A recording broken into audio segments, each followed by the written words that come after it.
Chapter 451. Zhengbei Emporium. Lin Mu looked around the shop and saw all the items that were on display.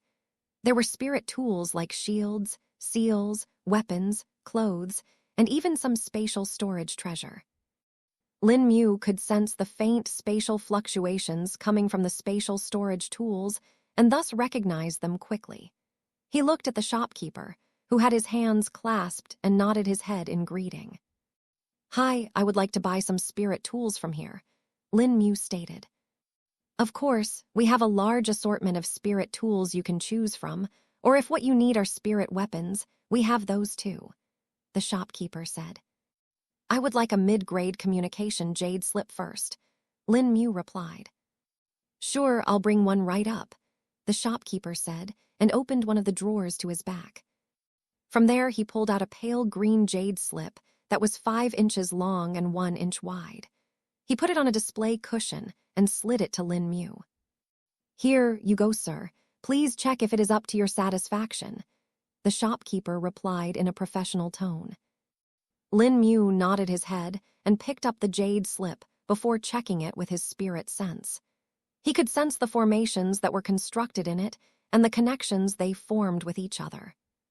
It was a bit different from the one he had with him, and he couldn't exactly tell why.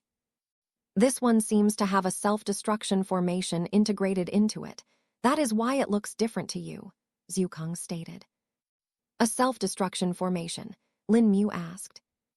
"Yes, it is actually quite popular to put them in certain spirit tools, such as jade slips and spatial storage treasures, as they can contain sensitive information or items that a cultivator would not want to be revealed to the public if they are killed. They are as a precaution so that if someone kills them, they will not get their items from the ring or will be able to get the confidential information stored on the jade slip," Zhukang explained. Upon hearing this, Lin Mu declared what Senior Zhukang had told him a while back in the sleepscape. At that time, Lin Mu had asked him how did so many items turn up in the void, to which Zhukang had said that one of the major causes of the items ending up in the void was due to self-destructing spatial storage treasures. When a spatial storage treasure was destroyed, there were 2 things that could happen. In the case that there was no self-destructive formation on it, the items contained in the treasures would all spill out into the real world. But if there was a self-destructive formation placed on it, the items would be thrown into the void instead of being pushed out into the real world. This also helped reduce the cases of robberies among the cultivators, but not completely. If a cultivator was proficient in formations or spatial manipulation, they would still be able to retrieve the items. In fact, robbing was so lucrative that there were even special spirit tools made just for that. One of these spirit tools could even disable the self-destructive formation of spatial storage tools, and every robber worth their salt would own one of these. Lin Mu was fine with the jade slip either way, and decided to get it. "How much does it cost?" Lin Mu questioned. "This mid-grade communication jade slip costs 150 low-grade spirit stones," the shopkeeper answered. "Oh, okay, I'll take it then," Lin Mu replied. "Is there anything else that you would like, sir?" the shopkeeper asked. He could tell that the customer in front of him was interested in more items than just the jade slip, and it was now up to his own skills to make him buy them.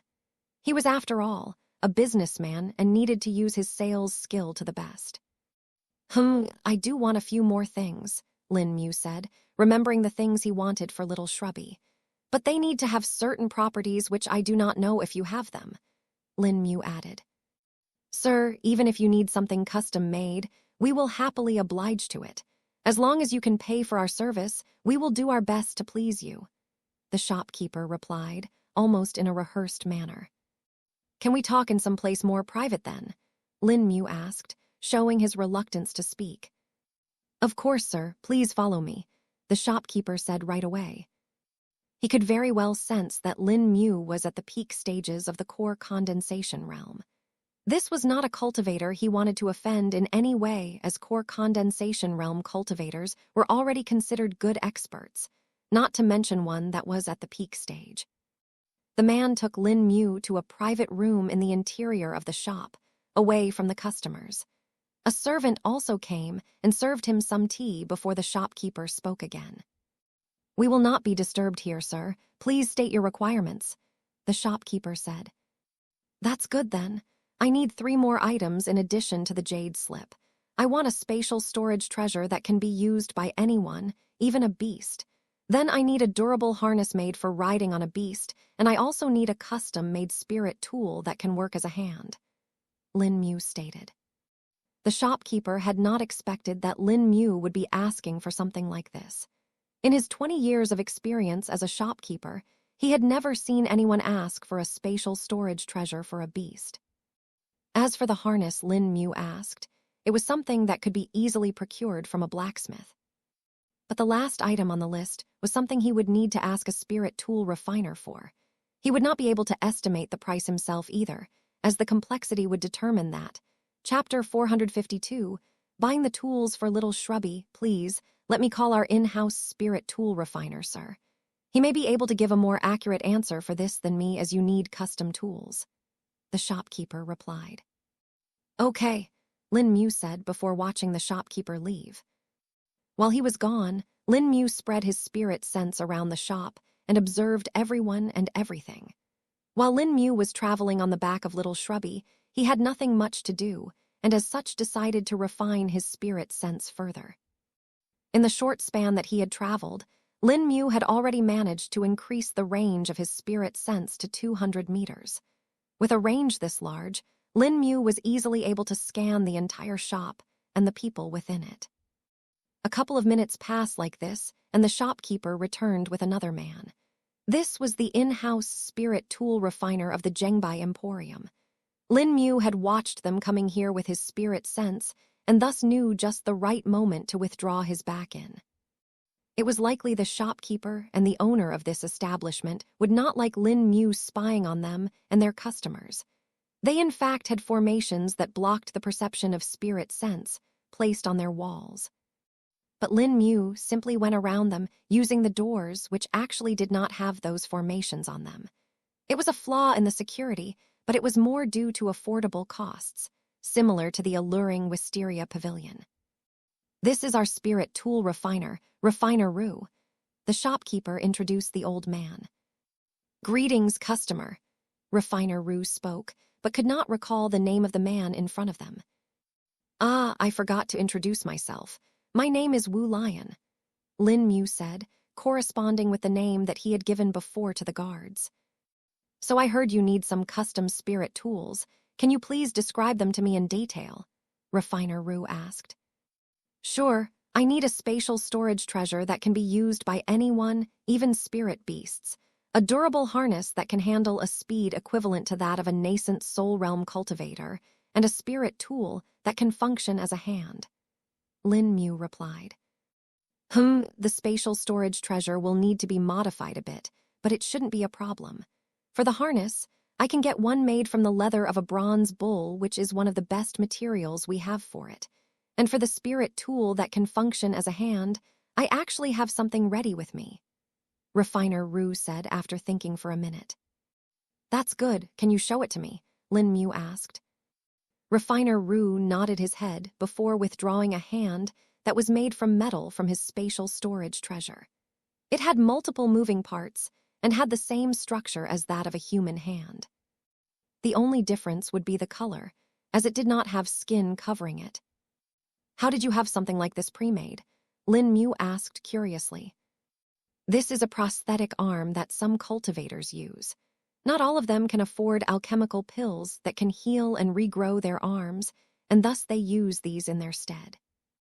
They are a bit difficult to make, and as such I keep at least one of them prepared in case anyone comes to buy, and it saves me time too," Refiner Ru stated. "Ah, I see now. That does make sense," Lin Mu replied. "If you want, you can check how it works yourself," Refiner Ru suggested. "I'll do that then," Lin Mu said before taking hold of the metallic hand.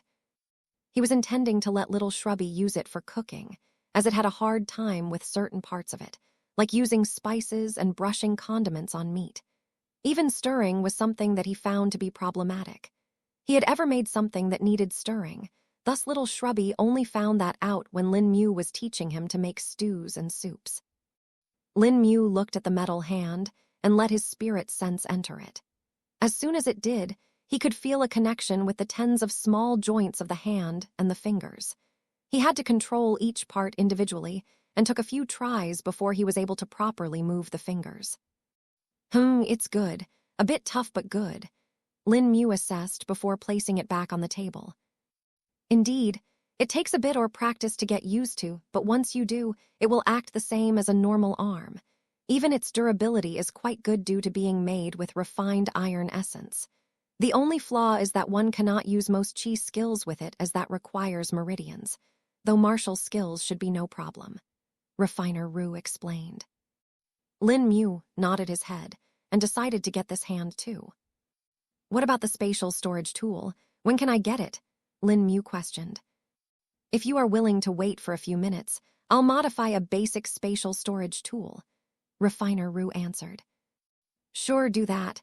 Also, what kind of a spatial storage tool is it?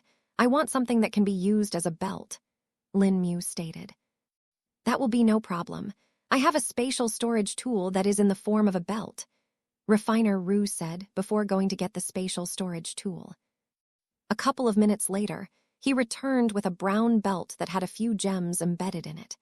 He placed it on the table and created a few runes around it before making modifications to it. 10 minutes passed before he was done with it. It is done. Now this belt can be used by anyone, and all of the restrictions on it have been removed. As for the harness, I will give the order to the blacksmith. You should get it by tomorrow at the latest, Refiner Ru said. Chapter 453, Spatial Storage Treasures. Lin Mu was a bit surprised by the speed at which Refiner Ru had modified the belt. He had expected it to take a bit longer, but it obviously was not. Lin Mu took the belt from him and checked it with his spirit sense. The belt was a low-grade spatial storage treasure and did not have much space in it. There were roughly 2 cubic meters of space in the ring. This should be enough for little Shrubby to use. Even if I would prefer a higher-grade spatial storage treasure, I doubt there is any here. At least the ones that will be affordable, Lin Mu thought. Speaking of spatial storage treasure, are there any shops selling mid-grade spatial storage treasures or higher in the city? Lin Mu questioned. Mid-grade spatial storage treasures? There are a few shops that can get you one if you place an order, but I highly doubt anyone will have them in stock. They are just far too difficult to get, not to mention highly expensive, Refiner Ru replied. How much do they go for currently? Lin Mu asked curiously. Even the low-grade spatial storage treasures cost anywhere from 2,000 low-grade spirit stones to 10,000 spirit stones. The mid-grade ones can't even be bought with low-grade spirit stones and need mid-grade ones. Even if you have the equivalent amount of the mid-grade spirit stones in low-grade ones, I doubt anyone will be willing to sell them. As for the high-grade spatial storage treasures, you simply can't buy them.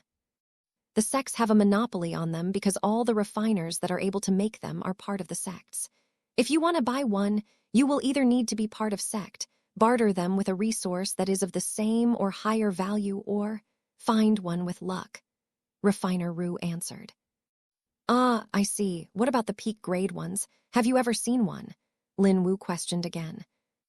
In the 200 years that I've lived, I have never heard of a peak grade spatial storage treasure being sold. But back when I was still learning from my master, he told me that his master once witnessed a peak grade spatial storage treasure being sold. It was sold from a sect to the emperor of the Great Zhou Empire. Nobody knows the cost, though, so we can only guess. But there is no way it would have been cheap, Refiner Ru answered. It was now that Lin Wu realized he didn't know what was the capacity of the spatial storage treasures. The belt had a capacity of 2 cubic meters, while the ring that was repaired by Jiang Wei had a capacity of about 1,000 cubic meters. He knew that the ring was not comparable to spirit tools and was way beyond that, but due to being damaged, it was barely at 5% of its full potential. And what was the capacity of the peak-grade spatial storage treasure? Lin Mu asked. It looked like even the old refiner was having a good time talking with Lin Mu, since he was taking an interest in the field he specialized in. He was an old man and was mostly busy in either refinement or cultivation. Thus, he did not get to talk with young people like Lin Mu, who was also talented. Lin Mu's cultivation was another reason why he was willing to answer so many questions of his. Besides, Lin Mu was buying a lot of things that were worth quite a large amount, thus he did not mind answering some simple questions. I don't exactly know, but the rumors are that it had about 1,000 cubic meters of space. Seeing as low-grade ones are anywhere from 1 to 5 cubic meters in size, mid-grade ones 10 to 50 cubic meters, and the high-grade ones 100 to 300 cubic meters, it does seem close to it. Refiner Rue answered after thinking for a bit. I see. That's interesting. Lin Mu replied, feeling amazed at the ring that old man Jiang fixed. I should head out now. I have a few more things to do. How much do I need to pay right now? Lin Mu asked.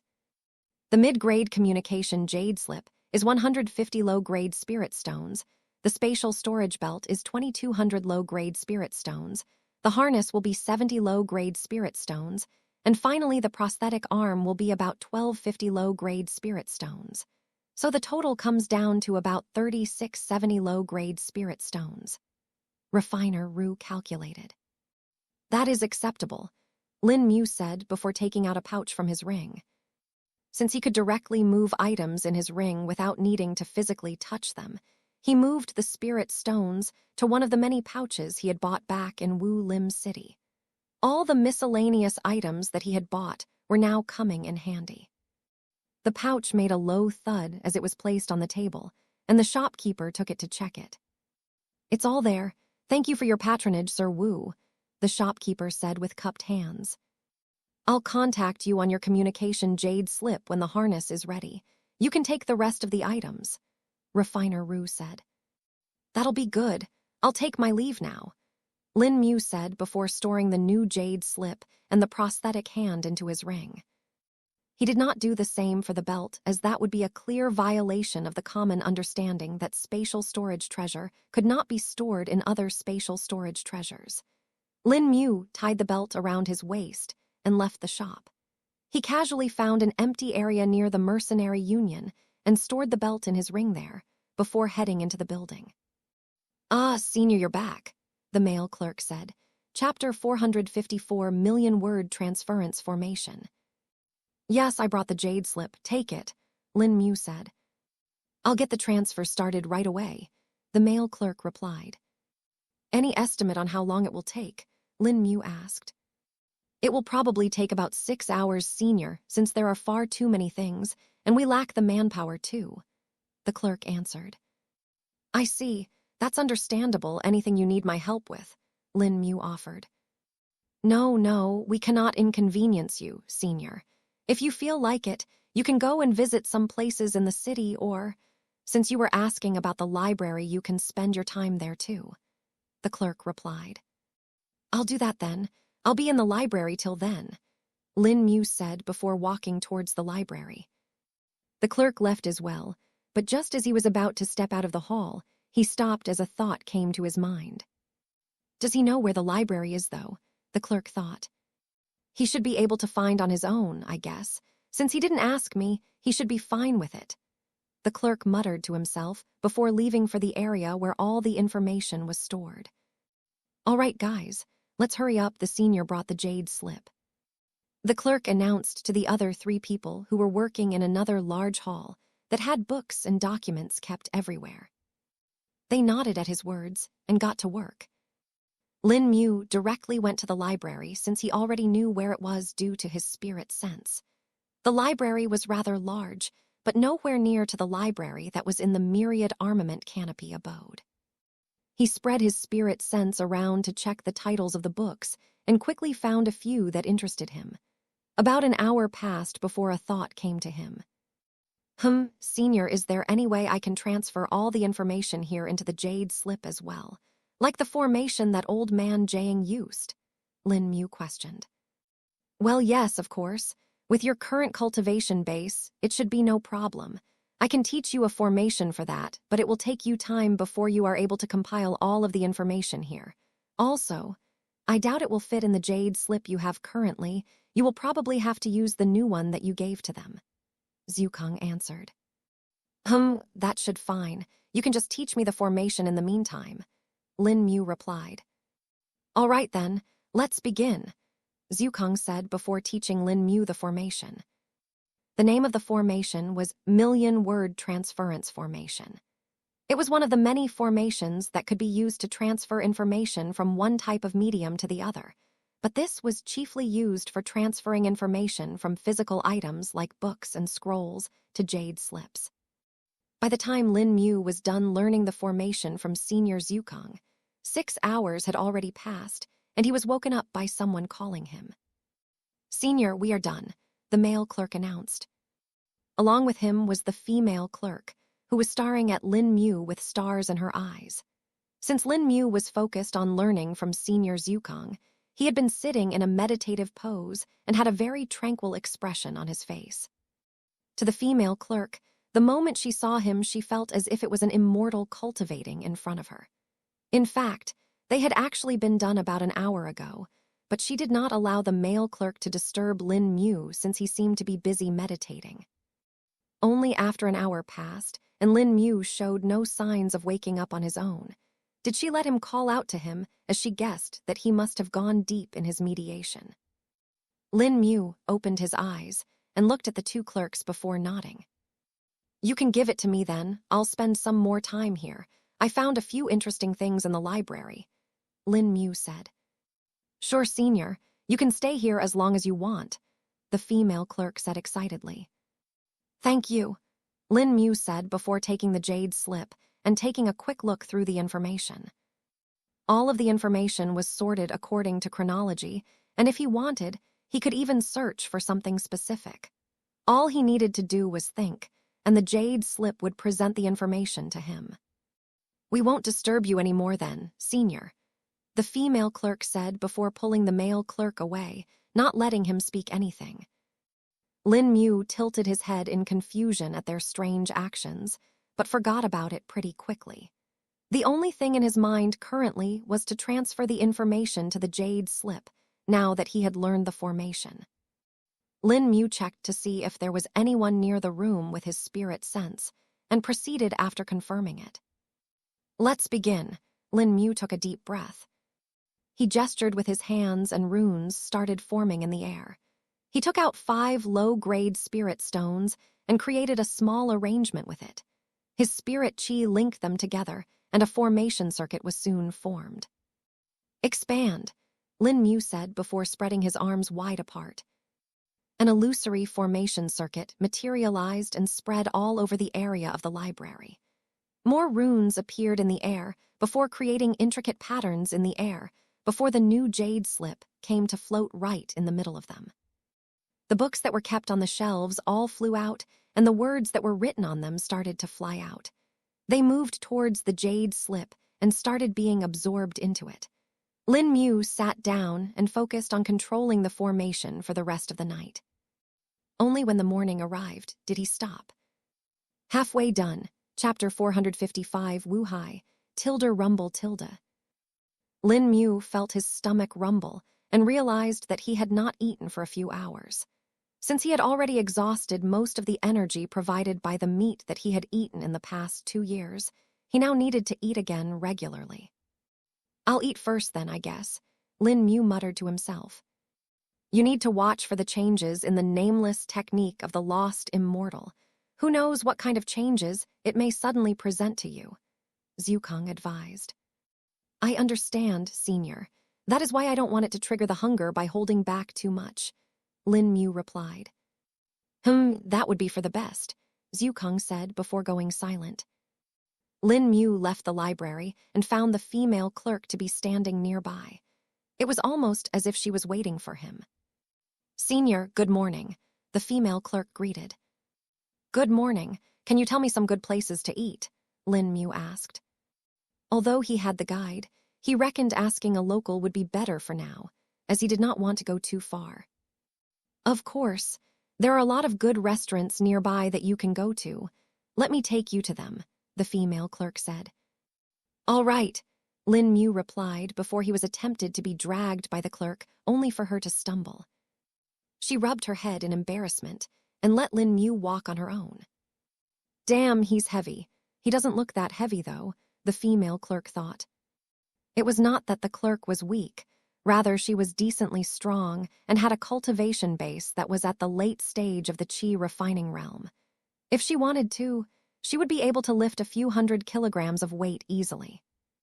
But Lin Mu's current strength was something on a completely different level. Not only had he completed the entire body tempering realm, but he had also started to progress slightly in the 5 treasures realm. Along with his peak stage core condensation realm cultivation base, there were very few people who would be able to pull and push him around. The two of them went through the streets as Lin Mu took in the sights. There were a variety of people living in the capital city, from commoners all the way to nobles. Lin Mu also spotted sect disciples who were going about their business. He saw plenty of cultivators who were at the core condensation realm as well, though most of them were in the early stage and only a few were in the mid-stage. They eventually reached a wide square, and in the distance, Lin Mu could see the royal palace. On its 2 sides, more buildings could be seen that were rather elaborate and luxurious. While walking, the female clerk was enthusiastically introducing him to the various things and telling him about them. And that is the new residence of Minister Wu Zun. He got it recently built about 6 months ago. He and his family are currently residing there. The female clerk spoke. So that is where Wu Zun is. Lin Mu thought after seeing one of the bigger buildings near the royal palace. I heard that he has 2 sons. Do they live there too? Lin Mu asked. I think the elder son lives someplace else, as he is also the son-in-law of Peak Master Yideng of Tri-Cauldron Peony sect, but the younger son does live with them. The female clerk answered. I see, Lin Mu muttered. I need to at least see the condition of Wu Hai. I need to free him from the control, Lin Mu thought. Here we are. This is the best restaurant I know of that makes amazing food. Even the nobles come here to eat, the female clerk said. Lin Mu looked up at the building that was about 5 floors tall and had a wide name board that read, Big Zhao's Heavenly Delicacies. The name is pretty, impressive, Lin Mu said, finding it to be a tad too much. They stepped into the restaurant, finding it to be full of people. On the first floor, Lin Mu mostly saw average-looking people. A majority of them were commoners, but there were also some cultivators mixed in. A waiter spotted them as soon as they walked in and approached them. A table for 2, he asked. Lin Mu saw the eager expression with which the female clerk was looking around and sighed to himself. Yes, Lin Mu replied. Please come with me then, the waiter said, and was about to take them to one of the empty tables. But then the female clerk suddenly spoke. Wait, we want a table on the 4th floor. Oh, the clerk looked at the 2 of them with a questioning look.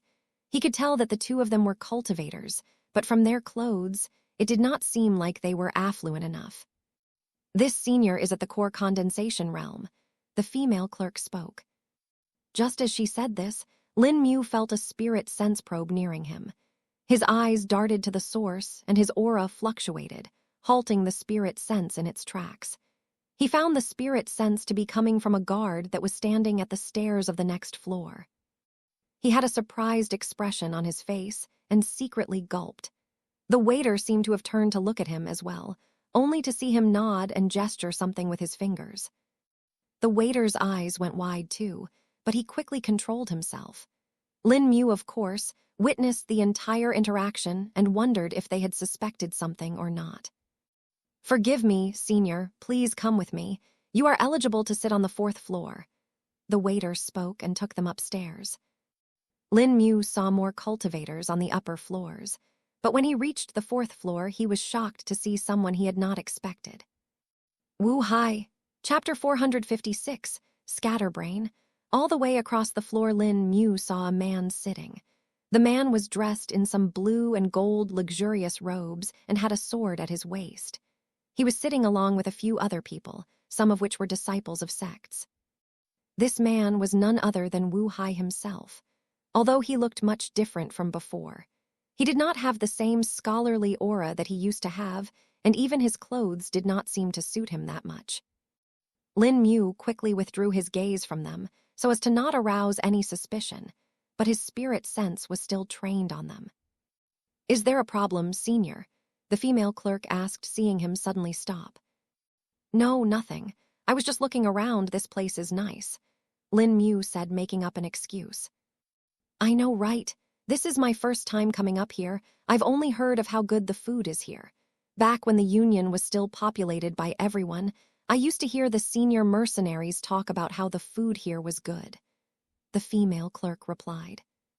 "I see," Lin Mu said before walking to the table that the waiter had picked for them. The table was located quite far from where Wu Hai and the others were sitting, and there was even a wide window behind them, from where they could see the view of the city. Though the most prominent part was the royal palace and the beautiful garden that surrounded it. The entire place could be seen from here, which had made this a prime spot for people. They only got the table here since another pair of customers had just finished up their meal and stood up, vacating it for them. Lin Mu and the female clerk sat down, while the waiter gave them a menu. "What would you like, sir?" the waiter asked. Lin Mu pretended to look at the menu, but his attention was focused on Wu Hai and the rest. It was now that he found something strange. Usually, even at this distance, if Lin Mu focused on something, he would be able to hear them, but right now he was unable to. This is unusual, Lin Mu thought. He extended his spirit sense closer, and then sensed something. A formation, Lin Mu recognized. Seems like a sound isolating talisman, which can create a temporary formation that isolates sounds. Very useful to hide your conversation when you are in a public space, Zhukang informed. "Can I find a way through it?" Lin Mu questioned. "At your level, no. If you try and fail, it will alarm them," Zhukang answered. "I can't take that risk. At least not now. I'll just wait and watch then," Lin Mu replied before actually looking at the menu.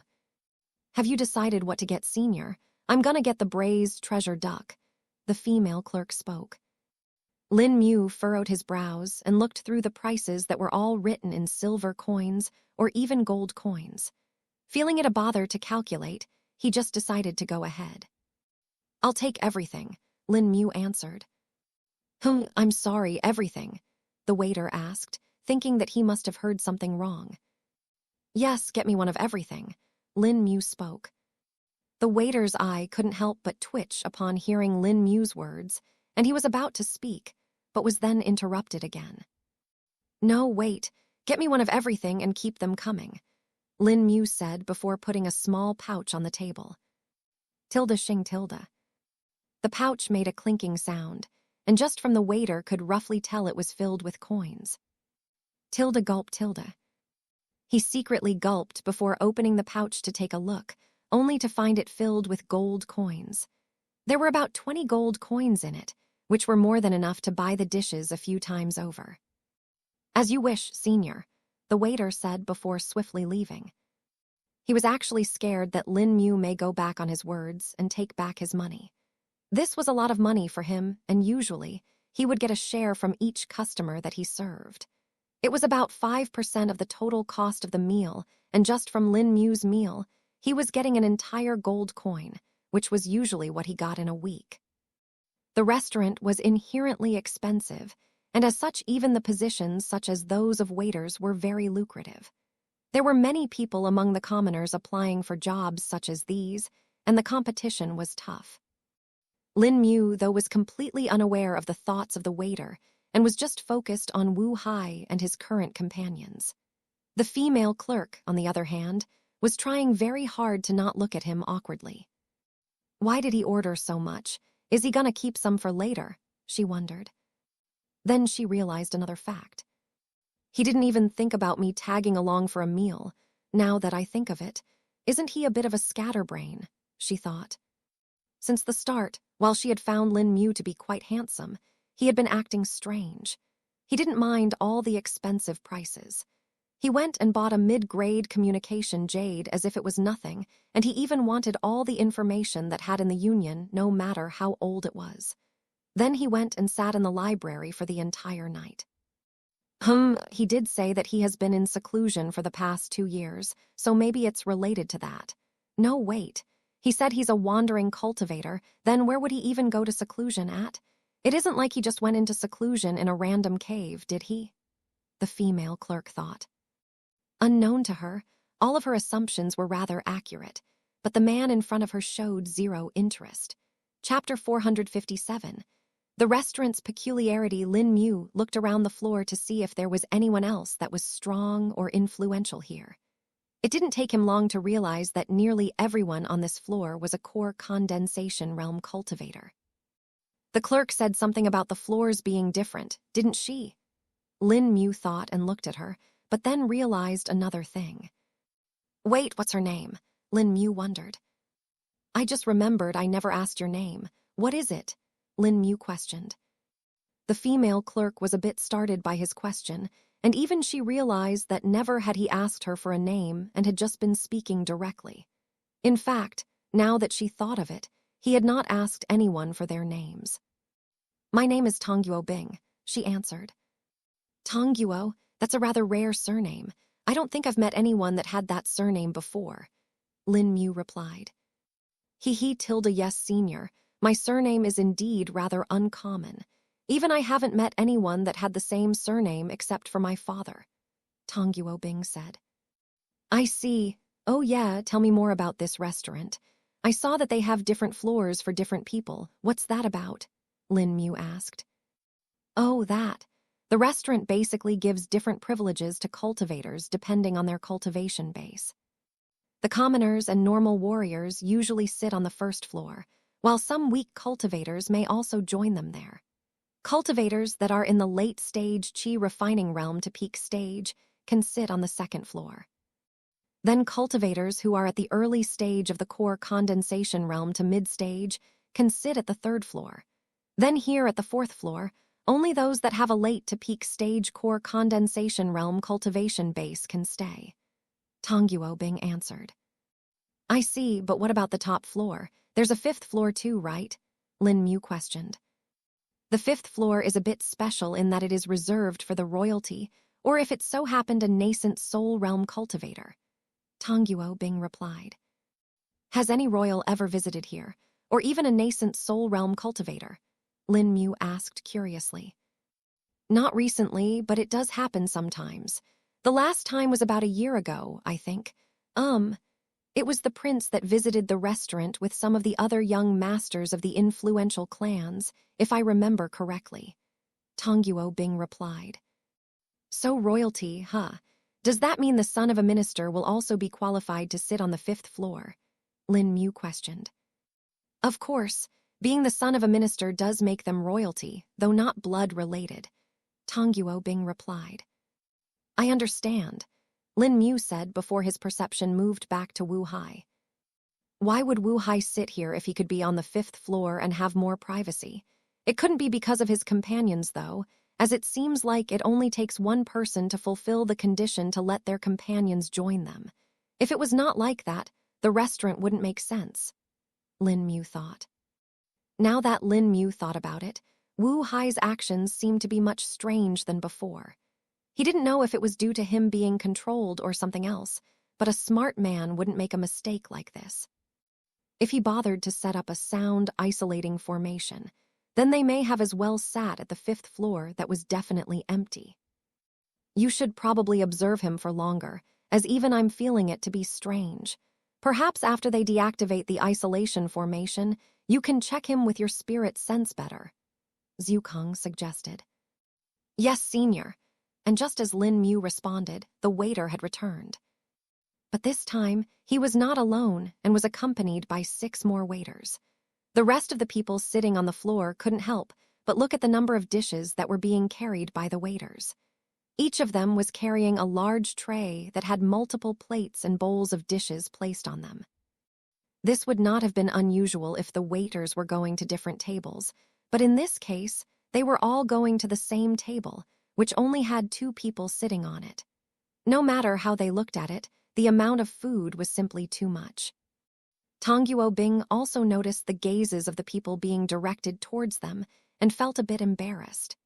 Lin Mu, on the other hand, was feeling amazed by the aroma of the dishes, so much so that his mouth couldn't help but water.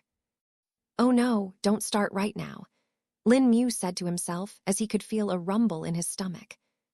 He didn't want the nameless technique to suddenly activate in a full-blown manner here, as that would mean he would pretty much eat like a beast.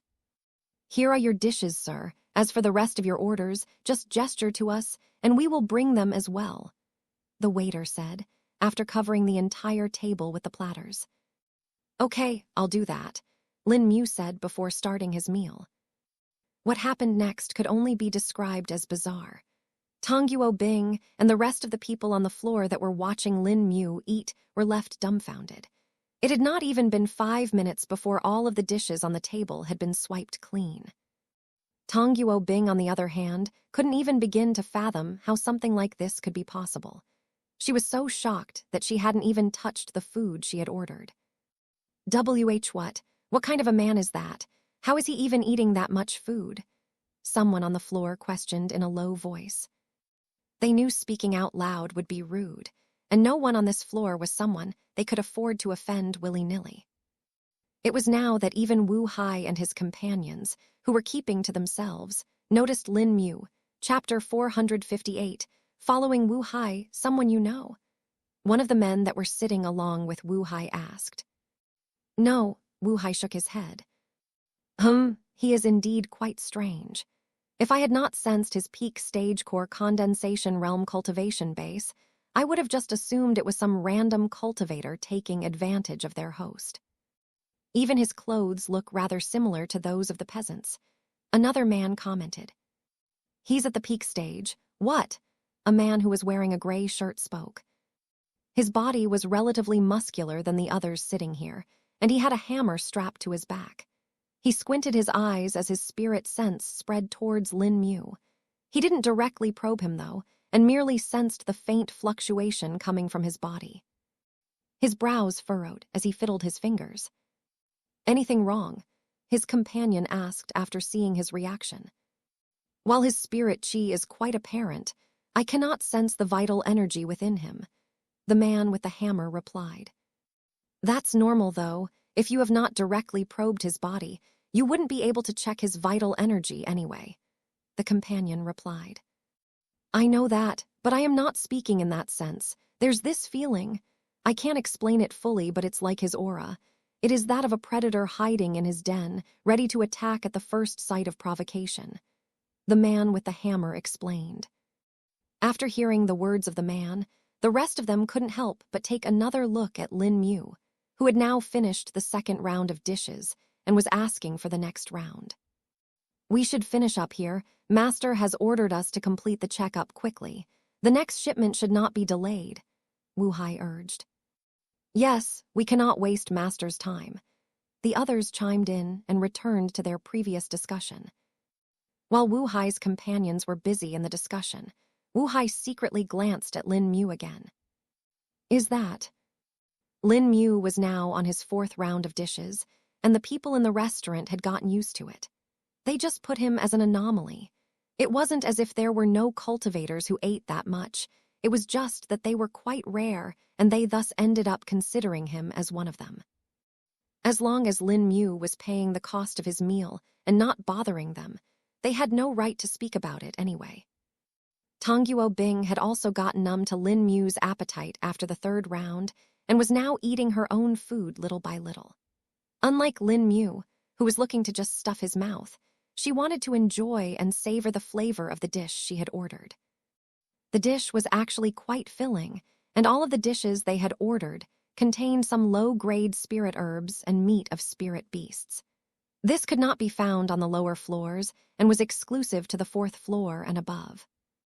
Those on the third and second floor could only enjoy some food with low-grade spirit herbs, but no spirit beast meat, while those on the first floor could only eat normal vegetables with body-tempering realm beast meat.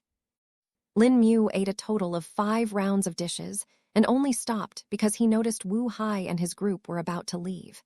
He quickly wiped his face with a napkin and stood up. "You're going, senior?" Tong Yuobing questioned.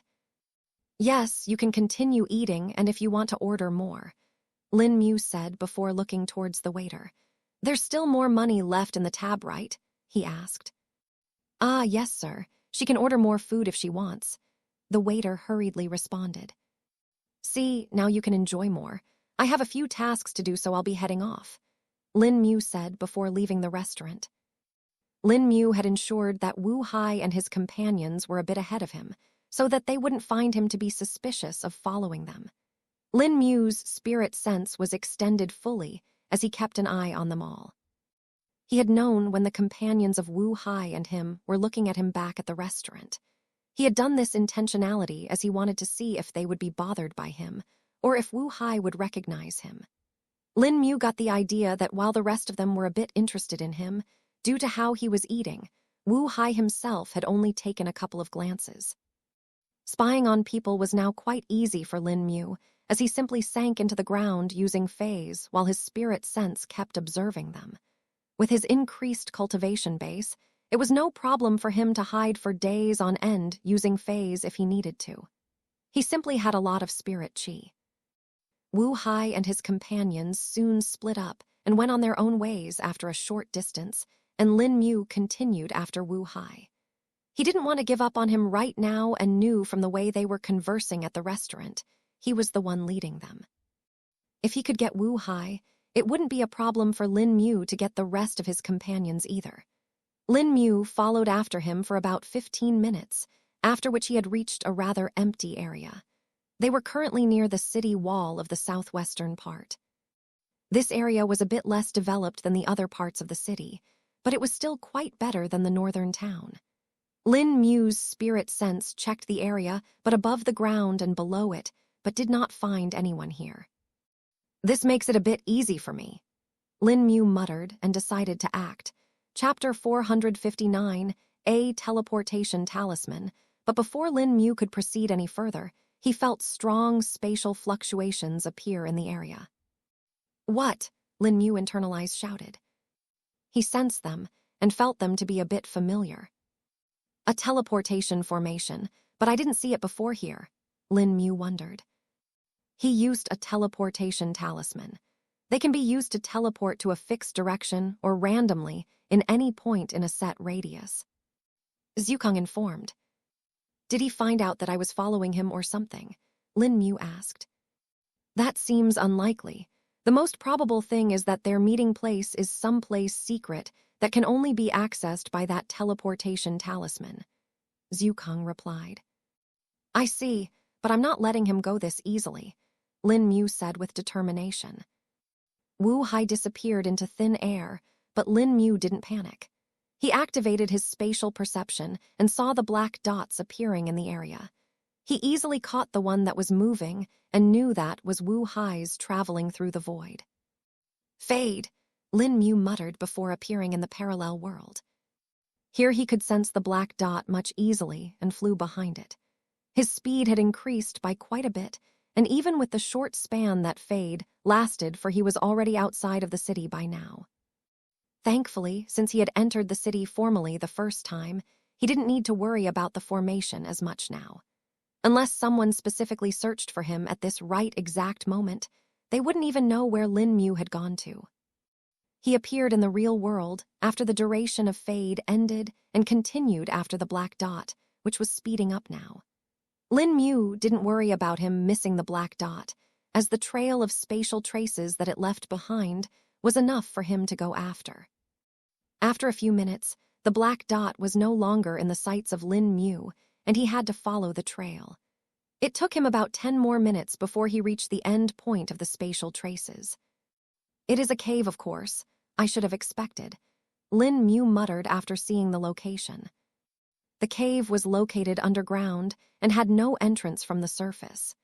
As Zhukang had said, the only way to get into it was to use the teleportation talisman. The cave was also located quite deep, such that one would not find it by simply digging into it.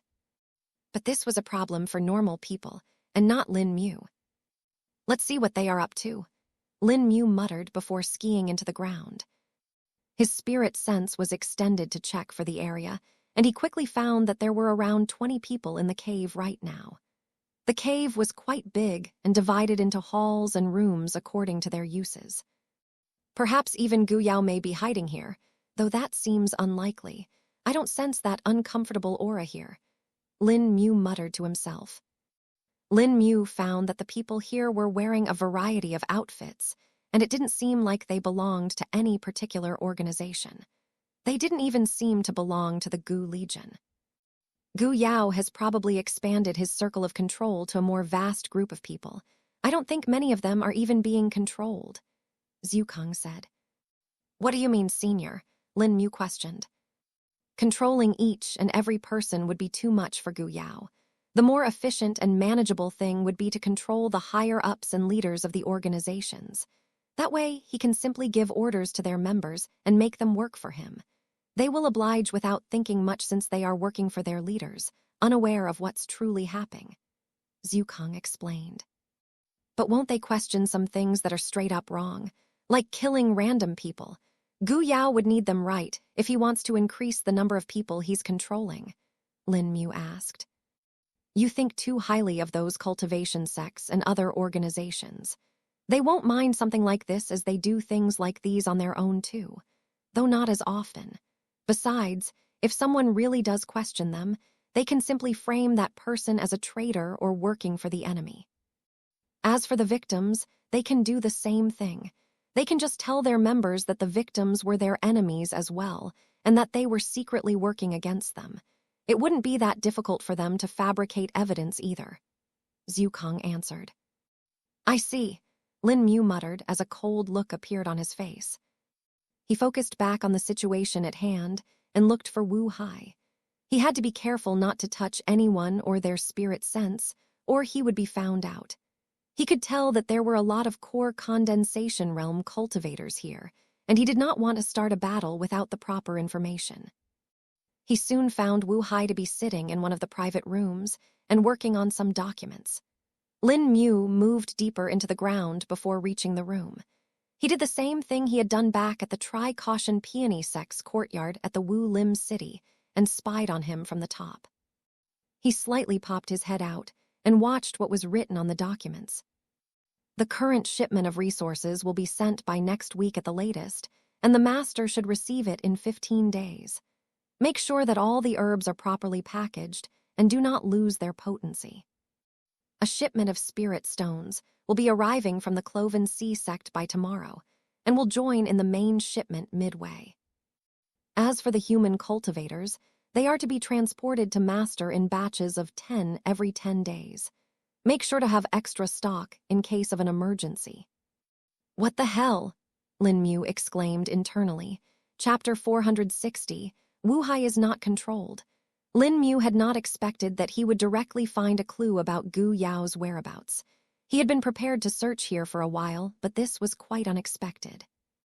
Senior, if I break Wu Hai out of Gu Yao's control somehow, will Gu Yao know? Lin Mu questioned. Unless he is in the range of his direct control, I doubt it. We already saw back at the cloud chamber below the ancestral temple that he needs to give his servants verbal commands. He can't communicate with them telepathically. So as long as they are at a sufficient distance from him, there shouldn't be a problem. The real problem will happen afterward if Gu Yao or that person gets close to him, Zhukang replied. This will make it a bit more difficult then, Lin Mu replied. Wait a minute, I think not. Look at Wu Hai, Zhukang suddenly said. Lin Mu directed his focus back onto Wu Hai and saw that he had taken out another sheet of paper from his desk. This sheet was blank, but was of the same type as the one on which the document was written on. He then started copying down everything from the document while making certain changes. The changes he made were in the part where it mentioned the sending location of the cultivators. Why did he change this location? No, wait, is he? Lin Mu said, feeling shocked.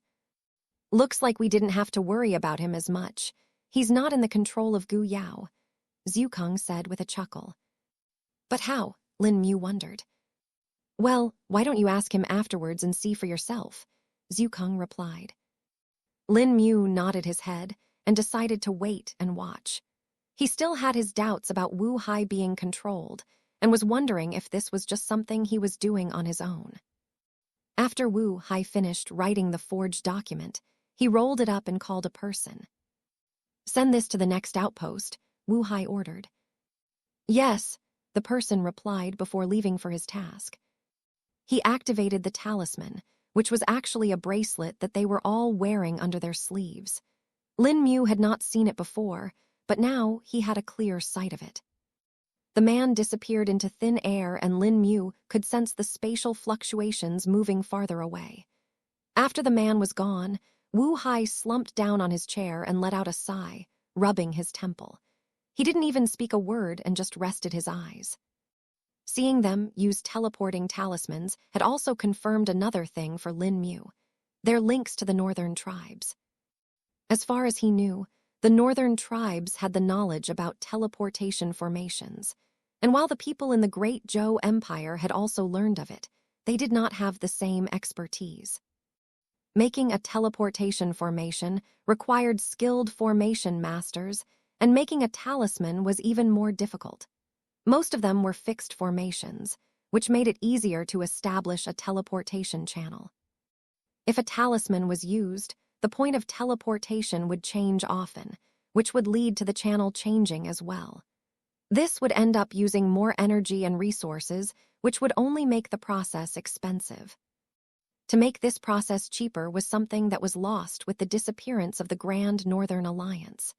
Lin Mu reckoned that Gu Yao was having the backing of northern tribes, or making so many teleportation talismans, that 2 multiple-use ones would have been very expensive. "I'll take a look around the rest of the area," Lin Mu muttered before moving. One of his spirit sense tendrils was still focused on Wu Hai, so he didn't miss his actions while he moved around in the cave. He memorized the appearances of each and every person here, and also went on to check the rest of the things kept here. Most of the place was empty, which seemed strange to him, but he assumed that they kept their communication to the minimum so as to keep it secret and avoid leaking. The things that were kept in the cave were mostly resources, such as spirit herbs and some spirit stones. "Seems like this is their shipment," Lin Mu guessed. "But their quantity is less than mentioned in the document. Looks like they are waiting for more," Lin Mu muttered to himself. He was going to look more around the cave, but then Wu Hai woke up. He touched the bracelet in his hand and teleported again. Lin Mu instantly used fade and followed behind him. Is he going to end up in the same place where he came from, or will it take him someplace else in the city? Lin Mu wondered. Another thing Lin Mu noticed was that the speed at which the spatial fluctuations were moving, that was slower than before. "Why is it slow now?" Lin Mu questioned. "It's likely a limitation on the teleportation talisman. Even if it is a multiple-use teleportation talisman, the number of times he can use it in a day must be less. So far we have seen him use it twice, so we can put that as the minimum number. Though we don't know if it depends on his own spirit chi to operate or has a separate store of spirit chi store," Zhukang answered. "I understand, Senior," Lin Mu said, continuing his journey. This time, due to the teleportation being slower, Lin Mu didn't lose track of Wu Hai and was able to follow behind him rather easily. They soon reached the capital city, and Lin Mu used fade to enter it again. As Lin Mu had guessed, Wu Hai appeared in the same desolate alley from where he had teleported at the start. Wu Hai spread his spirit sense around and checked for any people in the area. Seeing that there was no one there, he was about to leave, but then a voice stopped him. "Wu Hai," Chapter 461, Jump Scare. Wu Hai was shocked upon hearing the voice suddenly calling out to him. He was 100% sure that there was no one near him just a second ago, but the voice was right behind him. He tried to identify the voice, but couldn't do so. It was no one from his group of acquaintances, which meant that it was either a random stranger or more likely an enemy. Wu Hai quickly summoned his spirit sword and turned around for a battle. His spirit sword shot towards the source of the voice and collided with it. Tilde dang tilde. Clink clink tilde. But then his spirit sword was swatted away like a child's toy. His eyes went wide and he looked at the faintly glowing arm of the man in front of him. Now, he recognized him. "You from that restaurant," Wu Hai muttered. He didn't know what to be shocked about more. The fact that the man had been able to approach him without him knowing and escaping his spirit sense, or the fact that he was able to swat a full power attack of his like, it was nothing. If it was any other core condensation realm cultivator, they would have had their arms severed or worse, their head decapitated. So you really were paying attention to me back at the restaurant, Lin Mu said. Who are you? Wu Hai asked as he recalled his spirit sword to his side. I thought you would have recognized me by now. After all, you saw me eat at the restaurant, Lin Mu chuckled. Wu Hai's eyes narrowed, and he became apprehensive. I know you are not under the control of Gu Yao, so you don't need to act in front of me. It is I, Lin Mu, he revealed. Wu Hai's eyes went wide, and he couldn't help but take another look at Lin Mu. His appearance was much different than the teen he had seen 2 years ago. This man was much taller and well-built than him, plus his voice was also quite different. But now that he looked closely, he couldn't help but match some of the facial features of Lin Mu to this man. The one thing that was telling him that this was likely to be was his appetite that he had demonstrated in the restaurant. Still, he couldn't confirm just from this, as there were many more people that could do the same, and he could just be someone pretending to be Lin Mu. Seems like you still doubt me. I think this should help, Lin M said before some faint chants started to come out of his mouth. A short sword appeared in front of him that Wu Hai instantly recognized. But what confirmed the fact that this was indeed Lin Mu was what he saw next. In the very next second, it was as if he had disappeared from the world and appeared in an empty place. There he saw a tall mountain made out of swords appeared, and at the very top of it was sitting no one but Lin Mu. There is no doubt, this sword intent, it cannot be faked, Wu Hai confirmed. A second later, the illusion faded, and Wu Hai found himself back in the real world. He felt sweat covering his face and back, and was now absolutely sure. How did you? Wu Hai muttered. Survive, escape, hide, Lin Mu prompted. Yes, all that, Wu Hai replied. I call tell you everything, but for now I think it would be better if we find a more private space. Even if this area is rather desolate, I don't think it would be appropriate, Lin Mu said. Wu Hai nodded as he saw the merit in his words. He had been dealing with Gu Yao and the people he controlled for the past 2 years, all the while disguising himself. He knew better than to be careless and to err on the side of caution. Follow me from afar, I'll take you to a place. Be careful, there are many eyes in this place that are always watching, Wu Hai spoke. I have my ways. Don't worry, no one will see me, Lin Mu said before disappearing into thin air, right in front of Wu Hai's eyes. Wu Hai did a double take and even scanned with his spirit sense, only to be unsuccessful. Pushing this to the back of his mind for now, he decided to continue on as they had discussed. Wu Hai weaved through the city, moving from one street to the next. Lin Mu was observing him closely and was actually right below him. When he had disappeared, what he had actually done was to use phase and blink at the same time. He saw how Wu Hai avoided certain areas and noted them down to ask about them later. He knew there must be a lot of spies that Gu Yao must have in the area. Lin Mu wanted to investigate on his own as well, and this information would greatly help him. About an hour later, Wu Hai arrived at the southern part of the city. This street was populated by some shops that sold expensive and luxurious items, as well as some pleasure pavilions. Wu Hai halted at the side of a pleasure pavilion for a bit and scanned the area. He then sent to the back area of the pleasure pavilion, which was usually used for the servants to enter, and opened a hidden door that was disguised as a wall. Lin Mu, on the other hand, simply phased through the ground and appeared back on the ground. Here I am, Lin Mu announced, shocking Wu Hai again, who was waiting for Lin Mu at the door instead. Wu Hai took a breath of relief and wiped the sweat on his forehead away. Now then, can you tell me what exactly happened after you escaped?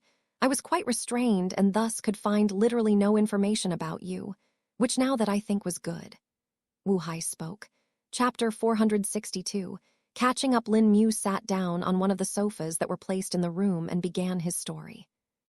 After escaping from Gu Yao, I knew that returning was not gonna be an option for a while, at least until I was strong enough to fight him again. I thus went beyond the northern forest, all the way into the northern mountains. There I cultivated in seclusion until I reached the peak of the core condensation realm. I reached a bottleneck and thus need to wait for the heavenly tribulation before I can continue forward. I knew that the longer I waited, the more dangerous the situation would get, and thus finally decided to return. Thankfully, during that time I also experienced a growth spurt, and my appearance changed enough that no one recognizes me now. Lin Mu spoke. Wu Hai felt dumbstruck at his words. Reaching the peak stages of the core condensation realm in 2 years. That too from the peak stages of the Qi refining realm. Is this a joke? Wu Hai thought. But the reality proved him otherwise.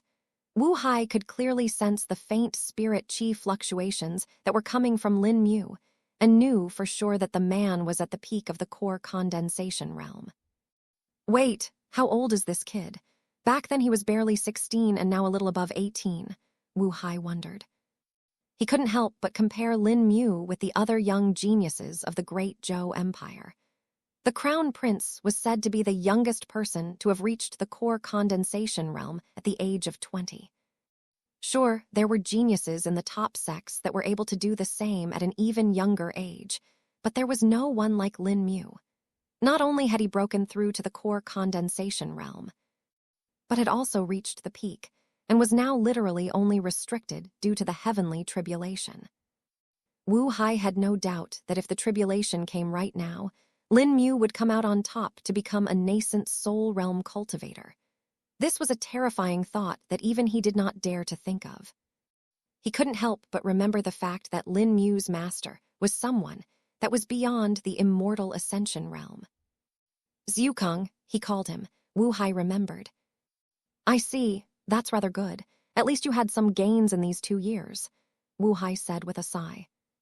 Lin Mu stayed silent for a bit and let Wu Hai calm down a bit, as he could sense that the man was a bit agitated. Giving him some time to think would be better, he thought. So what happened on your end after I escaped? Lin Mu questioned. After you escape, I don't know what exactly happened to Gu Yao. He kind of went insane, Wu Hai answered. Insane? Wasn't he already like that? Lin Mu asked. No, not in that way, like mentally insane. He kept on repeating about some monster and that it will come for him, Wu Hai replied. Monster, Lin Mu finally realized. Master, he muttered. Huh, what? Wu Hai asked upon hearing Lin Mu mutter. I think it was due to my master. He kind of warned Gu Yao that if he went overboard, he would descend to teach him a lesson, Lin Mu revealed. Your master, I understand, Wu Hai said. So the monster that Gu Yao has been raving about these past 2 years is no one but Lin Mu's master. What kind of a cultivator is he? Wu Hai wondered. When did you wake up, and were you injured? Lin Mu questioned. Yeah, getting injured was the least of my worries, though. After, whatever your master did to Gu Yao, he was unconscious for 5 days from what I heard. This would have been a really good opportunity to get rid of him, but he was being guarded by his servants. I myself woke up after 2 days and was injured, of course, but was able to heal myself using some of the healing pills I had. Gu Yao had controlled everyone in the city by then, though, and the red tide had scared the nearby towns as well. They were apparently able to see it from afar as the sky had turned red over the Wu Lim city. After I woke up, though, I found my thoughts in disarray. It was as if there were 2 people inside me and they were fighting for control, Wu Hai explained. How did you break out of Gu Yao's control, if even the supreme elder of the Tri-Cauldron Peony sect and Peak Master Yideng were controlled? Lin Mu asked curiously. It was due to the combination of a few reasons. The first being that Gu Yao is my uncle by birth, and due to being blood-related, the human controlling blood curse didn't affect me completely. But what made me get fully out of his control was the cultivation technique I practiced, Wu Hai revealed. A cultivation technique, how did that help? Lin Mu wondered. I practice a cultivation technique called the Unity Reversal Secrets, Wu Hai answered. Oh, the Taiji Celestial's inheritance was spread to this world too. Zhukang suddenly spoke. You know about the technique, Senior? Lin Mu asked. Yes, I do. I'll tell you more about it later, for now you need to focus on him, Zhukang replied.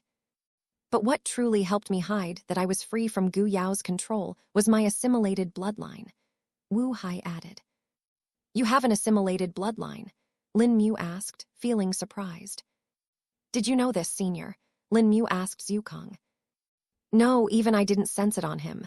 I should have been able to sense a beast bloodline normally, but it seems like there is more to it than we know, Zhukang replied. Yes, I do. It is a bloodline that belongs to a beast called Shadow Lurk Beast, Wu Hai answered. Chapter 463, Wu Hai's fortunate encounter. Upon hearing the name of the beast, Lin Mu tried to remember if he knew any beast like that. But he could not, and came to the conclusion that the beast was either so rare that it was never recorded, or it was not from this world. And from what Senior Zhukang had said about the cultivation technique, Lin Mu was leaning on the second option. How did this bloodline help you hide from Gu Yao then? Lin Mu asked. The bloodline ability of the Shadow Lurk Beast is to hide its spirit chi fluctuation and its aura. I did not expect that it would even work against the human controlling blood curse, and thus I was lucky, Wu Hai answered. I see, and what did this Shadow Lurk Beast look like? Lin Mu questioned. I do not know, Wu Hai stated. What, but you got the bloodline right? Lin Mu asked again. I did get the bloodline, but I did not refine the beast myself. In fact, when I got it, the bloodline was already refined into the form of a crystal. The bloodline crystal was present along with the cultivation technique unity reversal secrets, Wu Hai replied. So, you got some sort of an inheritance, Lin Mu guessed. Yes, it could be called that. A year after I left the city and the tragedy with my servants, I was researching different libraries for the old legends and myths. I knew that with my aptitude, raising my cultivation would take a long time. And as such, I was looking for things that would help me progress faster. My aim wasn't even an inheritance. What I wanted was simply abandoned areas where sects and powerful cultivators lived. Even if they were not inheritance grounds, there would often end up some spirit herbs and such growing there, which could have greatly helped me then. I had explored tens of such areas with little luck and only found some mid-grade spirit herbs.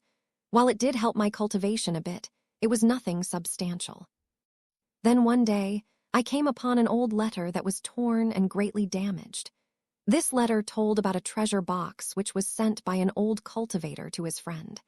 The letter did not mention who it was addressed to due to the damage over the years, but it did say the place it was supposed to be kept at.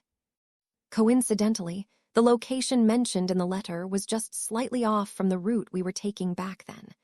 I had zero expectations that I would find anything there, but I still did not want to give up on a random miracle. When we reached the location, we found it to be the fragments of a ruin.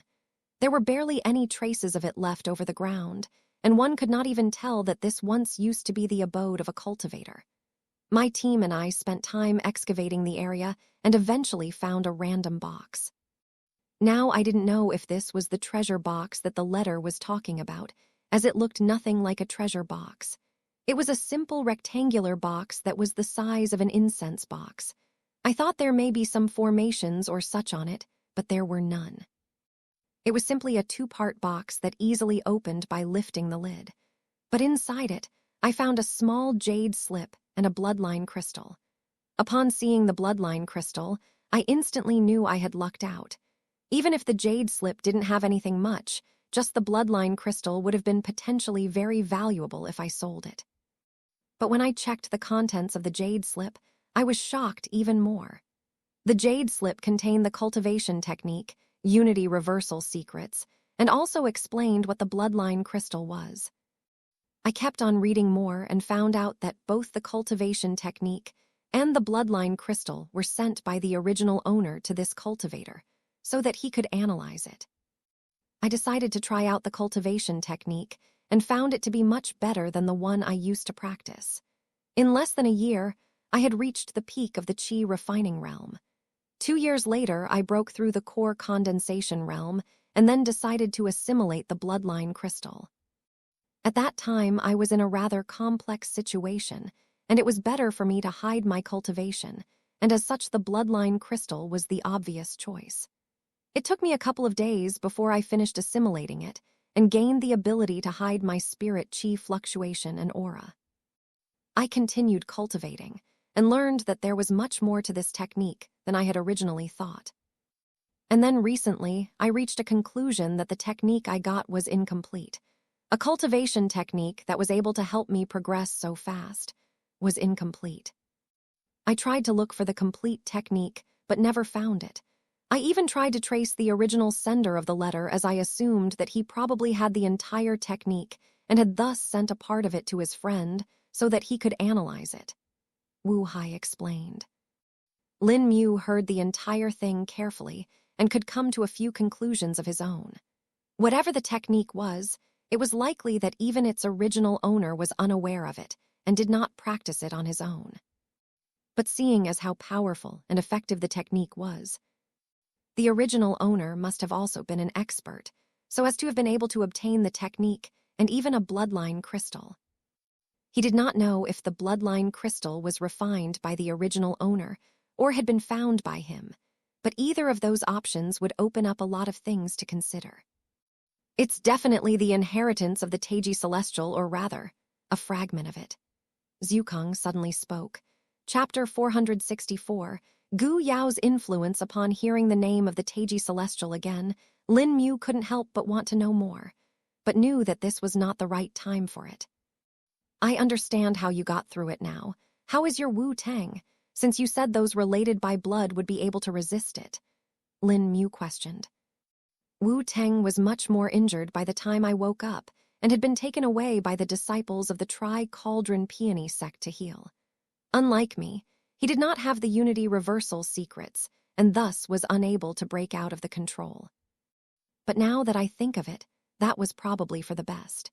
Because if he really did get free from Gu Yao's control, he would discover the fact that his human-controlling blood curse was less effective on us and restrain us even more. Since my brother did not have the bloodline of the Shadow Lurk beast either, it would have only been even more difficult for him to hide that he had been freed. Besides, with his personality, I highly doubt that he would have chosen to hide and bide for the time being. The most likely probability I can think of is that he would have chosen to directly attack Gu Yao and ended up dying to his servants. Wu Hai answered. Yes, I think that was good too, but where is he now? I heard that only you, your father and mother are currently living in the capital. Lin Mu spoke. Yes, it's only us three currently living here. From what I've learned, my elder brother is living at the Tri-Cauldron Peony sect along with his wife and has been given a rather high position. Since he is the link between the sect and the kingdom, he is favored by the king as well. Ironically, ever since Gu Yao started controlling the sects, the ties between the Shuang Kaiyan kingdom and the sects have actually gotten better. But this has been but a mere facade to hide the fact that all of the controlled sects are involved in human trafficking. Wu Hai replied. How are they gathering people for the sacrifice now? Lin Mu questioned. Now that they have sex on his side, Gu Yao has only gotten more brazen. You must have heard that the mercenaries have left the kingdom, right? Well, that thing is not entirely true. The ones that are still in the kingdom are free and safe, but the ones that decided to leave get captured at the border of the kingdoms. No one knows about this currently, and even the king does not know this. Wu Hai answered. Why hasn't he controlled the king then? Lin Mu questioned. Every kingdom that is a vassal of the Great Zhou Empire has a life-wick candle placed at the Grand Palace of the Empire. These life-wick candles are linked to the rulers of each kingdom, and whenever something happens to them, the effect is reflected on the life-wick candles. I think Gu Yao has still not been able to overcome this part, and has thus chosen to avoid the king for now. The sects, though, are a free game, and since he directly goes for the higher-ups, there is no one left to respond to the changes. Wu Hai explained. Damn this Gu Yao. He can't be doing this alone, can he? I mean, I know he now has all these sects backing him, but just that shouldn't be enough. There must be something else. Lin Mu cursed.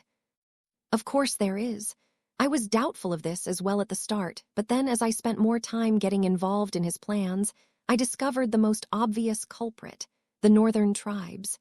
We now know for sure that they have their people infiltrated all over the empire and acting according to their agendas. Wu Hai said. I did actually see a few people coming from the north back when I was in seclusion in the northern mountains. They were wearing beast furs as clothing. Lin Mu said, repeating what little Shrubby had told him. Indeed, those are the members of the northern tribes. They are also supplying Gu Yao and the sects under his control with their expertise in the teleportation formations. Wu Hai confirmed. I guessed that as well, when I saw you use that talisman to teleport, Lin Mu said. I have to admit, these teleportation formations are much more powerful than the ones that the people in the Empire know, especially the cost of making them. While the top sects also have knowledge about these teleportation formations, they can't just make them how the northern tribes do and use a lot more resources. It is due to these cheap costs that Gu Yao has been so fast in taking over all the sects. Currently, he has 8 cultivation sects under his control, Wu Hai explained. The Zither Wind Alliance, all the sects in that alliance, they're controlled by Gu Yao, right? Lin Mu asked. Unfortunately, yes. After Gu Yao controlled a bunch of mid-level sects, he was able to use their combined power to ask the patriarch of the Zither Wind sect for a meeting. Then, setting up a trap using all the controlled experts, he managed to take over the Dao Shell Realm patriarch of the Zither Wind sect. This opened up a lot more opportunities for him, and he managed to control quite a few of the top sects. Thankfully, the other sects had gotten wind that something was definitely wrong, and as such started avoiding any meeting with any person from the Zither Wind sect. Wu Hai replied. Then this is much dangerous than we thought. Thankfully, none of the top 3 sects have been controlled yet, and Gu Yao has also reached his limit, it seems. My master communicated with me a while ago and told me that there are only a limited amount of Dao Shell Realm cultivators he would be able to control before reaching the Dao Treading Realm himself. Lin Mu spoke. Chapter 465. Reassurance. Most of the assumptions that Senior Zukong had made turned out to be true, and Lin Mu was thankful it had not gone beyond what they had expected. If it truly did, then they would have been unable to do anything. Thankfully, now that they knew the situation at hand, they would be able to make a plan that was appropriate for it, and it would hopefully work. Brother Lin Mu, Gu Yao has also reached the Dao Shell Realm himself due to the support from all the resources of the cultivation sects and the blood sacrificial. Did you master tell if this will affect his ability to control others with the human controlling blood curse? Wu Hai questioned. Yes. My master already thought of this and told me that even if Gu Yao reaches the Dao Shell Realm, he would be limited in his controlling ability. We can roughly consider that he has about 10 Dao Shell Realm cultivators under his control for now. And if he wants to control more, he would need a lot of blood essence to use the human controlling blood curse to control those that are at the Dao Shell Realm. But if he wants to do the same with those at the Dao Treading Realm, he would need to be at the Dao Treading Realm as well. Lin Mu answered. That means the top 3 sects are safe for now. They each have their respective Dao Treading Realm cultivators who will prevent them from being controlled. Wu Hai took a breath of relief. Indeed, but we can't drop our guard here. There is still the wild card, which is the northern tribes.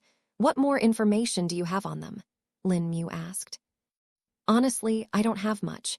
Even Gu Yao himself does not interact with them as much, thus we have no idea of what they're planning. The 2 times that I did see them speak with Gu Yao, they were merely discussing about more resources and nothing more. Wu Hai replied. I see. What about the blood sacrifices? I know you have been trying to divert them, Lin Mu said. Wu Hai seemed a bit surprised upon hearing this, but just attributed it to Lin Mu's skill of hiding and disappearing, whatever it was. I have been able to free a few of them by changing the location of deliveries, though not all of them were able to survive it, but those that did are willing to join our cause as they want to take revenge for their companions as well, Wu Hai stated. How exactly are you doing it? Lin Mu asked.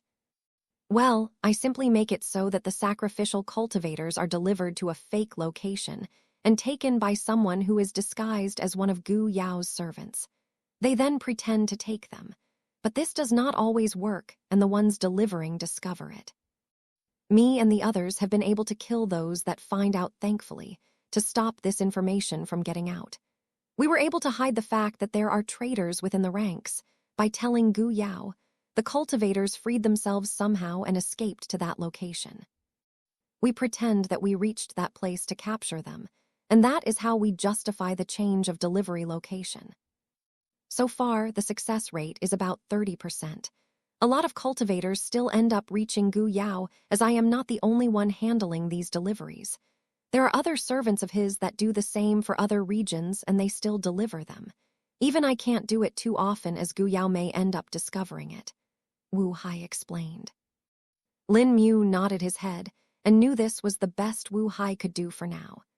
Even with his cultivation base that was at the peak stage of the core condensation realm like him, he still wasn't a match for multiple nascent soul realm cultivators that may attack him if he was found out. What about the high core? Lin Mu asked next. Wu Hai had a tense expression after listening to the question and gritted his teeth. Lin Mu instantly knew something bad had happened. When Gu Yao controlled everyone in the city, there were many high core members amongst them as well. With them being in his control, he was able to find the others who were not there and free. He quickly eliminated them, and now barely 5% of all my people are left, Wu Hai said in a sorrowful tone. Lin Mu felt anger rise within his heart as well, since he had some good relations with some of the people in there too. Who are the ones that are still left? Lin Mu questioned. Right now, there is Hai Wan and a few of the weaker members of the High Core left. Hai Wan had secret orders from me to escape with some documents if she felt we were a lost cause. She was to deliver them to the sects and the kingdom. But back then, I did not know that Gu Yao had the ability to control so many people. That plan failed before it had even started. But still, due to that, Hai Wan was not in the northern town at that time and was able to escape the massacre, Wu Hai answered. Tilde pat tilde. Don't worry, we will not let their deaths go in vain. I swear upon my honor that I shall take revenge for all that have been affected by Gu Yao and the northern tribes, Lin Mu said while patting Wu Hai's shoulder. Wu Hai looked up and thought he was hallucinating. For a moment there, he had seen an obscure pattern appearing on Lin Mu's forehead. He couldn't read what the pattern said, but could feel the power exuding from it. There was a strange sense of reassurance in Lin Mu's words that he could not explain. And when that time arrives, I'll be with you, Wu Hai replied. Chapter 466, A Plan of Sabotage. What's the situation here in the capital? And what about your father? Lin Mu questioned after Wu Hai had calmed down. The capital has a lot of spies of Gu Yao, mostly in the form of disciples of various sects. There are a few that are being controlled by the curse, but most of them are here on the orders of their sects. Overall, the situation is in a strange equilibrium, but it can be changed at any moment. As for my father Wu Zun, ever since he was promoted to the position of a court minister, his influence has only grown. He has been using this power to establish various deals that are likely to be helpful to Gu Yao. I haven't been able to gain much on his end due to being greatly restricted. He hasn't been letting anyone other than Gu Yao himself get an idea of what he's doing either. And now that my mother is under the control of Gu Yao as well, the slight opposition that he had from the old powers that supported my mother have also faded away. Her power as the Zhen clan's final member is useless as well, Wu Hai answered. Looks like we will have to take a different approach. Have you thought of a plan?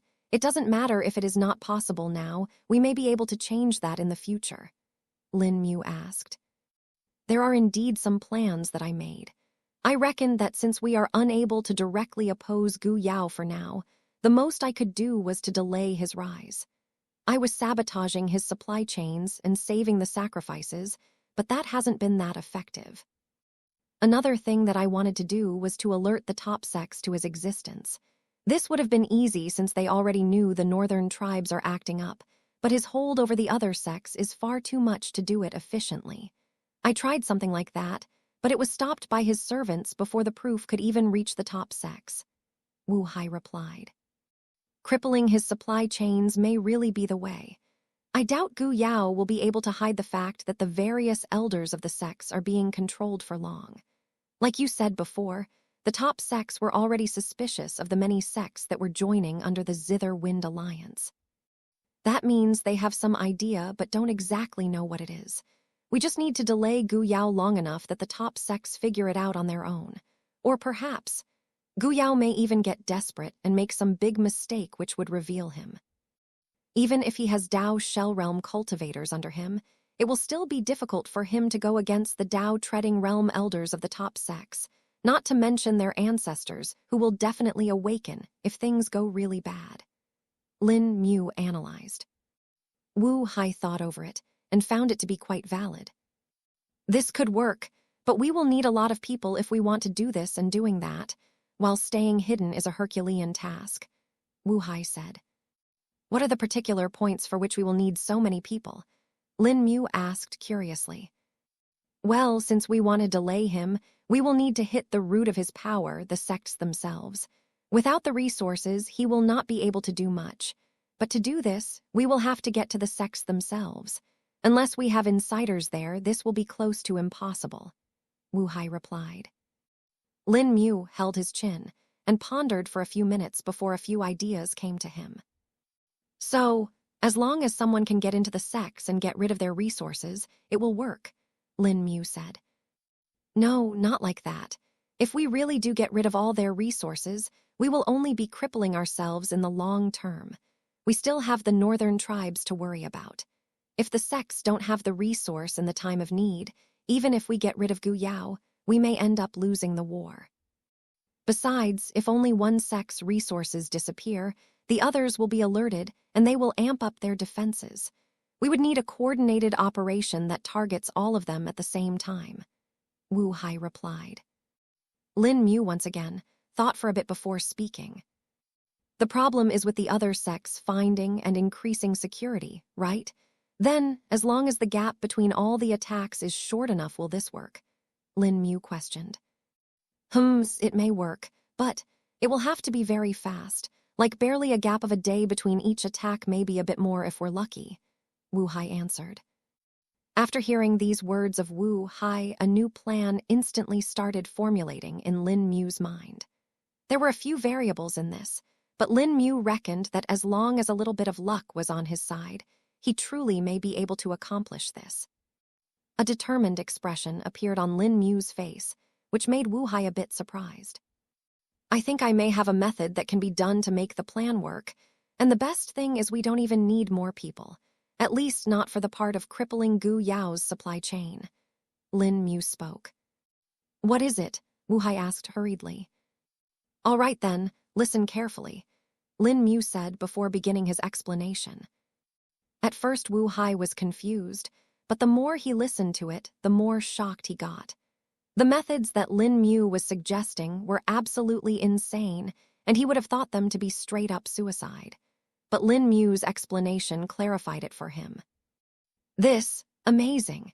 If this truly works, then we may truly be able to stop Gu Yao. Chapter 467.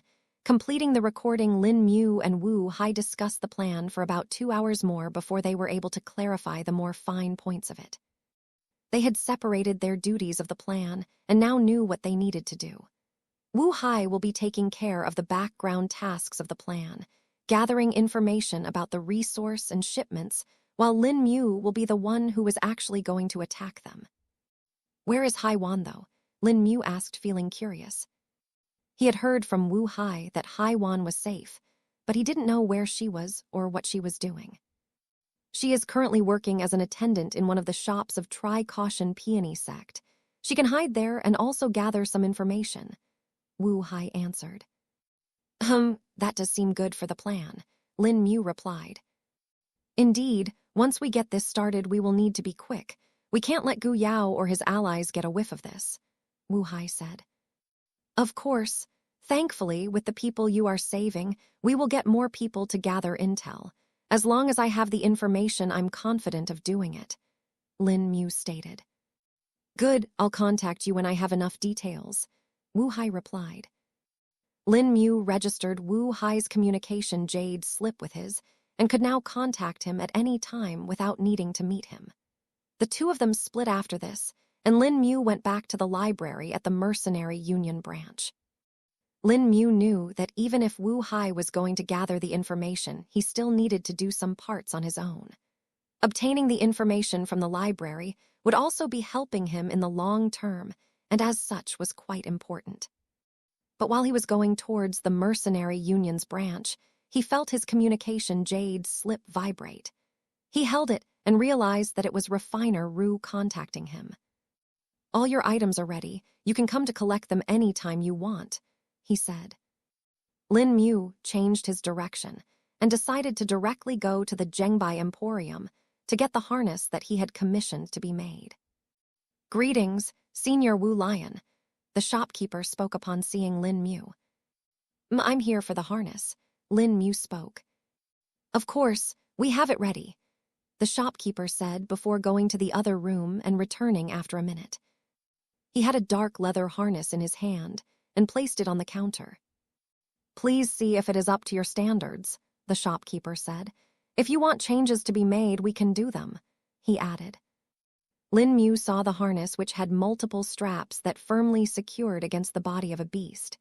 Its seat was firm yet soft, and Lin Mu could tell that it had some excellent craftsmanship. The size was also perfect for little Shrubby, and because the straps were adjustable, even if he grew more, the harness would still fit him. Everything seems all right. I'll take it, Lin Mu stated before picking the harness and storing it in his ring. Thank you for your patronage. The shopkeeper bade Lin Mu farewell while hoping that he would return again. High-paying customers were always welcome, no matter what kind of a business or shop it was, and any businessman would want more of them to come in. After I finish up with the books in the library, I should go to Little Shrubby and give him these things. Wonder how he'll react, Lin Mu thought to himself. He soon reached the Mercenary Union and entered it without bothering the clerks. They seemed absent currently, and Lin Mu did not know where they had gone to. He estimated the time and could tell it was a little past noon. Are they having lunch, perhaps? He wondered. Pushing this thought to the back of his mind, Lin Mu opened the door of the library. The doors made some noise while being opened as well. Tilde rumble tilde. It was evident that infrequent use had led to it losing its smoothness, and now its hinges were getting rusty. Lin Mu sat back in his previous position and took out more spirit stones to use for the million-word transference formation. Tilde wang tilde. The runes appeared in the air, and the formation became active again. Books started trembling in their shelves, and when Lin Mu finally placed the jade slip in the center, they all flew out of the shelves. They floated over to the center, and words started coming out of them before pouring into the jade slip. The formation was working well, and Lin Mu could tell that its speed had even increased by a little bit. Your control is getting better, Zukong praised. It is all due to your guidance, Senior, Lin Mu replied before fully focusing on the task at hand. He continued using the formation and transferred all the information from the books into the jade slip one by one. It took him 12 hours, but he had finally completed the task, and all of the books had been copied into the jade slip. This gave rise to a thought in Lin Mu's mind. Senior, if keeping the information in a jade slip is so convenient, why do they not use it more? Lin Mu questioned. They do that, of course. Did you forget that not everyone can afford them, though? Only sects and rich organizations can afford to set them up, though. Besides, for the amount that you bought that jade slips, you would probably have been able to buy multiple copies of each book in this library. Zukong answered. Ah, I understand. I really did forget that, hee, Lin Mu replied. He looked out through one of the windows in the library and saw that the moon was already high up in the sky. It was starting to wane, which meant that it was the second half of the fortnight. Chapter 468. Gifts for Little Shrubby Wind whizzed by as Lin Mu flew through the air. He had finished up recording all the books in the library and was now heading towards Little Shrubby. He had easily left the city by using fade and was now on his short sword. Lin Mu made sure to take a less traveled path and avoided coming under the view of anyone. Due to it being nighttime, the security was heightened and he could see way more guards patrolling the areas. The area around the capital city was mostly plains with a few hills and patches of forest spread in between. Little Shrubby was hiding in one of these small patches of forest, and Lin Mu was tracing him through his connection with him. It took Lin Mu about an hour to reach his position due to how many detours he had to use.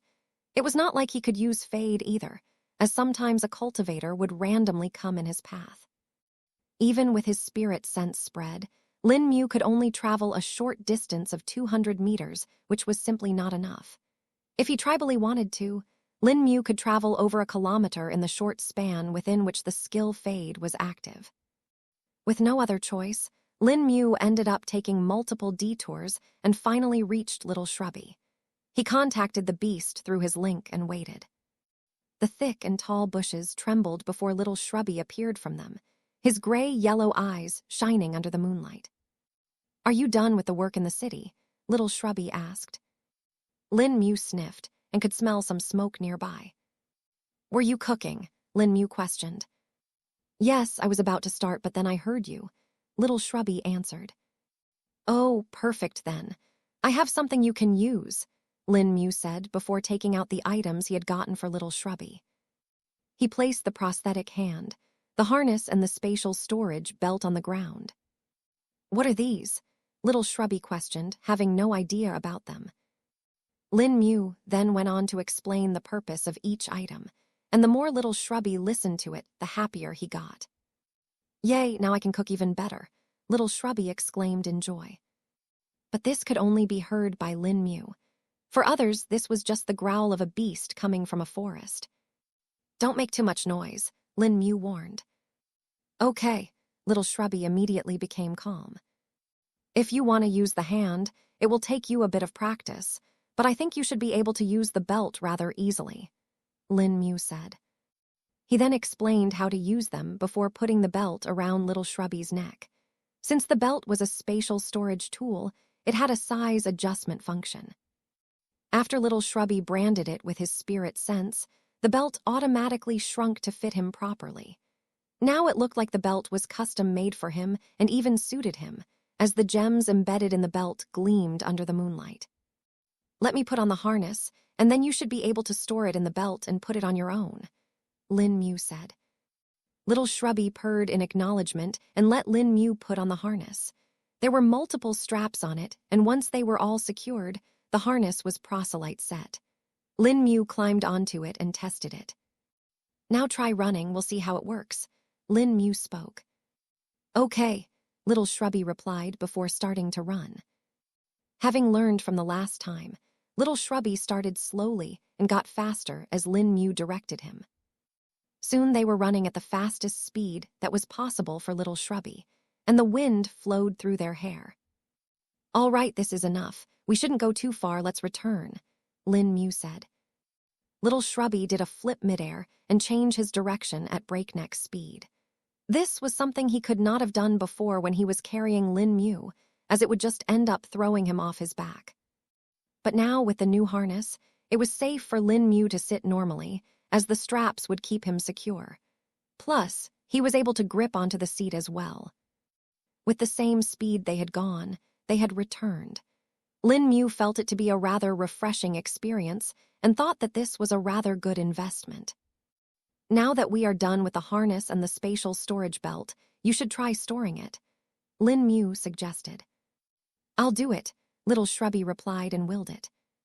Then, with a slight delay, the harness disappeared from his back. "Good, now try putting it back on," Lin Mu spoke.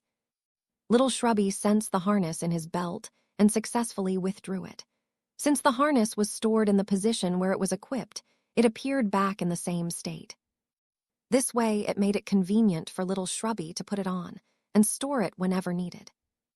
"Now, do the same you did with the spatial storage belt and brand the metallic hand with your spirit sense," Lin Mu directed. Little Shrubby nodded his head, and the spirit sense spread from his body. It touched the prosthetic hand and finally connected to it after a minute. "I did it," little Shrubby said with excitement. "Try moving it around. You should be able to do that now. Though if you want to control the fingers, it will take you more practice," Lin Mu replied. With a single thought of little Shrubby, the prosthetic hand was sent flying up in the sky. The hand fell back a couple of seconds later on the ground with a thud.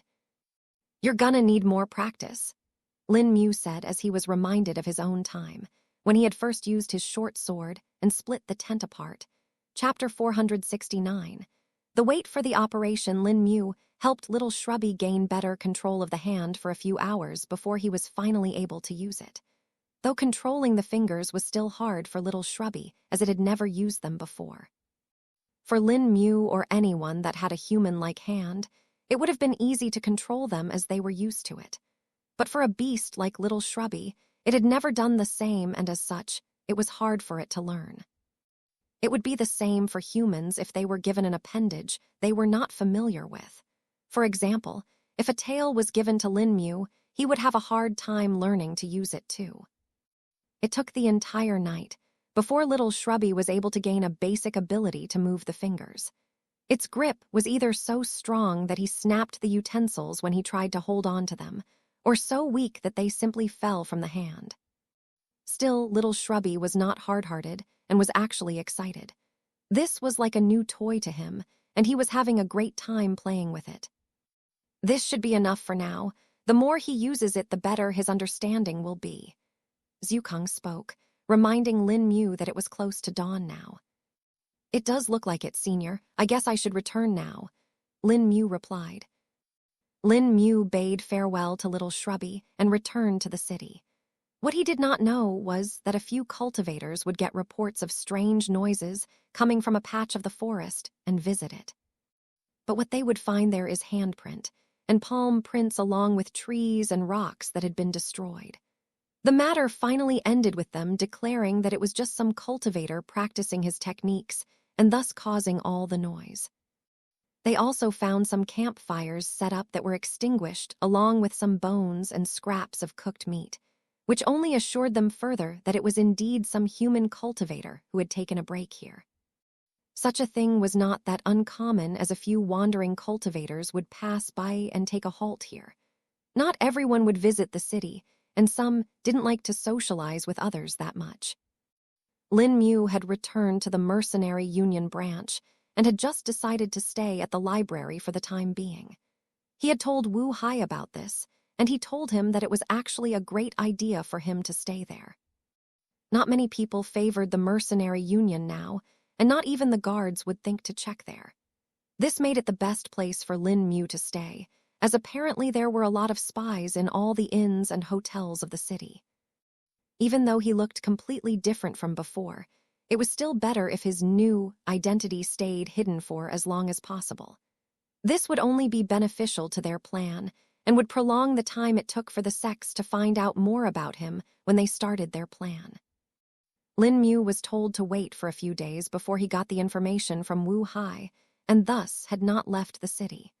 While Wu Hai could easily give Lin Mu the location for the sects, it was still better if he gathered all the details for it. He wanted the operation to be as swift as possible, so there was the least possible chance of an obstacle. This was due to the fact that most sects were quite huge in size, and had protective formations and arrays that were hard to bypass.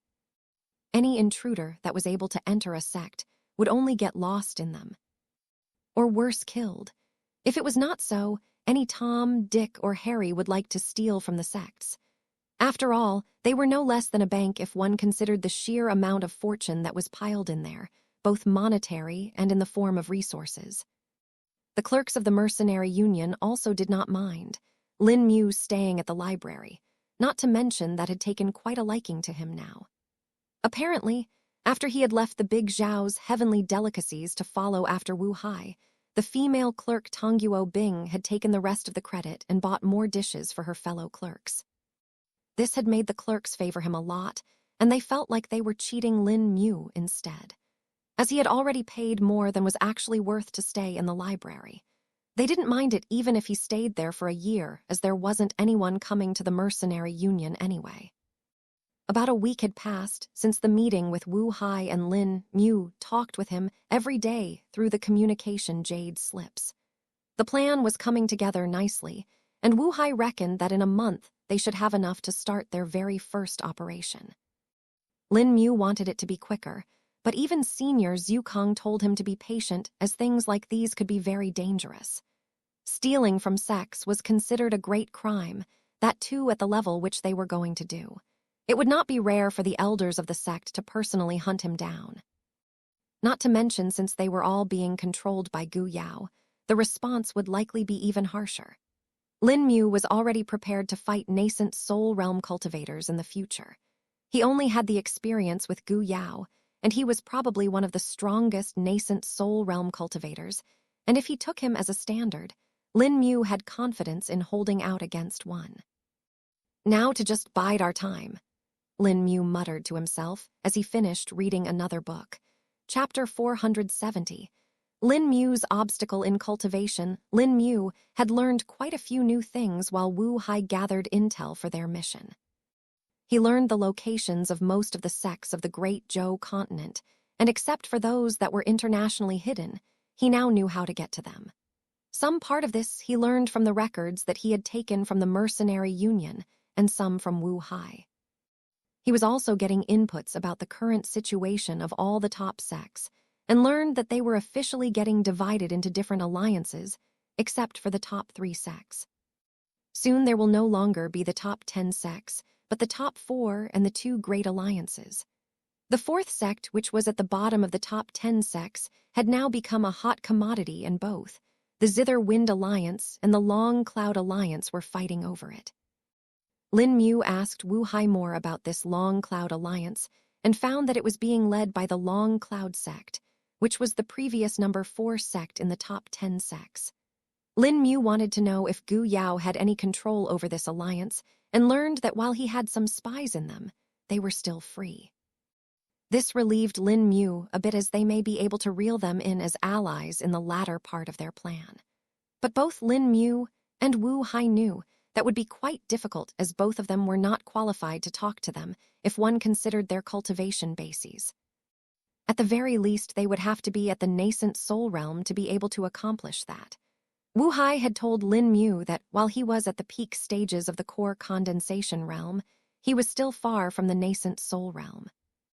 It would take him a decade, if not more, to reach that, but if he somehow received the complete version of his cultivation technique, the Unity Reversal Secrets, he would be able to do the same in less than 2 years. As for Lin Mu, he was in a dilemma. Neither Zhu Kong nor Lin Mu knew when he would be able to break through to the nascent soul realm. Zhu Kong had told Lin Mu that he will sense it when a heavenly tribulation is about to appear for him. But so far, Lin Mu did not have even a small sign for that. Even his spirit chi cultivation had reached a peak, and he was unable to progress anymore. Not only was his core fully saturated, even his danshan was now full. Sleeping and using well of slumber also did not work for him, as the extra's spirit chi that was generated only dissipated after a while. So instead of focusing on the quantitative aspect, Lin Mu decided to focus on the qualitative ones. There were a few things that he could do for this. First was the nameless technique of the lost immortal, which he could continue practicing. Currently, no matter how much spirit chi he poured into it, it was like a drop in the ocean, and no change could be perceived. Then he had the body cultivation, which he could still progress in. He had the mortal strengthening scripture too, which he wanted to practice, but was lacking in earth elemental resources. He had already finished all the earth and chi pills and could only buy more resources or refine earth attribute spirit chi of his own. Since the spirit chi he was generating was getting wasted anyway, he focused on refining it further into the earth attribute spirit.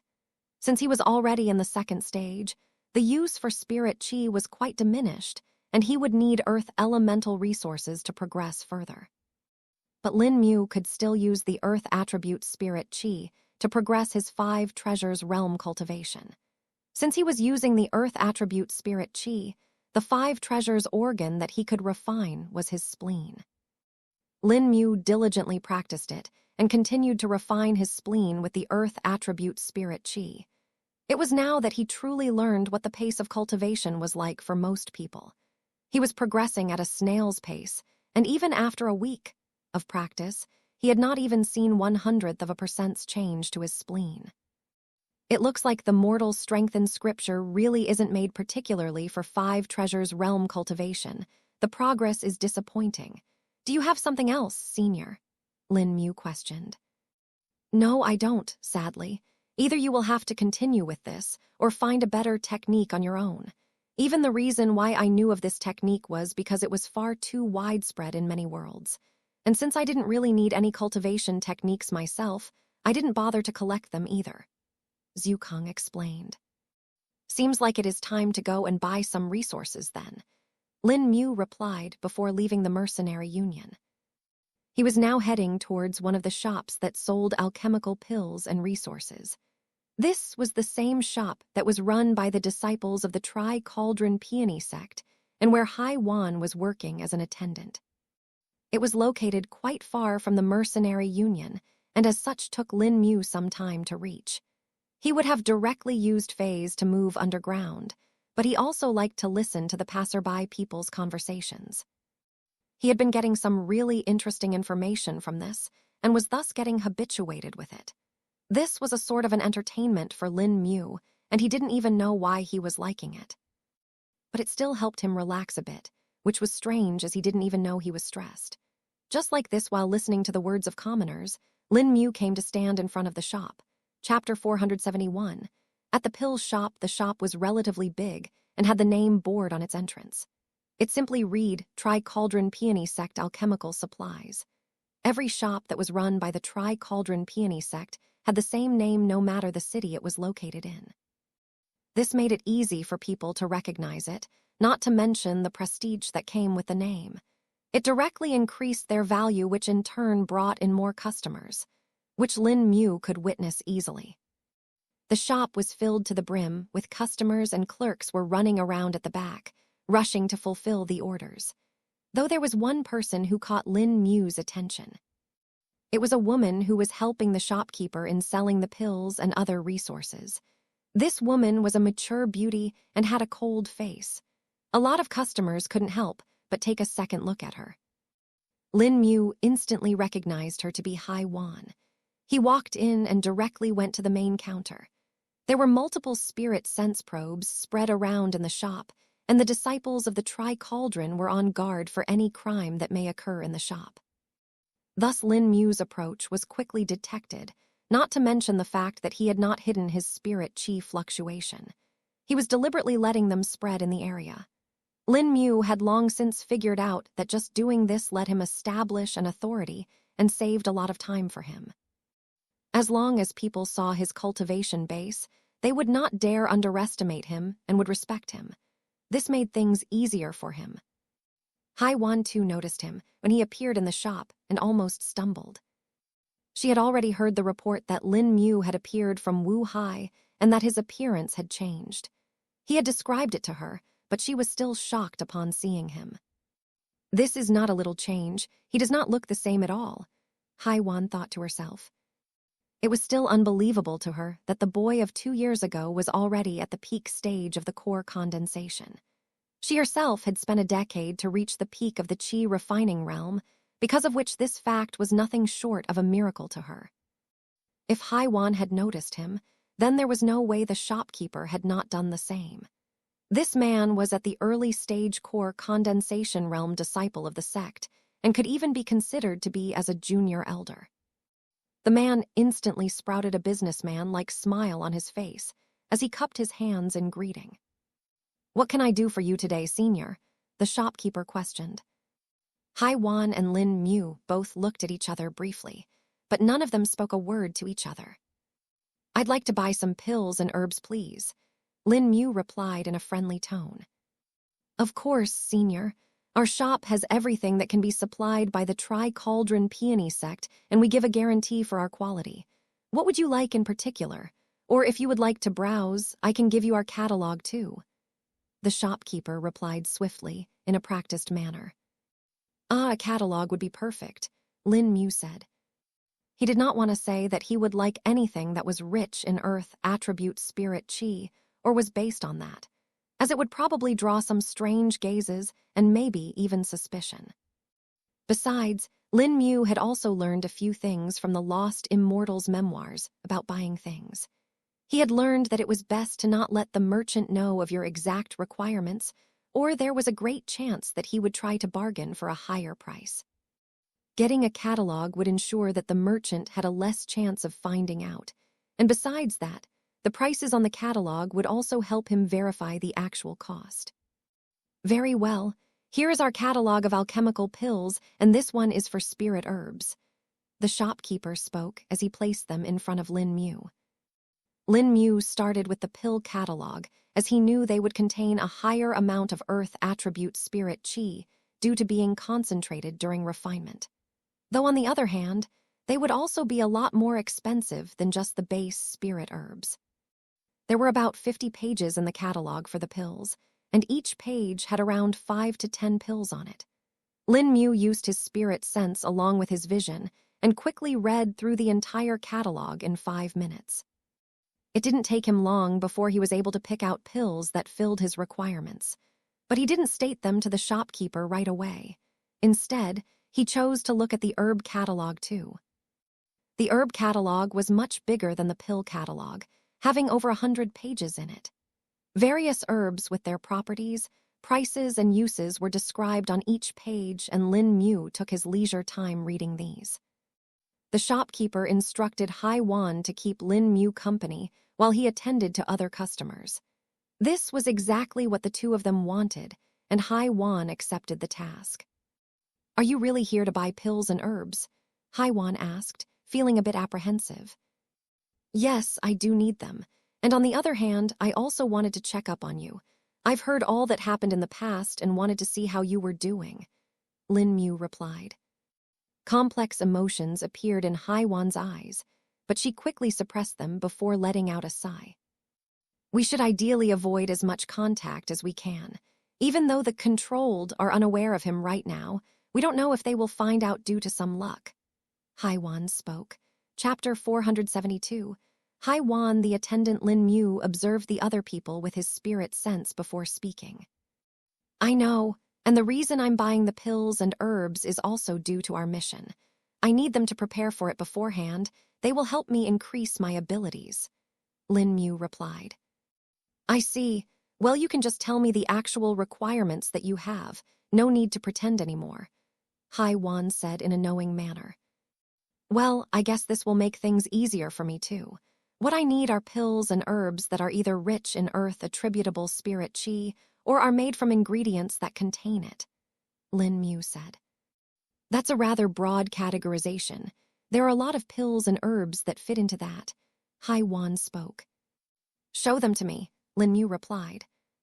Hai Wan nodded and pointed out all of them. Lin Mu had already picked out some of the pills and herbs, but she showed him the ones that were more cost-effective. Lin Mu wouldn't need a healing pill that contained a little bit of earth attribute herbs and cost more. Rather, a low-grade pill that had a lot of earth attribute ingredients with a more economical price was better for him. One by one, the list expanded, and soon Lin Mu had his order ready. But the amount that he was buying irked Hai Wan a bit. "Are you really going to buy these all? They will be quite expensive, you know," Hai Wan said. It wasn't that the pills or herbs themselves were that expensive, but just that Lin Mu was getting a rather large quantity of them. "How much will they cost?" Lin Mu questioned. "Roughly 6,000 low-grade spirit stones. Do you really want to spend them?" Hai Wan asked again.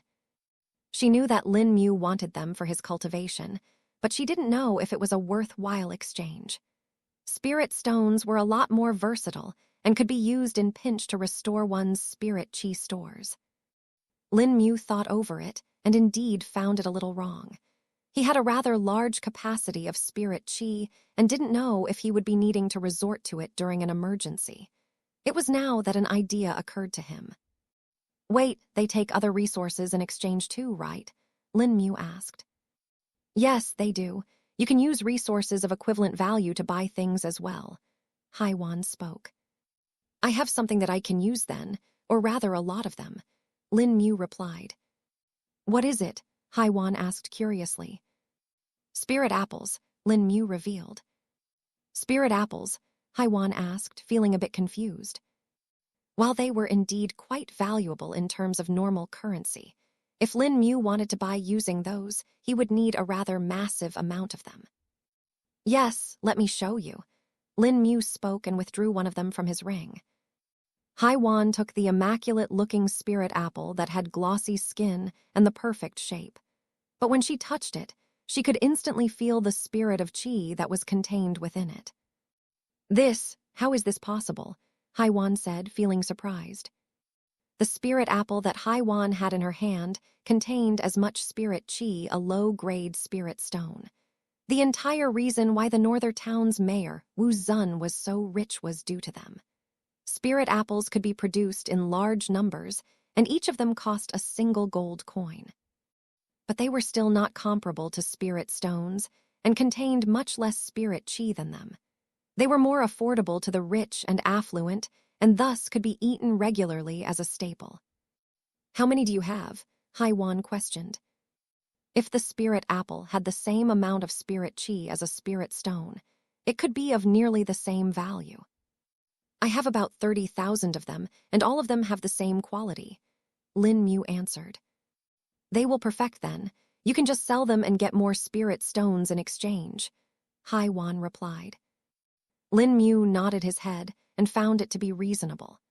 During the time he had spent in the sleepscape, he had accumulated a lot of them, and as his cultivation base had also increased, the number that grew on the tree every day increased as well. Currently, the spirit apple tree in the sleepscape grew 30 spirit apples every day.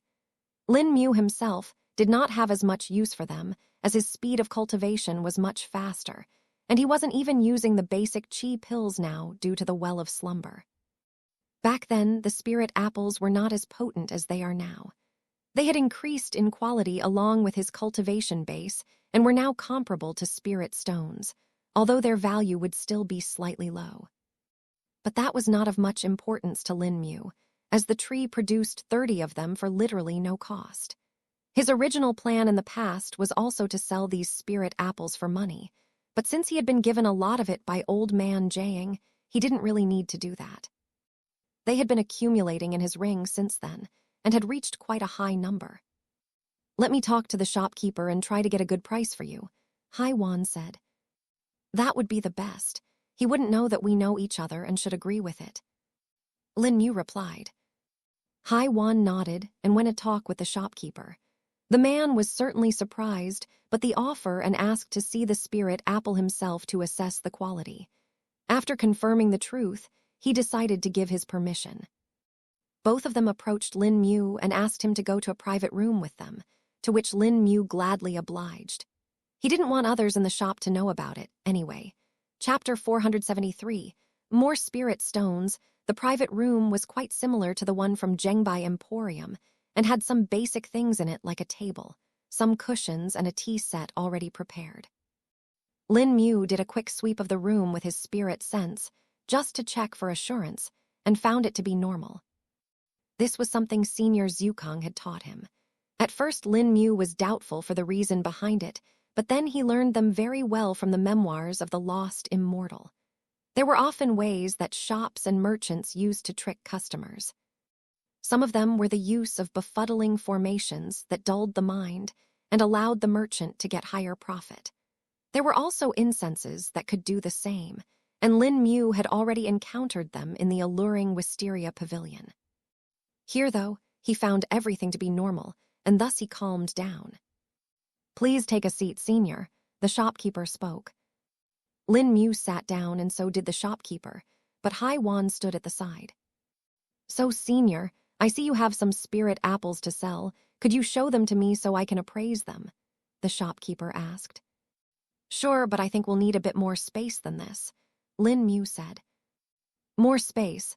The shopkeeper asked with confusion. While Haiwan had told the shopkeeper that Lin Mu had a large amount of spirit apples to sell, she hadn't told him the exact number. Doing so would make him determine the price beforehand, and would then lessen the profit Lin Mu could make from it. Still, the shopkeeper obliged, and the table was moved to the side, leaving a much larger space there. Lin Mu then simply extended his hand and withdrew 10 large barrels that took up nearly the entirety of the room, only leaving enough space for the 3 people to stand. The shopkeeper was absolutely astounded and couldn't believe his eyes. He went to one of the barrels and opened its lid, revealing the spirit apples that were stored inside. All of them looked the same as the one he had been shown. Still, he didn't stop here. He opened the lids of all the barrels and then used his spirit sense to count them. After 10 minutes, he was done judging and still had a surprised expression on his face. A total of 32,609 spirit apples, all of the same quality, the shopkeeper muttered. He roughly calculated the price and how much he could resell them for and came up with the transaction costs. Senior, for 32,609 spirit apples, I'm willing to offer you 24,268 low-grade spirit stones, or its equivalent in mid-grade spirit stones. The shopkeep spoke. Lin Mu looked over to Hai Wan, and she slightly nodded her head. All right, I'll take it, Lin Mu replied. The shopkeeper took a breath of relief and felt secretly happy. He would be able to resell these for 30% more, and his commission from that would be the same as what he would get from the sect in 6 months. How would you like the payment to be, senior? Do you want spirit stones, resources, or something else? The shopkeeper asked. Deduct the things that I am buying from this, and from the renaming amount, I want it to be split into 2. One part to be converted into low-grade spirit stones, and the other to mid-grade spirit stones. That is acceptable. It shall be done as you wish. The shopkeeper spoke and called over a few servants. Since Lin Mu had asked for quite a lot of things, they would need a little while to gather them, and thus he instructed the servants to get what was needed. Hai Wan, though, was an attendant and thus of a higher rank, because of which she got to stay here. The shopkeeper couldn't help but think about the man in front of him. This was a great deal, but he was curious how Lin Mu had gotten so many sprint apples. The trio Cauldron Peony sect had a good relationship with the Wu Lim city and its mayor Wu Zun, who was now a minister at the capital. They were thus aware of the costs of the spirit apples and knew the quality that they could get in the market.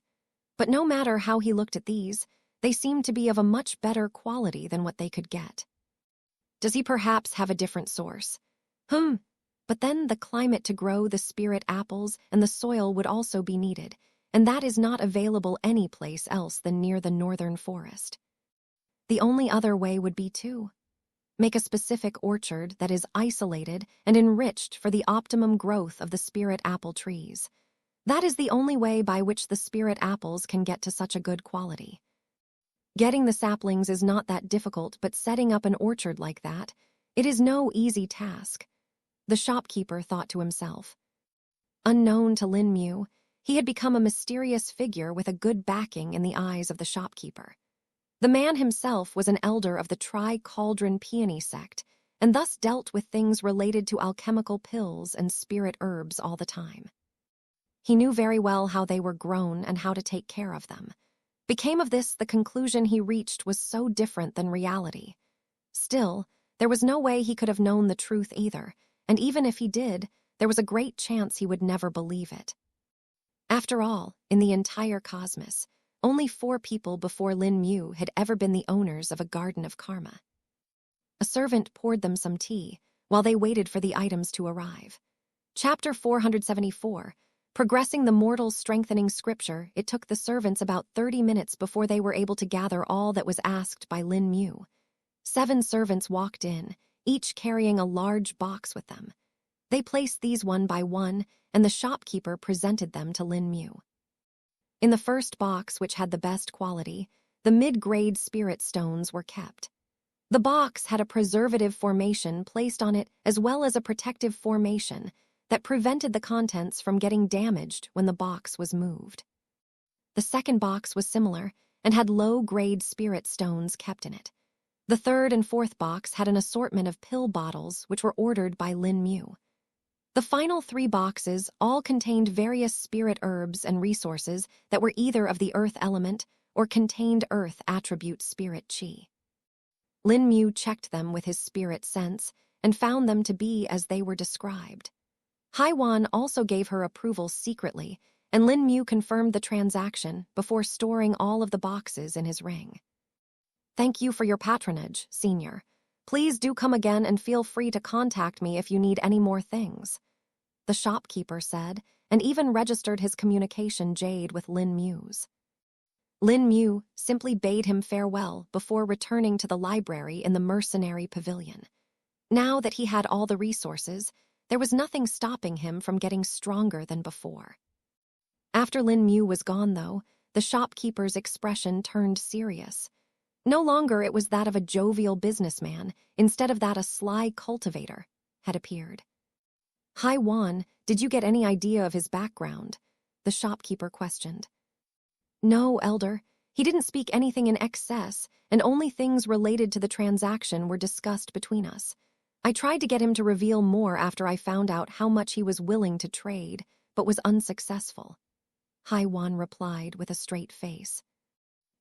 He was definitely experienced then, plus the number of things he stored in his spatial storage ring. That was clearly not normal.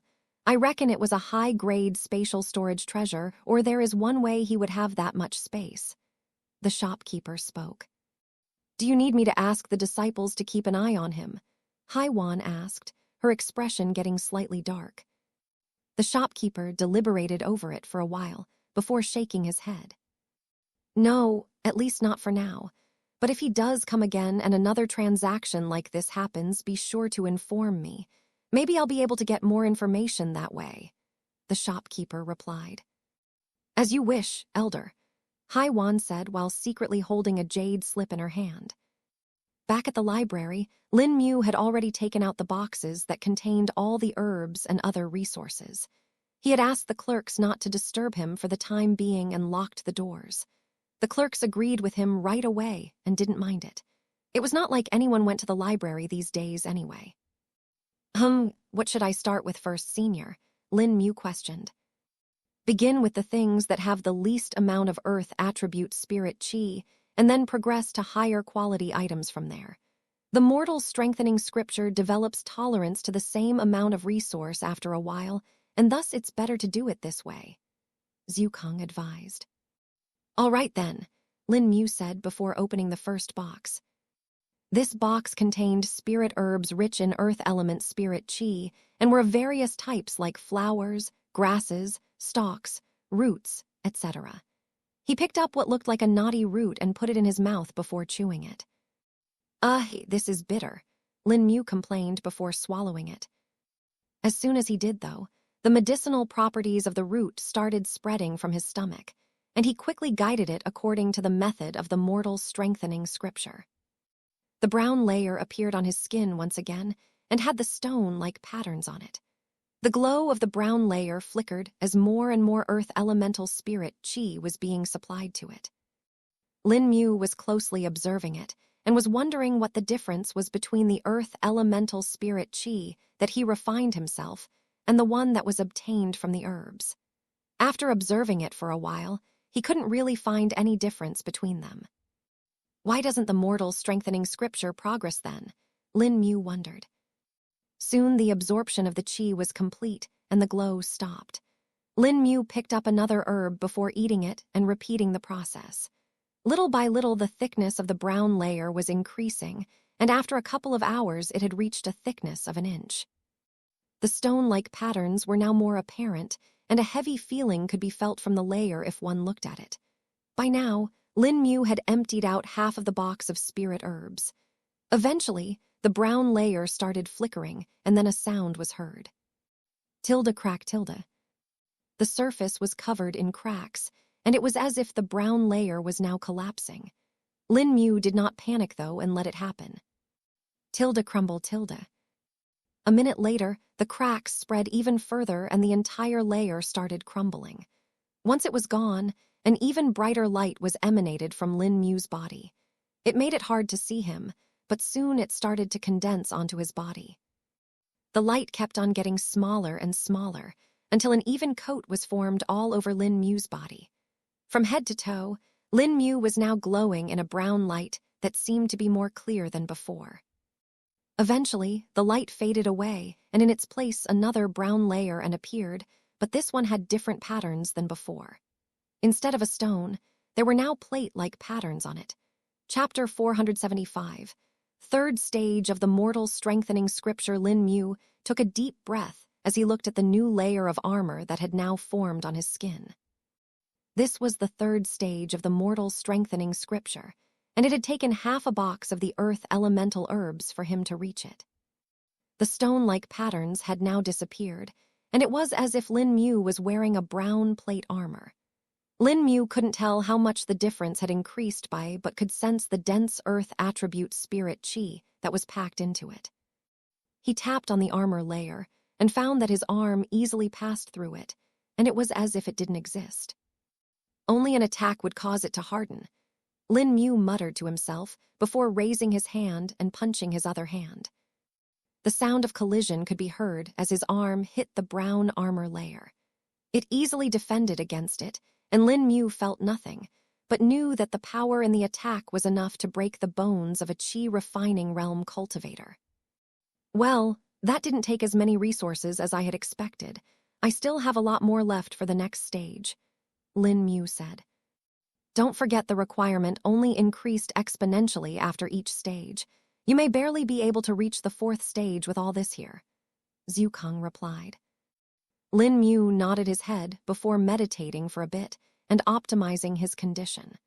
Practicing directly after a breakthrough could make their cultivation base unstable, and thus it was better to let it stabilize for a bit. Lin Mu spent an hour like this before starting his practice again. He started eating the rest of the herbs and continued the process. And just as Senior Zhukang had said, even after finishing all the boxes of the earth elemental spirit herbs, Lin Mu was unable to have a breakthrough to the next stage. But while he had not seen any progress in the mortal strengthening scripture, he did get a different surprise. He looked at his spleen and saw that its refinement had actually increased a little bit. After his spleen was fully refined, he would reach the first stage of the 5 treasures realm, and just his body alone would have strength equivalent to that of a peak core condensation realm cultivator. Perhaps if I'm able to finish the first stage of the 5 treasures realm before I reach the nascent soul realm, I may even be able to compete against the nascent soul realm cultivators, Lin Mu thought to himself. During his time in the sleepscape, he had read about the body cultivators in the memoirs of the lost immortal. The lost immortal himself was not one and was a true chi cultivator, but during his life, he had seen a lot of body cultivators himself. Their power was not something that normal chi cultivators could compare to. Just progressing in one stage of the 5 treasure realms would put them at the same point as that of a peak stage cultivator of that equivalent chi realm. Another thing was their terrifying bodies, which were durable and had better resistances than normal chi cultivators. Overall, it seemed like their advantages over the chi cultivators were many, but in reality, it was balanced. Body cultivators couldn't use chi skills and would have to use their bodies to directly fight as common martial artists would do. While they could use the spirit chi in their bodies, and with vital energy, emitting it out of their bodies was often difficult for them. Another thing was that the effort needed to progress for the body cultivators was immense, such that 10 normal chi cultivators would be able to cultivate at the same time that was required by them. The resources needed also increased by quite a bit. While body cultivators were rare, what was even rare was someone who cultivated both the body cultivation path and the chi cultivation path. The people who were successfully able to do both were considered to be rarer than a killin's horns or a phoenix's feathers. While some people did practice a little bit of body cultivation along with chi cultivation, they only did this to increase the strength of their bodies and would not fully focus on this path. Doing so would only cause them to waste their potential. He spent the rest of the night in eating all the herbs and practicing the mortal strengthening scripture, and had to stop as he had run out of the herbs. He looked at the pills and picks out the lowest quality ones first. They were all sorted according to their quality, just as Lin Mu had asked from the shopkeeper, and thus he had an ease of use. He wondered if he should start using them, but was then interrupted by a knock on the door. "Senior, would you like some breakfast?" a Tongguo Bing asked from outside. Tilde rumble tilde. And just as he heard the word breakfast, his stomach gave him the answer. "I may as well eat now," Lin Mu said before opening the door. "Sorry to disturb you, Senior, but we got some food and was wondering if you would like some," Tongguo Bing asked. "All right," Lin Mu said, and the girl gave him a tray of food that she had already prepared for him. Lin Mu looked at the quantity and knew that this would barely fill the gaps in his teeth. Still, he accepted the food and finished it rather quickly before thinking of eating more. "Do you want more food, Senior?" the woman questioned. "Yes, how about you go buy me some, I'll give you the money," Lin Mu replied. "Sure," Tongguo Bing replied with a smile. "All right, get me as manly dishes as you can that have spirit beast meat and spirit herbs in them." Lin Mu spoke before handing her 10 gold coins. She happily skipped away, and Lin Mu went back to the library. "At least I'll save time this way." Chapter 476. 3 earth elemental pills. Tongguo Bing soon brought him his food, which she could not carry alone and had to ask her fellow clerks to bring with them. Lin Mu generously allowed them to take some for themselves too. It wasn't like they could eat as much as him anyway, and thus he didn't mind it. He was grateful that he had a place to hide without suspicion. He simply ate his food and returned to practicing the mortal straightening scripture. He opened the first pill bottle and ate a single pill. The pill melted in his mouth like sugar, and he swallowed the medicinal liquid. Unlike the herbs, most of which were bitter, this pill had a slightly sweet taste. After the pill reached his stomach, he quickly got to assimilating its potency. Guiding it into the circuit for the mortal strengthening scripture, Lin Mu resumed the process. It finally started moving again, and he confirmed that it had only stopped due to the tolerance developed to the herbs. One by one, he kept on eating the pills, and 3 days went by. He would pause in the morning and ask Tongguo Bing to get some food for him, and would then return to his practice. Finally, on the 4th day, he had finished consuming all of the pills he had bought from the shop. He was now stuck at the very cusp of a breakthrough and only needed a little bit more to reach the 4th stage. "I need to get more pills, but these ones won't work anymore," Lin Mu muttered to himself. He was just a small step away from the next step, which felt a little frustrating to him, but he knew that he should just take it calmly. He took out the communication jade slip and looked at it for a few seconds before making up his mind. He sent a message to the shopkeeper of the Tri-Cauldron Peony Sex shop and asked him if they had any pills of the earth attribute that were not on the catalog. There are a lot more alchemical pills like that, Senior, but if you want them, they would have to be ordered first. The alchemist will then refine them for you. Since these pills are more expensive and hard to produce, we don't usually keep them in stock.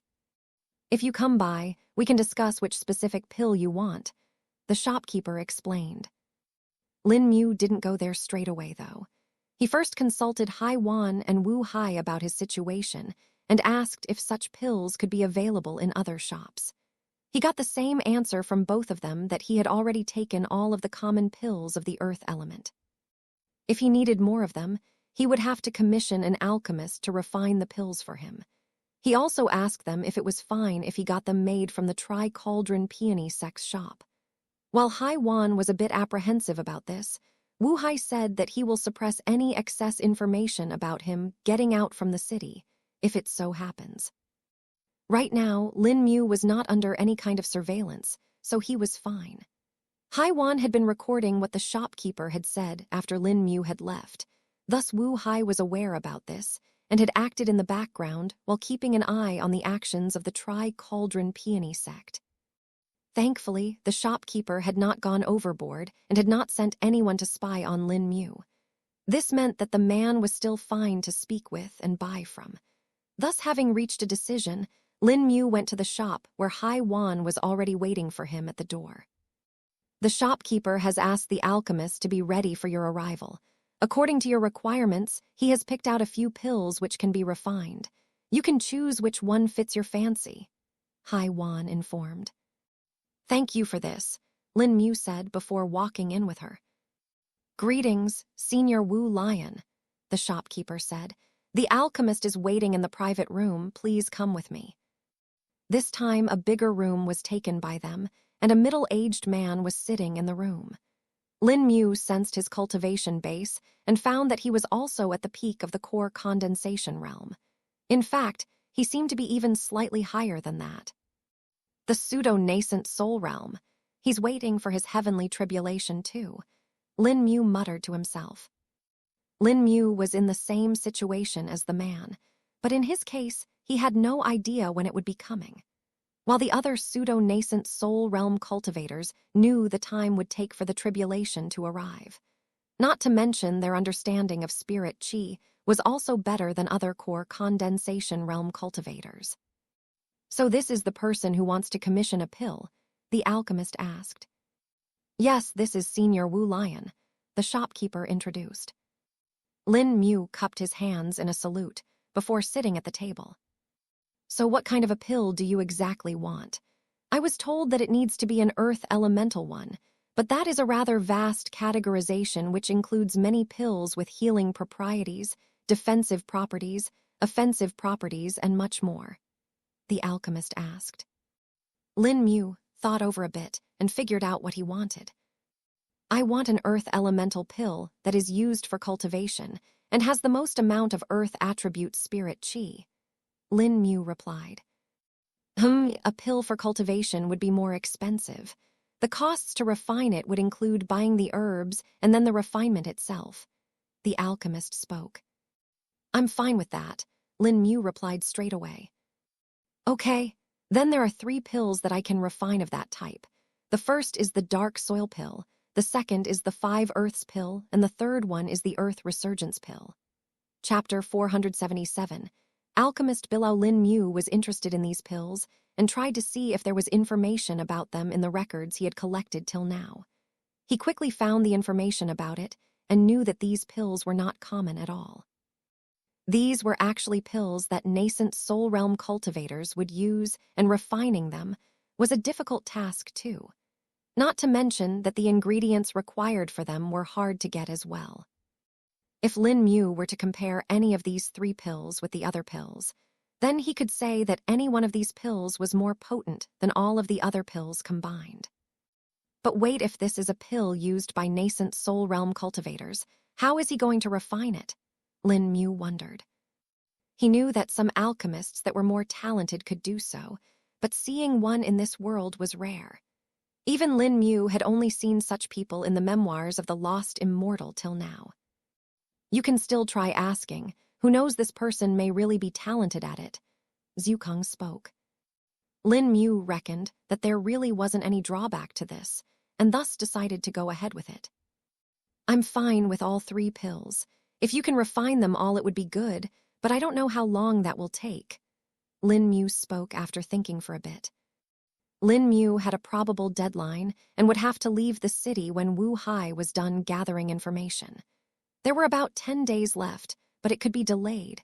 Lin Mu just hoped that the pills could be refined before that. I can refine all of them, but each pill would take me around 15 to 20 days of time, the alchemist spoke. 15 to 20 days, that would be a bit too late for me, Lin Mu replied.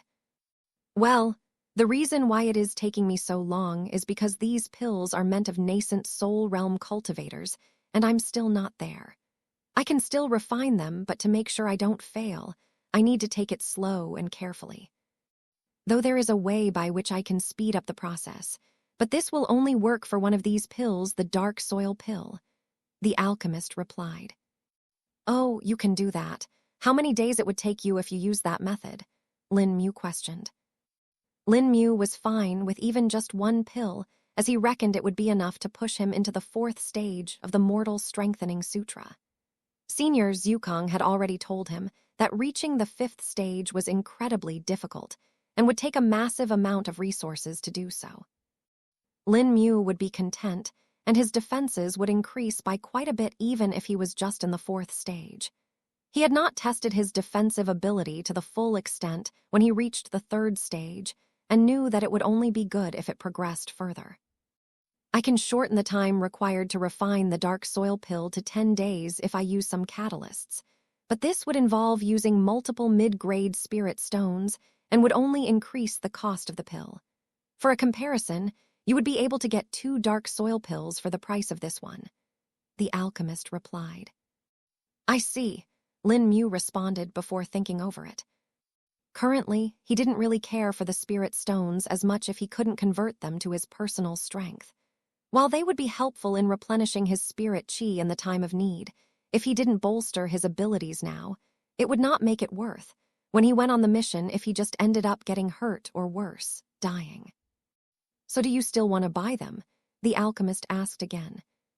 Yes, I'll take them. How much will it cost for the dark soil pill? Lin Mu replied.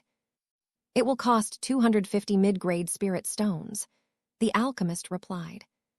This was the first item Lin Mu was spending such a large amount of spirit stones on something, but he knew it was worth it. If I think about it, I've spent way more collectivity on other things, Lin Mu thought to himself. All right, I'll take it, Lin Mu answered.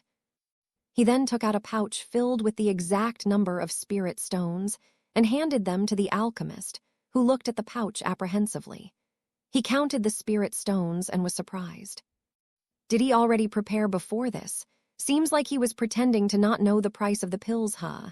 A cautious person just like they told me, the alchemist thought. Everything is here. I can start the process as soon as I get back to my abode, the alchemist spoke. But just as the alchemist was about to stand up, Lin Mu had a thought and he spoke up. I forgot to ask, what is your name? Lin Mu asked. Oh, look at me, I forgot my manners at work. You can call me Alchemist Billow, he answered. All right then, goodbye Alchemist Billow. Lin Mu said farewell to him while thinking, where did I see this name before? Alchemist Billow left the shop and went to do his work while the shopkeeper exchanged some more pleasantries with Lin Mu. He couldn't help but feel happy with such a good customer who was high-paying. After all, he would be getting a cut from this too, as he was the one who recommended Alchemist Billow. Good that I spent extra effort in getting Alchemist Billow. Thankfully, he was free from other jobs since he was preparing for his breakthrough. I wonder, though, will Alchemical Billow be doing his breakthrough at the sect or someplace else? Maybe we'll get to observe and learn from it. The shopkeeper thought to himself. Chapter 478. The dark soil pill is ready now that he had ordered the pill. Lin Mu just returned back to the library. There wasn't much left for him to do other than to wait. He couldn't progress his cultivation, and he couldn't practice the mortal strengthened scripture either. May as well try to further my 5 treasures realm cultivation. Even if it is slow, it'll be fine. A drop will eventually turn into a pond and then into a sea, Lin Mu muttered to himself. Currently, his spleen had reached the 50% mark due to the large number of earth elemental herbs and pills he had consumed. This was not the intended method of cultivation for the 5 treasures realm, but this was all he had. Originally, the 5 treasures realm could be cultivated with vital essence, but because Lin Mu lacked the specific technique, he was using the inefficient method of using spirit chi to convert into the elemental spirit chi, and then use that to refine the related organ. This was a long-winded and inefficient process, but this was all he could do for now. Perhaps I can get some ideas from the lost immortal's memoirs, Lin Mu thought and started reading them.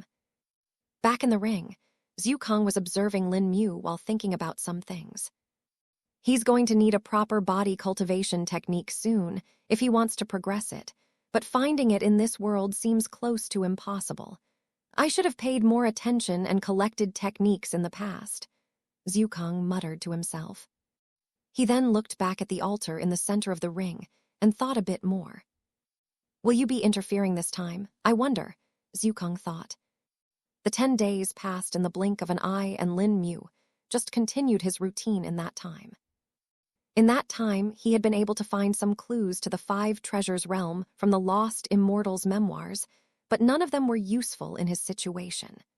Still, he noted them down in his mind, thinking that he may have a chance at using them in the future. Another thing that he discovered in this item was about the alchemist Billow. He had thought that he had heard or seen his name somewhere before, and it was actually in the records of the mercenary union. Alchemist Billow was over 200 years old currently, and thus quite a lot of information about him was available. He was actually a big shot in the Tri-Cauldron Peony sect, and had won a few accolades in the alchemist competition that were held by the many sects. His accomplishments in the field of alchemy were good for his age and cultivation base, not to mention that most of this was self-learned. He actually did not have any master and had learned everything on his own. He joined the Tri-Cauldron Peony sect about 100 years ago when he was invited by a few elders. They noticed his talent in one of the tournaments and quickly took him in. Even the patriarch of the sect said that his talent was beyond his own, and thus he was not worthy of being his master, although he still gave him some lessons, and other elders did the same too. In fact, if it were not for the fact that alchemist Billow wanted to focus on his work and cultivation, he would have long since been given the position of an elder. It was said that even the Rainbow Pill sect had eyes on him and was looking to recruit him at one point. But this didn't happen for some reason, and alchemist Billow chose to stay back at the Tri-Cauldron Peony sect. Since he was at the peak of the core condensation realm, and also had over 200 years of experience, a lot of the people knew that his breakthrough to the nascent soul realm was almost guaranteed. Lin Mu even wondered why a person like that was called to the shop in the capital city, when he should have been focused on preparing for his breakthrough instead. Finally, on the 10th day, as it had been promised, he was contacted by the shopkeeper and asked to collect his commissioned dark soil pill. Let's get it quickly. Wu Hai should also be done on his end soon, Lin Mu said to himself before leaving the library. Tong Yuo Bing noticed Lin Mu leaving the building, but did not question him this time. She had learned that he was a rather reserved person, except for his monstrous appetite, and did not speak much. Lin Mu directly entered the ground using phase and rushed to the shop. In less than 2 minutes, he was already at the shop and popped back up in a secluded area. Senior Wu Lion, you're here already? That was fast, the shopkeeper said upon seeing Lin Mu at the door. He had just contacted Lin Mu and was already here, which was rather quick. I was just nearby, so it didn't take me long, Lin Mu said, giving an excuse. That's good. Well, here is your dark soil pill, the shopkeeper said as he placed a box in front of Lin Mu. The box was small, only the size of a palm, but Lin Mu could see the preservative formation that was carved on it. He opened it and saw the pill lying in a small crystal vial. The pill looked like it was made out of a hollow glass in which small particles of dark black soil were filled in. Lin Mu slightly shook the vial and did not see the soil-like particles move. This was how one was supposed to check the quality of the dark soil pill. If the particles of the soil moved, it meant that the pill was of a low potency and was not fully refined. But if it was packed to the brim, the particles would not move. Everything seems all right, Lin Mu said before leaving the shop and hurrying back to the library. This time he just used fade and returned. Chapter 479, fourth stage of the mortal strengthening scripture appearing in the library again. He shut the doors and got ready. He sat down cross-legged and took out the dark soil pill.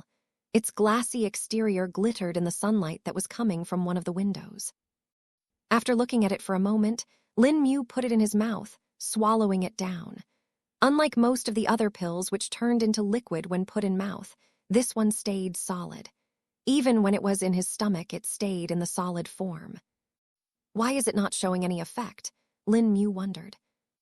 And just as this question appeared in his mind, it happened. It was as if an explosion had happened in his stomach, and the pill started releasing its efficacy. Dense earth elemental spirit chi was released from it that was rapidly absorbed into Lin Mu's body. The spirit chi coursed through his meridians, putting pressure on them. This was the first time in a long while Lin Mu was feeling such kind of a pressure on his meridians. Ever since his meridians had expanded and he had reached the 5 treasures realm, he had not had any problem bearing the spirit chi. This showed just how much power was contained within that little pill. Lin Mu got over the initial shock after a second and hurriedly practiced the mortal strengthening scripture. The earth elemental spirit Qi traversed the meridians and followed the Qi circuit of the moral strengthening scripture. Unlike before, the brown armor layer did not appear on his skin right away. It took him 15 minutes before he had even absorbed the initial wave of the spirit Qi. Lin Mu took a look at the pill in his stomach and saw that it was barely 10% dissolved. This is definitely way more powerful than any other pill I've taken, Lin Mu thought to himself. Finally, he had gone past the limit, and the brown armor layer appeared on his skin again. The plate-like patterns on it started expanding as the armor started to get thicker. The earth elemental spirit Qi kept on pouring into it, and hours passed in the blink of an eye. About half of the dark soil pill's efficacy had been used up by Lin Mu, and he had still not broken through to the next stage. He looked at the armor, which was now 2 inches thick. If one looked at Lin Mu right now, they would think that some barbarian that was wearing a thick armor was sitting there instead. The armor masked Lin Mu's appearance, and he looked like a very bulky man instead. From afar it looked heavy, but in reality, it was weightless. More time passed, and then the communicator Jade slip hummed. Lin Mu paid no attention to it right now, though, and simply continued practicing the mortal strengthening scripture. Finally, the armor could not absorb any more of the earth elemental spirit Qi and reached a peak. Tilde crack tilde. The armor shuddered before cracks started spreading all over it. Bit by bit, they covered the entire surface of Lin Mu's body until it finally shattered. Tilde tremble tilde. A wave of aura was released by Lin Mu's body and spread all across the area. All the people who were currently in the mercenary union and the district that it was located in felt tremors. What? Is it an earthquake? Tongguo Bing, who had been doing her work, said in shock. The other clerks rushed out and saw her. They were in the same condition and felt that there was an earthquake too. Outside the building, the people were all going about their business, but a lot of them suddenly stumbled and fell to the ground. What in the name of heavens? They exclaimed. Tilde thud thud tilde. Some of the stalls and shops that had things hanging on display fell down, and the guards became alert. Inform the captain, we have an earthquake incoming, the guards spoke. But what they didn't know that this entire occurrence was only confined to this area. In fact, when they stepped out of a certain radius, they felt calm. There were no tremors here, and it was as if everything was normal. Yet when they turned around and looked back at the road, they could still see the things moving and people trembling. All of them had question marks on their faces and couldn't explain this stager occurrence. This didn't last for long, though, and within 2 minutes everything had calmed down. It was as if nothing had happened, but the marks of those tremors could still be seen everywhere. Some of the buildings and shops had cracks in their walls, and a few trees had collapsed. Even the lamps that hung from the poles along the streets spilled the oil from them, while the ones that were a bit more unstable directly fell to the ground. Thankfully, it was daytime and the lamps were extinguished, or fire would have likely started in the area. Lin Mu, who was the source of this, sat completely unaware and was fully focused on himself.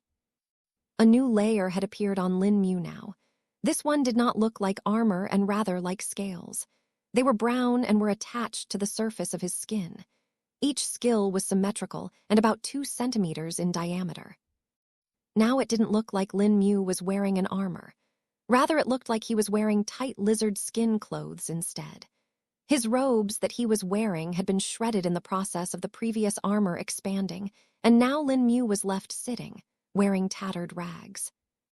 He finally opened his eyes, that glowed with a fierce look.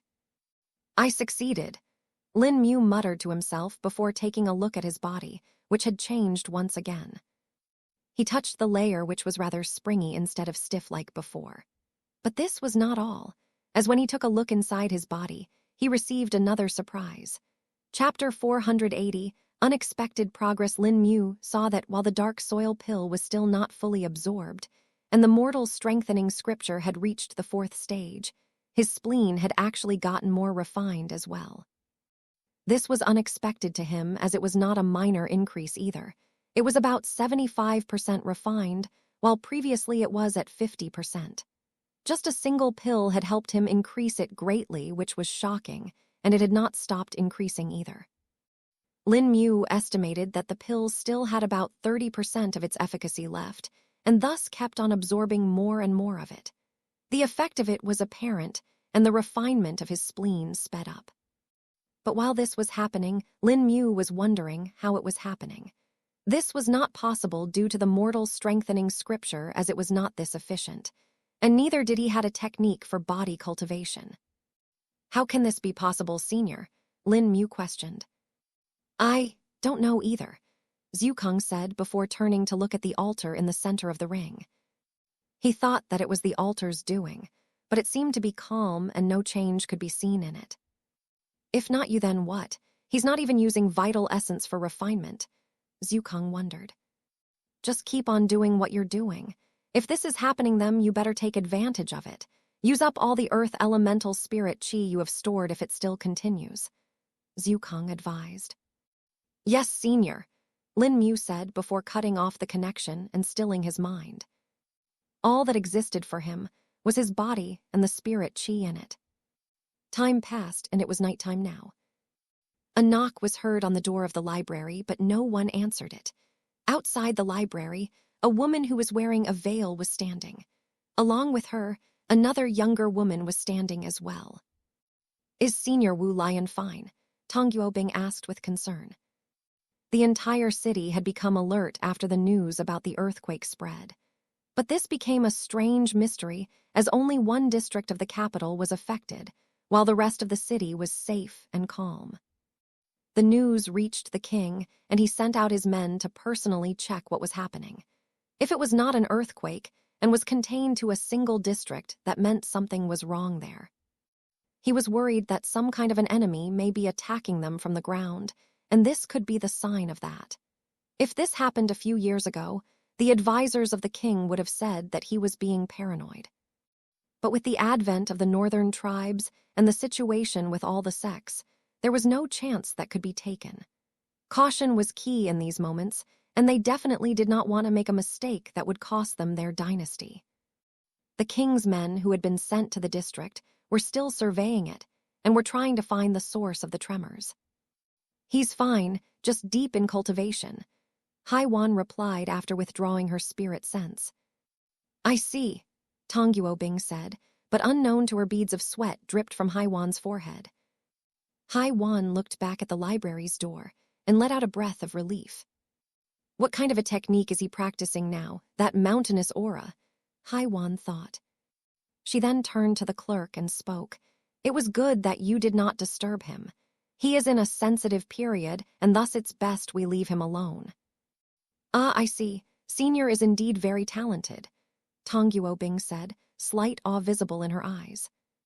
Talented is an understatement. Even we don't know what he is, Haiwan thought. How do you know Senior, though, Miss Wan? Tong Yuobing questioned. We are acquaintances and have had some dealings before, Haiwan replied. Ah, I see. Tong Yuobing nodded her head. I'll leave now. Make sure not to disturb him. Also, do you need more payment for him staying here? Haiwan asked. No, Senior already paid enough. Even if he stays here for a year, it still won't be enough. It's not like this is a proper hotel or inn anyway, Tong Yuobing replied.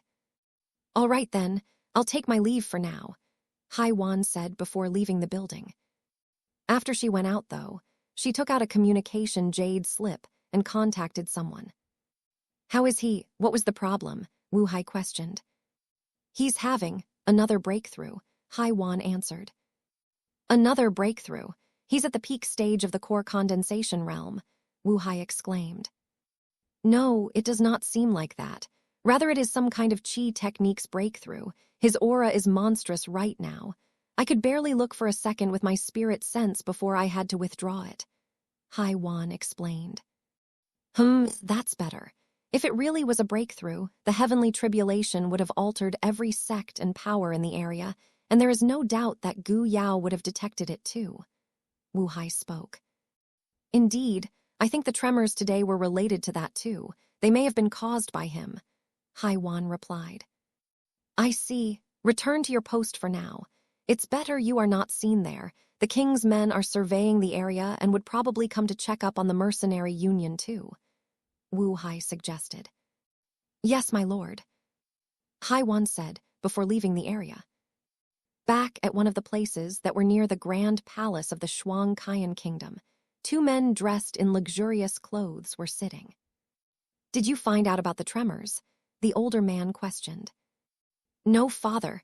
Whatever it was, it is likely to be something new, or maybe a one-time phenomena, Wu Hai answered. I'll inform elder brother just in case, Wu Zun spoke. Chapter 481, A New Team. Lin Mu let out a breath that traveled far and shook the curtains on the windows. He opened his eyes that glimmered with a serene look. This was quite different from the fierce one he had before this. I'm close. Just need another push like this to complete the first stage of the 5 treasures realm, Lin Mu muttered to himself. His spleen had reached 85% refinement level and would need just a bit more to reach the next stage.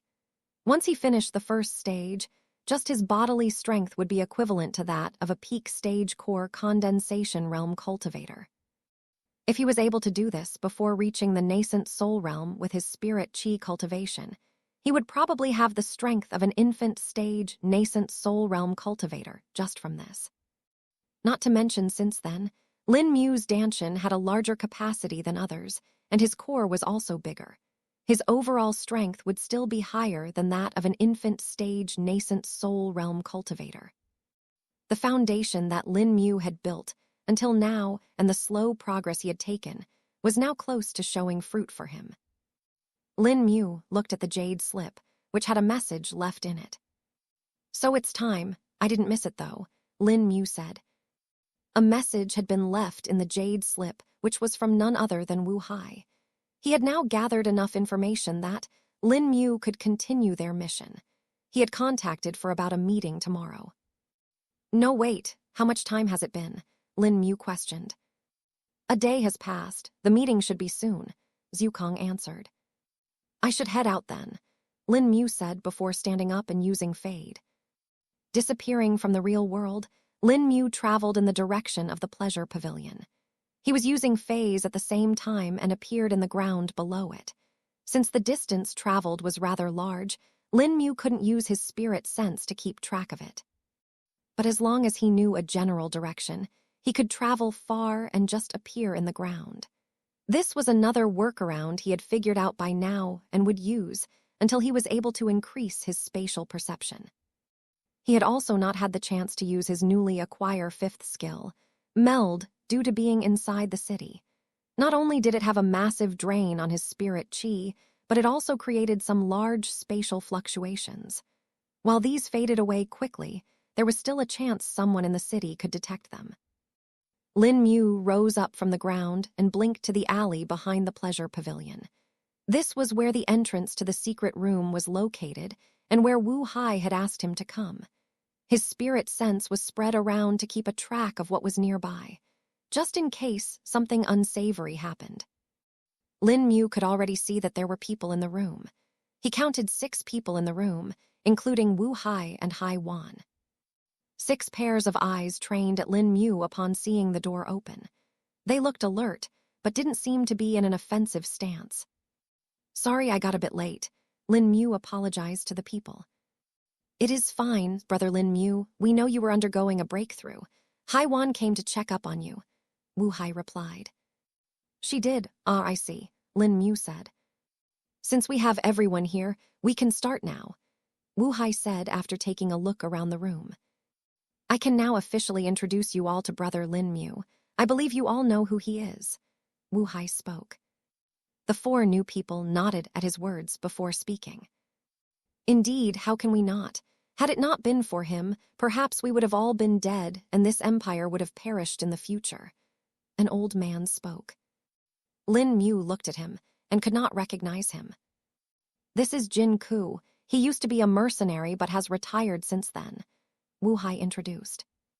This is Shi Qing, one of the former disciples of the Tri-Cauldron Peony sect.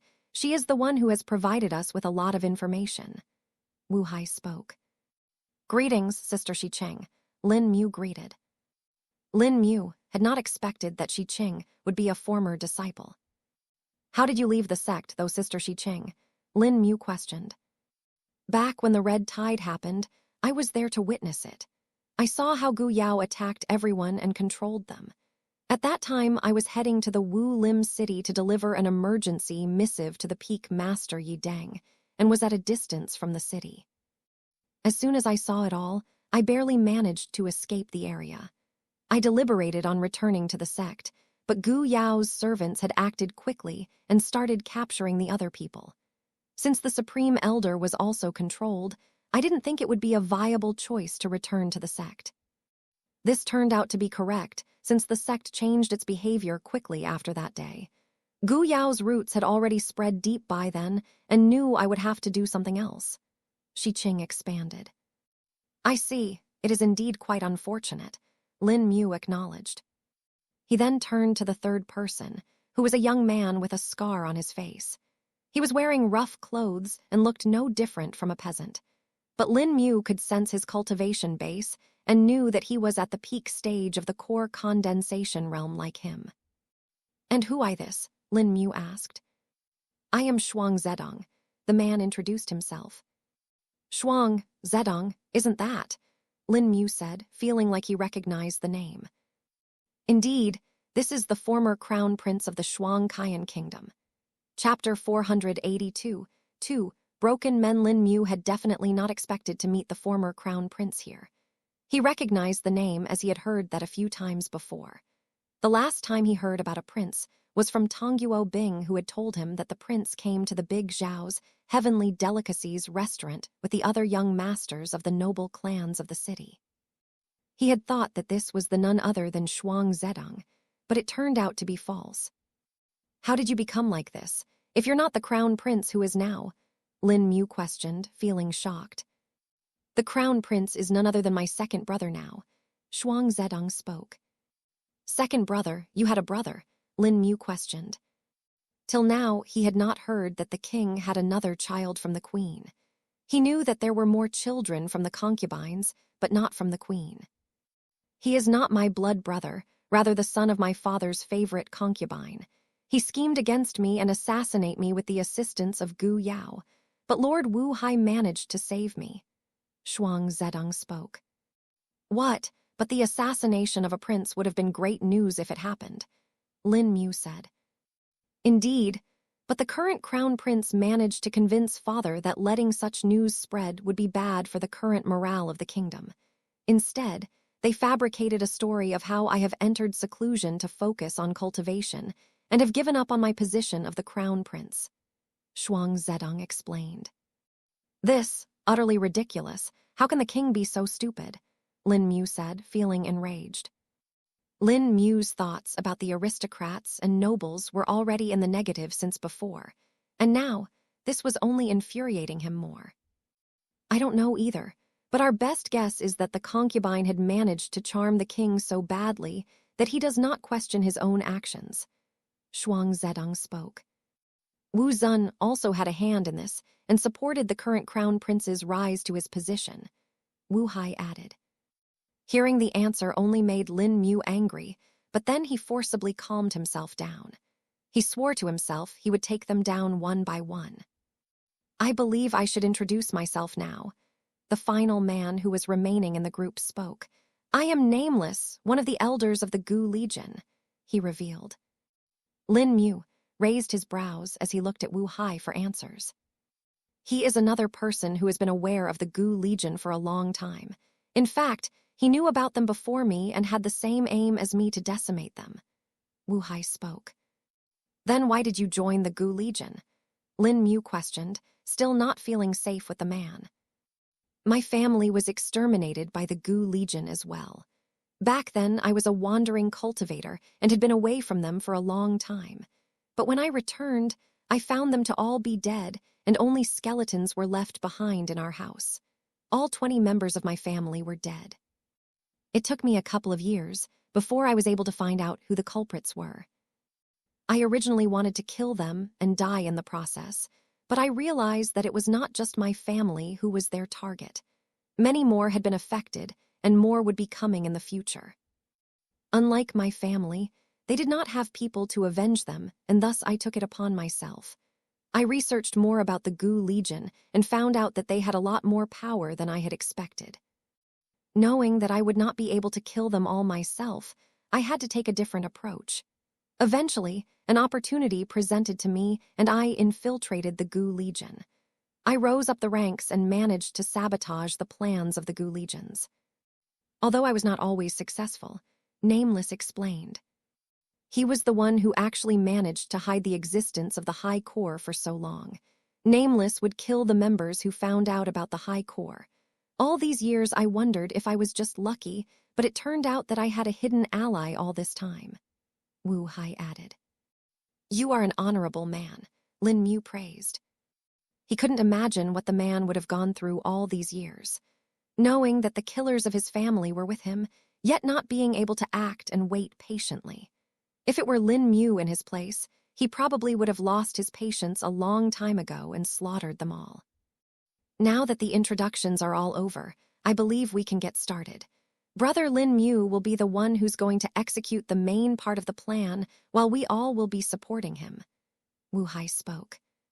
Yes, so what is our first target? Lin Mu asked. It is none other than the Tri-Cauldron Peony sect, Wu Hai answered. I'm fine with it. What's the information on it, and what do I need to do? Lin Mu questioned. Originally, our first target was going to be the Cloven Sea sect, but a different event is going to happen at the Tri-Cauldron Peony sect in a few days, which will present us with the best opportunity.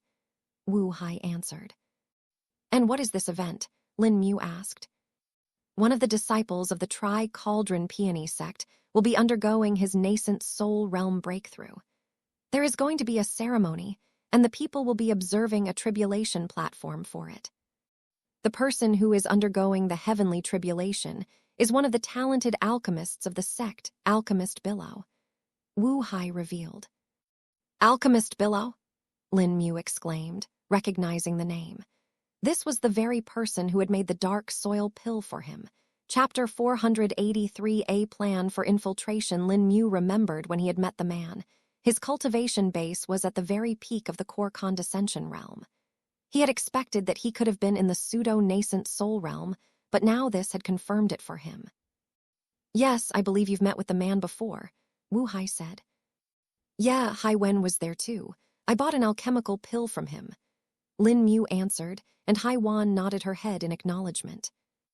There were very few people who could refine a pill like the dark soul pill, thus it obvious that it would be him. So how will this event be useful to us? Lin Mu questioned. The heavenly tribulation of each disciple is considered to be an important matter for any of the sects. If the disciple successfully overcame it, that would mean the sect would have another nascent soul realm powerhouse. And since heavenly tribulations are so rare as not many people reach that point, the sects make it a point to get as many disciples to observe and learn from it. Even the other nascent soul realm cultivators who have already experienced it before observe it with great interest, as it will only bring them more insights. For the heavenly tribulation ceremony of Alchemist Billow, a tribulation platform is being set up. They are making a custom one for him that is suitable for his cultivation technique. Due to this, there will be a large influx of resources, and we will be able to see their movement. Along with this, there can be lapses in security that we will be taking advantage of. But the time of action for us will be the moment when the heavenly tribulation actually starts. Most of the people will be focused on it, and even the guard disciples of the vaults will be at the ceremony. That will be the time you will act and seize the resources. Sister Shiqing already gave us the locations of where the major vaults and storage pavilions of the sect are located. In total, there are 12 of them, but you only need to target 4 of them. If you have more time or the opportunity, you can go to the others as well, Wu Hai explained. I understand. I'll do my best, Lin Mu said with confidence. Don't risk entering places that will expose you or put you in excess danger. We cannot afford to lose you. Oh, and if you cannot take the resources away, don't hesitate to destroy them. While the northern tribes may take advantage of this in the future, Gu Yao is the immediate threat for us. I believe the sects will be able to figure it out on their own if the danger becomes apparent, Wu Hai added. Lin Mu nodded his head and knew that this was a valid choice. They couldn't hesitate to destroy the resources just because of the potential danger from the northern tribes in the future. Besides, the Tri-Cauldron Peony sect is just one of our targets. Even if its resources are destroyed, there will still be other sects to support the fight against the northern tribes in the future, Wu Hai assured. I can see that. An enemy at the gates of a higher priority, that's the one beyond the mountains, Lin Mu replied. I'll be going with you too, Jin Ku spoke. You will, but I doubt you will be able to enter the sect with me, Lin Mu said. I will just be there as a backup, and will help relay the information. After all, the range of the communication jade slips is not enough to reach the capital city, Jin Ku replied. Lin Mu looked at Wu Hai for an explanation, which he probably gave. Jin Ku and a few other mercenaries that we saved will be acting as the relay points for communication between you and me. Jin Ku will be the nearest to you and will help in case of any emergency. There will be 3 mercenaries each at the maximum range points of the communication jade slip. This way they will be able to transmit the information from one point to the other, Wu Hai explained. Ah, I see. This is a rather novel way of doing communication. Why don't the other sects and kingdoms do something like this? Lin Mu questioned, feeling interested. Well, they just use a long-distance communication jade if a need arises, or just use a teleportation formation to send letters. Relay points like these are usually only used by weaker powers who don't have the same resources or in times of war when there can't be a delay in actions, Wu Hai answered. Lin Mu nodded his head and found the merit in the information. All right then, when is the heavenly tribulation going to be? Lin Mu questioned. Alchemist Billow had informed the sect that he sensed the tribulation coming in the next 10 days, so it's better if you get to the sect as soon as possible. You can even infiltrate it beforehand and check out the situation so that you won't have problems later on. Though I already have a map for you ready, which should assist you in your task, Wu Hai answered. I'll probably infiltrate beforehand, but I'll need to hide well or they'll find me, Lin Mu said. We have that covered too, Shi Qing said before giving Lin Mu a set of robes and a badge. This is the robes of an inner court disciple of the Tri-Cauldron Peony sect. As for the badge, since I was a junior elder before, I was able to modify parts of it to make it seem authentic to your identity. But know this, that some people may still recognize you, and you will also need to hide your cultivation base, Shi Qing explained. Lin Mu took the robes and the badge before checking the badge with his spirit sense. He put a brand on the badge so that it would work and stored the robes in his ring for the time being. Chapter 484, onto the Tri-Cauldron Peony sect. A few more discussions happened among the members before they finalized the entire plan. Still, the main pivot of this plan was none other than Lin Mu. He was the only one who was capable of going past the barrier and defensive formations without letting others get alerted. Lin Mu understood this very well and knew the huge responsibility that was on his head. I'll take my leave first now. I should be able to reach the Tri-Cauldron Peony sect by tomorrow night at the earliest, Lin Mu spoke. All right, brother Lin Mu. Jin Ku will be leaving now too, but should be at his position before the time of the mission. The other mercenaries are already at their positions, so there shouldn't be a problem on that end, Wu Hai spoke. Lin Mu nodded his head and bade farewell to everyone before leaving. He directly used Fade and flew through the parallel world at great speed. Since he was already near the city wall, he was able to leave the city in a single use of the skill. He then circled around and went to Little Shrubby's position. Oh, he changed his location, Lin Mu realized. He was no longer in the same area that he had left him in 2 weeks ago. Perhaps some people came there and he moved to hide, Zukong suggested. Could be that. It's not like they will be able to catch him anyway. Even a nascent soul realm cultivator will have a hard time. and since I didn't sense any danger from him, that means he's just fine," Lin Mu replied. In a few minutes, Lin Mu entered the small patch of forest and went to little shrubby position. It wasn't hard either, as he could see smoke coming from what could only be a campfire. Upon reaching the area, Lin Mu saw little shrubby cooking something in a large pot while stirring the contents with the prosthetic hand that he had gotten for him. "Your control has gotten much better, I see," Lin Mu spoke. The beast turned around and leaped with joy. "Master, you're finally back." "Yup, it's time for us to head on to our mission," Lin Mu said before explaining it to little shrubby. He simplified the parts for him so that it would be easier for him to understand. Little shrubby didn't worry about it much either, and just said that he will do what Lin Mu asks. This would in turn make things easy for Lin Mu too. After he was done explaining, his gaze went to the pot that had been cooking on the fire for now. "What did you make?" Lin Mu asked. "I made the soup as you showed me once before," little shrubby said. He then took out a bowl from his spatial storage belt and used the prosthetic hand to ladle out the soup into the bowl. Lin Mu nodded his head at seeing the skill of little shrubby and felt happy. He took the bowl of soup and took a sip. It is good, but needs salt," Lin Mu said. "Ah yes, master, I need more condiments and spices. I finished all of them," little shrubby said. Before leaving little shrubby last time, Lin Mu had given him all the essentials that were required for cooking, including vessels, utensils, and condiments. The only thing that he needed to find on his own was beast meat and herbs, which was not a tough job for him. "Ah, you did. Take these then," Lin Mu said before talking out more sets of spices and condiments for little shrubby to use it later on. The beast stored them in his belt, and the pair sat down to drink the soup. There were chunks of meat floating in the liquid, while the bones had long since sank down to the bottom, with their flavor having been infused into the soup.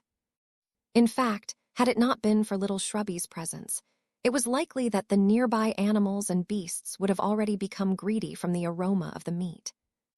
Lin Mu and little shrubby enjoyed this little break before the big mission, and it also helped Lin Mu relax and gather his thoughts. Little shrubby stored everything back into his belt and waited for Lin Mu's instructions. Lin Mu went over the map one last time and charted a route to the Tri-Cauldron Peony sect. The Tri-Cauldron Peony sect is to the east of our location, and it will take us 2 days to reach it, I think, Lin Mu said. Little shrubby nodded his head and spoke. "Get onto my back then. We'll get there faster than before. I feel like my speed has improved from before." "Oh, that's good. Let's see then," Lin Mu replied before climbing onto the seat of the harness. Strapping into it, Lin Mu ordered, "Let's go." Tilda whoosh tilde. Now that they had a harness that helped Lin Mu stay on little shrubby's back comfortably, little shrubby could now run from the very start, instead of packing it like before. His sprint stirred up winds that shook the leaves of the trees nearby, while the ones that had weak stems directly swayed from side to side. Just as little shrubby had said, his speed had increased more than before. It was not a major increase, but Lin Mu estimated it to be about 5% faster. But if one compared this with a nascent soul realm cultivator, they would realize that little shrubby was already comparable to that of child soul stage nascent soul realm cultivator. In less than 20 minutes, they were already at the location where the checkpoint was located. Lin Mu didn't even need to stop this time, as he simply spread his spirit sense and targeted each cultivator. He chanted the Severing Heart Sutra, and the 10 cultivators became dazed. Taking this opportunity, Lin Mu and little shrubby breezed past them like a gale. I guess this will be a good practice method too, Lin Mu muttered to himself. Chapter 485, Dust Mill Town. It had been 12 hours since Lin Mu had left the capital city. Along the way, he had met quite a few blockades and checks that the kingdom had set up.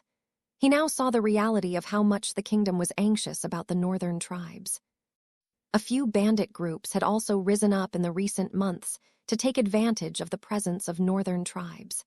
The strange thing was, people were only speculating that the northern tribes had arrived in the empire. Most commoners did not even know for sure if this was true. Only the king and the other nobles knew the truth currently. Yet, a strange belief had settled in their hearts after hearing countless rumors. Now it was a fact for them that the northern tribes were in the empire, and in that way the Shuang-Kayan kingdom. Even if the tribes had not spread to the entire empire, it was likely that they were in the Shuang-Kayan kingdom, as it was located right near the border of the continent. If one went north from the Shuang-Kayan kingdom and went beyond the northern forest, they would reach the Pear's Belt, which was the Great Wall that divided the Great Zhou continent from the Forbidden Northern Continent. The pressure was also exerted on the Vermilion Legion that guarded the Pear's Belt, but they were used to this and were able to take it well. They had increased the security and had even increased their numbers with recruitment drives. But this posed a question to the people. If the Vermilion Legion was guarding the Pear's Belt, how were the Northern tribe people entering the empire? Right now, the people that questioned this were in the minority, but it wouldn't be long for it to spread to the majority. And if any problem was caused by the northern tribes and it was found out, it was likely that the commoners will be blaming the officials. All of these were the points that Lin Mu had analyzed while traveling. He was reading through the records he had collected from the Mercenary Union and some things that Wu Hai had provided him. It was obvious that there were a lot of conspiracies and schemes in the background as well. The nobles and the aristocrat just can't get enough, can they? Lin Mu said in a tired tone. The human greed is boundless, but it also drives them further. It is up to you how you perceive it and how you use it, Zhu Kong reminded. Lin Mu nodded his head in acknowledgement and looked ahead. He was now nearing a small town called Dust Mill Town. We should take a break. Little Shrubby, you can recover your stamina till then, Lin Mu said. Okay, Little Shrubby agreed. He had been running at his full speed for over 12 hours now, and it was already nighttime. Even when they came across blockades, Lin Mu didn't stop, as he just used the Severing Heart Sutra to daze the soldiers or the guards, before passing quickly with Little Shrubby. Not only was this helping him hone his proficiency with the Serving Heart Sutra, he discovered that his control over his spirit sense was also increasing. In fact, in these past 12 hours, he had been able to increase his spirit senses range all the way to 380 meters. Such a fast increase was rather surprising to him, but it was bound to happen as his cultivation base was already quite far. Once he reached the nascent soul realm, it wouldn't be a problem for him to have spirit sense that extended all the way to 1,000 meters. In fact, there was a chance that Lin Mu may end up exceeding it before that, but he knew that the difficulty would only get more with each 100-meter increase in range. Every 100-meter was like a bottleneck that took a lot of effort to overcome. Tilda whoosh tilde. Little Shrubby paused near some trees outside the town, and Lin Mu got down from his back. He then spread his spirit sense and checked the town. There isn't much here. Even the population seems less than it should be, Lin Mu muttered to himself. He had seen the houses, but when he checked the people using his spirit sense, he found them to be lesser than he had expected. At least 40% more people could be accommodated into these houses. After leaving Little Shrubby outside, Lin Mu walked into the town. At the end of the town, a hill could be seen, on which an old mill was built. The mill looked quite old, but it was still operational from what Lin Mu read about the town. Since it was already nighttime, most people were sleeping in the town, and there were barely any lights lit up. Lin Mu was only stopped by the guards at the entrance for a couple of minutes before he was let in. The security is rather lax, too. They just asked me what I was here for, not even the name, Lin Mu muttered to himself. He soon found a restaurant that was still working and stepped in. What would you like, sir? The waiter asked. Lin Mu saw that the restaurant was mostly empty, and the workers were just sitting around. Get me one of every dish you have, Lin Mu spoke. The waiter looked at Lin Mu for a few seconds longer, but did not question him. All right, sir, please take a seat and I'll be with you in a moment, the waiter spoke before leaving. Back in the kitchen. We have another traveler. He ordered one of each dish. The waiter spoke to the cook. Huh, why would he want that much food? The cook asked. I don't care as long as he pays. He looks decently dressed, so shouldn't have a problem paying. I even saw some jewelry on his hands, so he should be fine. The waiter responded. All right, we have to do whatever since the business is dying anyway. The cooks replied. Yeah, I can't believe the kingdoms won't listen to our pleas that the people are disappearing. If they are all gone, how would we do business? Chapter 486, Kidnappings Here Too. Oh, what's this? Disappearing people here too, Lin Mu muttered to himself. It wasn't hard for Lin Mu to hear the waiter talk due to his enhanced hearing. Even the kingdom is not listening to them. This shouldn't be possible. They should send someone to investigate. Lin Mu thought before taking out the communication jade slip. He was still in the range of the city, so should be able to contact Wu Hai. Is there a problem? Wu Hai instantly asked.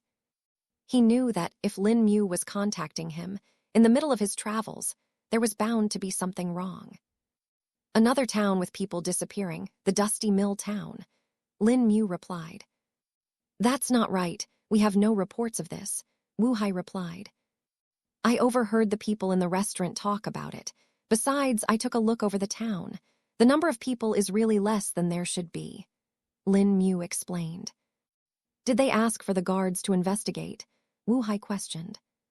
They did. Apparently the kingdom won't listen to their plea or something. I don't know, but this does not add up. Perhaps the Gu Legion is part of this too. Lin Mu replied. Let me check, give me a few minutes, Wu Hai said. Lin Mu put down the communication jade slip and continued hearing the conversation of the waiter and the cook. But they had already stopped speaking, and the waiter was now coming towards him with a tray. He poured Lin Mu a glass of water upon reaching his table. May as well ask him directly, Lin Mu thought. I saw that the town looks rather empty. Why, that? Lin Mu questioned. Is it that obvious now? The waiter spoke before sighing. A lot of people left the town as was told to us by the guards, but we knew they would not leave without informing the others. We suspect that they disappeared or were kidnapped. The waiter answered. Did the kingdom's soldiers not take action? I mean, there is an outpost nearby that I went past when I came here, Lin Mu asked. They're even worse. Unless they get ordered from their superiors, they won't act on it. We even tried to send some people to the capital city to inform the official there, but they were prevented from going past the outpost itself. The waiter spoke. Why were they denied? And what about your town head? Why do you guys not ask him? He's an official too, Lin Mu questioned. They simply told them that there were bandit attacks going on currently and that it was dangerous to go ahead. The people had no option but to come back. As for our town head, there isn't one for the past 6 months, the waiter answered. 6 months? Where the hell is your town head? Lin Mu asked, feeling this to be absurd. He died. He was sick for a few years now and finally succumbed to it 6 months ago. We were supposed to get a new town head, but the capital city's officials never appointed anyone. I now think it is our bad luck that our main city is the capital city and not some other regional city. I've never seen such a slow response before in other towns, the waiter said, feeling frustrated. Every town and village that existed in a state came under the authority of the regional main city. In the case of the northern town, it was the Wu Lim city. But in this case, since the region of the capital was simply too large, this town came under it as well. Usually, things in the capital region should have been taken care of promptly, but there was a slack attitude. I see. Lin Mu didn't know what more he could say to the man. He just watched as the waiter went on to attend to the few customers that were still in the restaurant. Just as Lin Mu looked around, he felt the communication jade slip hummed in his hand. You were right, Wu Hai said. I talked more and found out that they haven't had a town head for 6 months either, and that they are being restricted from leaving the town by the soldiers at the outpost. Lin Mu informed. Just as I expected, I believe this is one of the towns the Gu Legion is targeting. This is their classic modus operandi. First, they isolate the peoples, spread rumors that the people are leaving for better job prospects or better life, and then start kidnapping people, Wu Hai explained. Lin Mu's eyes lit up, showing a fierce look, and he spoke. Should I take care of them? Unfortunately, no. If you act now, it is likely that the spies at the Tri-Cauldron Peony sect will be alerted as well. Wu Hai replied. Lin Mu gritted his teeth and knew that he would have to bear with it for now. He could not compromise their mission for this, not at this point, at least.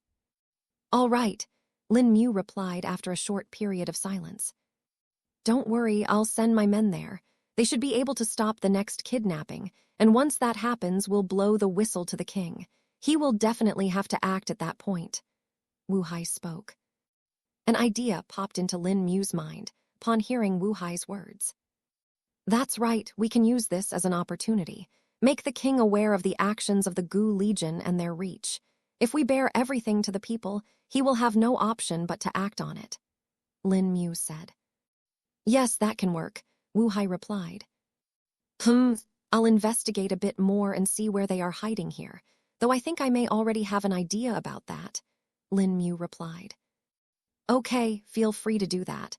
Inform me if anything new arises, Wu Hai replied before stopping the link. Gu Legion, I'll eradicate you all. Chapter 487. The hidden members. It didn't take Lin Mu long to finish his meal and leave the restaurant. The waiter had expected he would not be able to finish the food and would get some as takeaway, but Lin Mu really did end up eating the entire thing. But before he could think of much or ask Lin Mu, he paid the bill and left. Lin Mu had used Blink and gone to the top of the tallest building in the town, which was none other than the mill on top of the hill. He had a hunch about where the hideout of the Gu Legion was in this town, and he went to look. His spirit sense spread far and wide, penetrating deep into the ground. The soil here was not as densely packed as the one near the northern town or the Wu Lim city, because of which Lin Mu didn't have as much difficulty. His spirit senses range was now over 380 meters, which allowed him to observe multiple things at once. And this time, his hunch turned out to be true, as he found the hideout right where he thought it was. The hideout was inside the hill on which the mill was located. The main entrance to the hideout was in the mill itself, but Lin Mu simply used phase to sink into the ground. About 6 meters deep, there was an empty hall. It looked like it had originally been part of the mill and was its basement where grain used to be stored. But now there were better warehouses in the town, which were used instead, as it made it easier for people to carry the grain down the hill, rather than to carry it up there. Seems like the people either forgot about this, or it was made to be forgotten, Lin Mu thought to himself. He looked around the hall, which had a few items which showed that it was the hideout of the Gu Legion, as there were their uniform and robes lying here. There were some bloodstains in one of the corners and some rusty cages as well. There was no dust in the hall, though, which showed that it was actually being used regularly. But now the question was, where were the members of the Gu Legion? Looking at the uniforms and robes, it's likely that they are either part of the populace of this town itself, or they abandoned this place only recently. Zukang spoke. I think so too, Senior. I'm betting on the first option, though. I doubt they would abandon this town so fast, Lin Mu said. Seeing that there wasn't much here, Lin Mu phased out of the hill and went back to the town. This time he wanted to take a walk around the town and see the condition more in detail. He looked at the houses, which had been locked up for a long time, and shops that had been boarded up. He could even see joss sticks placed in front of a few houses, which made him think that these may have been the most recently kidnapped. But while he was walking, he was suddenly stopped by a small group of men. Here he is. This is the new guy I saw in the restaurant. One of the men spoke while pointing at Lin Mu. Good job. At least we will be filling this month's quota early. Ha ha. One of the other men laughed. As soon as Lin Mu heard their words, he knew who they were. Gu Legion, Lin Mu asked openly. His questions stunned the group of men, as they had not expected someone to recognize them. They were not even wearing their robes or hiding their faces here. Either they were very confident that nothing would happen to them, or they had just become careless. Huh, why the hell do you know that name? The man at the front asked. Well, that confirms it, Lin Mu muttered to himself. This guy speaks too much, get him, the man ordered. And here I thought I would have to stick to the plan, but now you come show yourselves, Lin Mu said, as his eyes lit up with a fierce glint. He then extended his right hand and lightly spoke, "Meld." Then a shocking scene could be seen in front of him. The men who were running in front of him were divided into multiple segments. Some of them had their torso stuck in the air with the same expression, while their legs kept on running towards Lin Mu. Some of them were segmented diagonally and left behind an arm, while some had their legs segmented such that one leg went in one direction and one in the other. Lin Mu raised his eyebrows as he watched a strange scene. He sensed the drain on his spirit chi, but didn't mind it. He wanted to test the effects of meld, and this was a good opportunity. He would be able to recover it all while he traveled with little Shrubby anyway. It took the men a couple of seconds to register what had happened. Since their torsos were left floating in the air, they were able to look at their legs or whatever segment that had been displaced from their body. An expression of absolute shock was present on their faces as they looked at their body parts. "What in the name of HEVNS?" they exclaimed in fear. Another strange thing was these segments that had been displaced from their bodies were not bleeding. In fact, their legs and the rest of their parts were fully functional. Due to the shock, they had stopped moving and could not help but look at their bodies.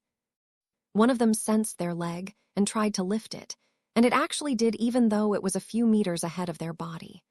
The others did the same with their parts and discovered that there was no pain. It was as if everything was normal. "What did you do to us?" Chapter 488 Meld, and Bandits the men were now frozen in fear and could only look at Lin Mu as he casually approached them.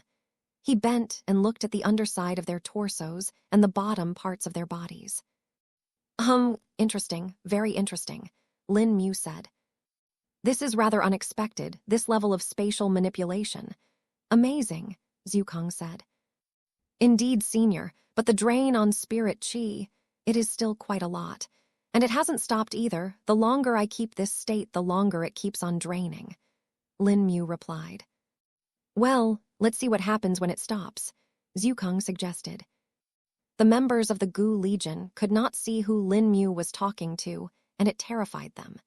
His words were especially depressing to them, as they could see their demise in the proximity. "All right," Lin Mu said and stopped the skill. A cacophony of screams echoed in the town at that moment, as blood and guts splattered on the earth, the stench spreading in the air.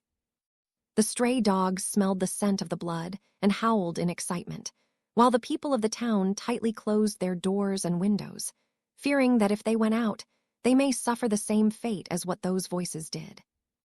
The scream of the men only lasted for a couple of seconds, after which a deathly silence had descended in the town. This is a messy skill," Lin Mu said, as he wiped the blood that had splattered onto his robes and hands. "Should have gone a bit far before deactivating the skill. Now these robes are stained too," Lin Mu complained. Lin Mu walked to the bodies and stored each of them into the ring. There was still blood left on the ground, but Lin Mu didn't care for it much as the stray dogs would take care of that for him. They had already rushed to the place and were licking the spilled blood. At least they were good to be food for the dogs, Lin Mu muttered to himself before fatting away. The next morning, the townsmen would find more of their populace missing, but they would not forget the pain-filled screams that they had heard.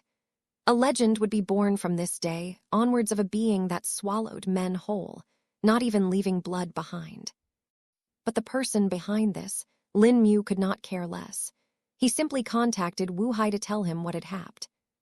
"Since they are the ones that chose to attack you, and they were not in their robes, I should be able to find it.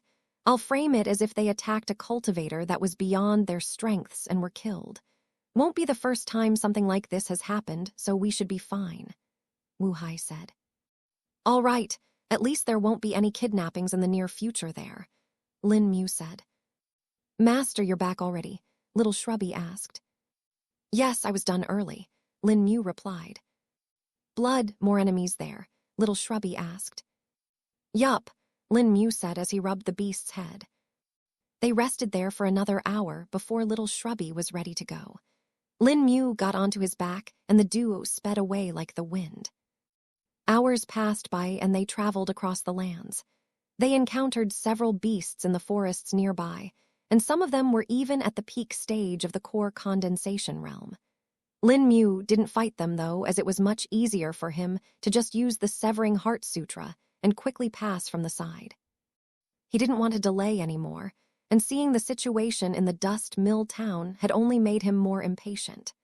After a certain distance, the outposts of the Shuang Kaiyan Kingdom's army had stopped appearing, and even the blockades could not be seen. Not that it mattered to Lin Mu, as he could easily bypass them all. 12 more hours had passed, and it was time to let little Shrubby rest again.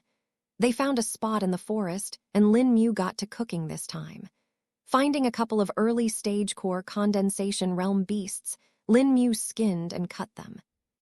In less than half an hour, a fragrant barbecue was set up. The master and beast enjoyed the meal while resting for the time being. But just as both of them had finished their meal, little Shrubby smelled something. "Humans, they're coming from the southeast," little Shrubby said. Lin Mu furrowed his brows and spread his spirit sense to the furthest limit, but still could not see them. "They're farther than 400 meters at the very least," Lin Mu said before blinking to the top of a tree. He looked in the approximate direction of the humans and was able to spot one of them. The man was dressed in light armor and had his chest bare. His face was cascaded, and so was his chest. On his back, there was a club hanging, and in his arm, he carried a large burlap sack. Lin Mu blinked to get closer to them, while keeping his presence hidden. "Ha ha ha, it was the right decision to move here, little boo. There are no soldiers to fear, and the travelers are also plenty to rob," the man spoke. Hearing their words, Lin Mu instantly knew who they were. "Bandits," Lin Mu muttered as he counted them. There were 7 of them, 1 at the chi refining realm and the rest in the body tempering realm. Some of them even had dried blood on their weapons. Though when Lin Mu scanned them with his spirit sense, he found there to be more than 7 people. "That sack, there is someone in it, a child," Lin Mu muttered to himself. He followed behind the men while giving some orders to little Shrubby. After following them for about 30 minutes, Lin Mu reached their camp that they had set up. It wasn't much, just a few crude tents, but seeing the cages there only made Lin Mu seal the fate of these men. Chapter 489, Safe Location for the Bandits. The cages were made out of hardwood, which could be found anywhere in the forest. If it were a normal adult man, or even a teenager with little body tempering realm cultivation, they would be able to break through the cage easily, but for children, something like this would not have been possible. Lin Mu could see the traces of the cages being used extensively, and there were even scratch marks on the cage, which showed that whoever was imprisoned within them struggled a lot. His spirit sense spread around and discovered 2 more cages kept inside the tents, but these cages were not empty. Each of the cages had a child trapped in it, both of them being boys of around 6 or 7 years of age. From their clothes, Lin Mu could tell they were probably low-born peasants, and seeing their tan skin, they were probably from this region since they got more sunlight here than in the north. Seems like they were kidnapped by these bandits to be sold as slaves, Lin Mu muttered to himself as his eyes trained on the bandits. The scarred man who was carrying the sack with the child put it down and opened it, revealing the unconscious girl within it. She looked to be of 5 years of age, but was wearing better clothes than the other 2 boys. She doesn't seem to be a peasant, perhaps the child of a merchant or businessman, Lin Mu thought.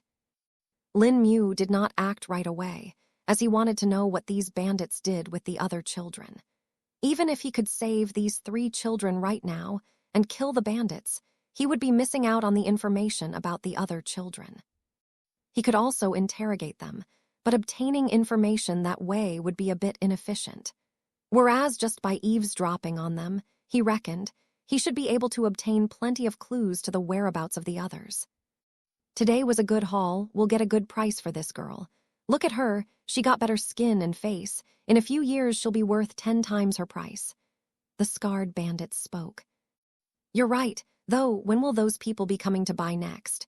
Another short bandit questioned. They come around every week, so perhaps today or in a couple of days from now. Shouldn't matter much, we just need to watch them for a bit and keep them here. The scarred bandit spoke.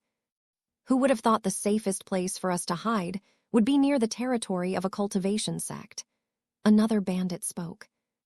Though what sect is it that we are near? A younger bandit questioned. You should ask this to Ba Lion. He's the only one who's a cultivator here. The short bandit replied. The bandit who had the scarred face was evidently named Ba Lion. He opened a gourd that was placed nearby and took a swig.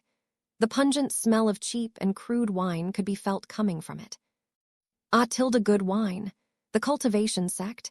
It's called as the Tri-Cauldron Peony sect. They're pretty big in the kingdom and call shots nowadays.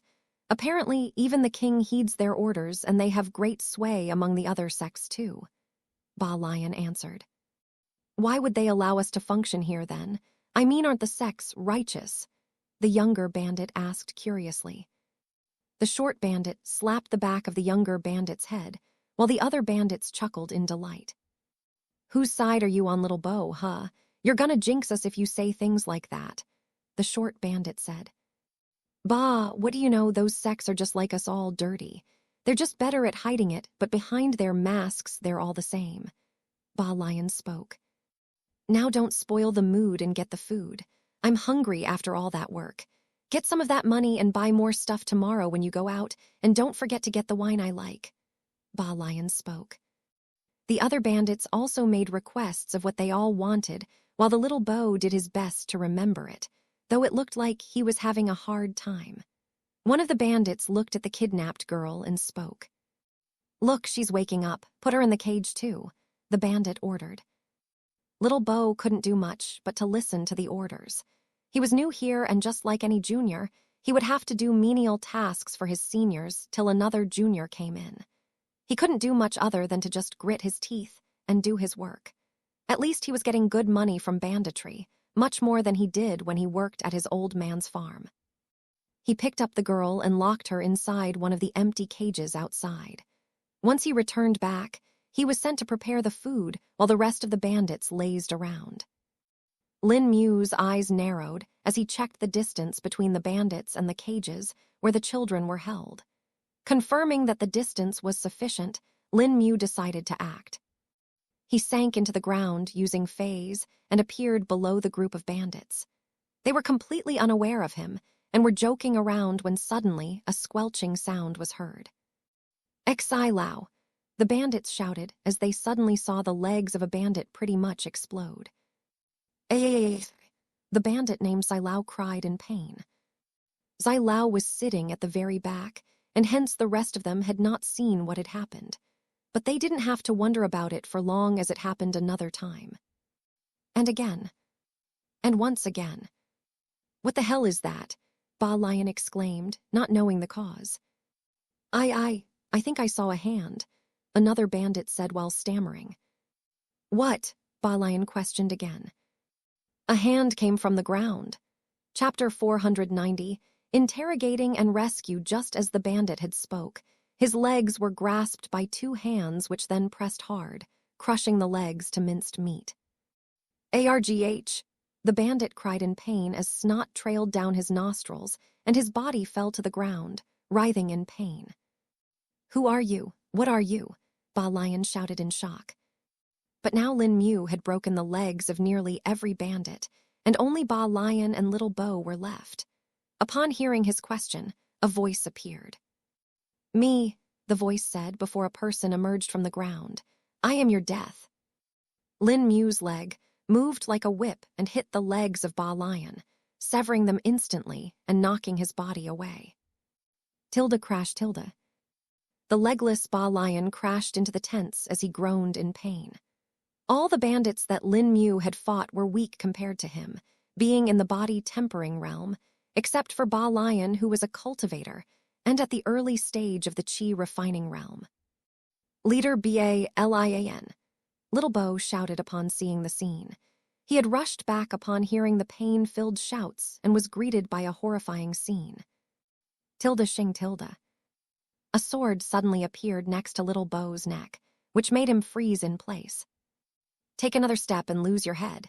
Lin Mu spoke in a cold tone. What? Why are you doing this? Little Bo questioned. Lin Mu didn't know whether to laugh at his word or pity the man.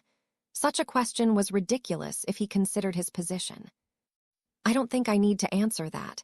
Any sensible person will know why, and since you need to ask such a question, you are definitely not one of them. Lin Mu ridiculed. He turned back to Ba Lion and stepped on his gory stumps that were bleeding profusely. "No!" the man shouted in pain as Lin Mu pressed his heel against it. "If you don't want a repeat of this, tell me everything. Tell me where you got these kids and who you are selling them to." Lin Mu questioned, his eyes looking deadly sharp. The injured man spilled the beans pretty quickly.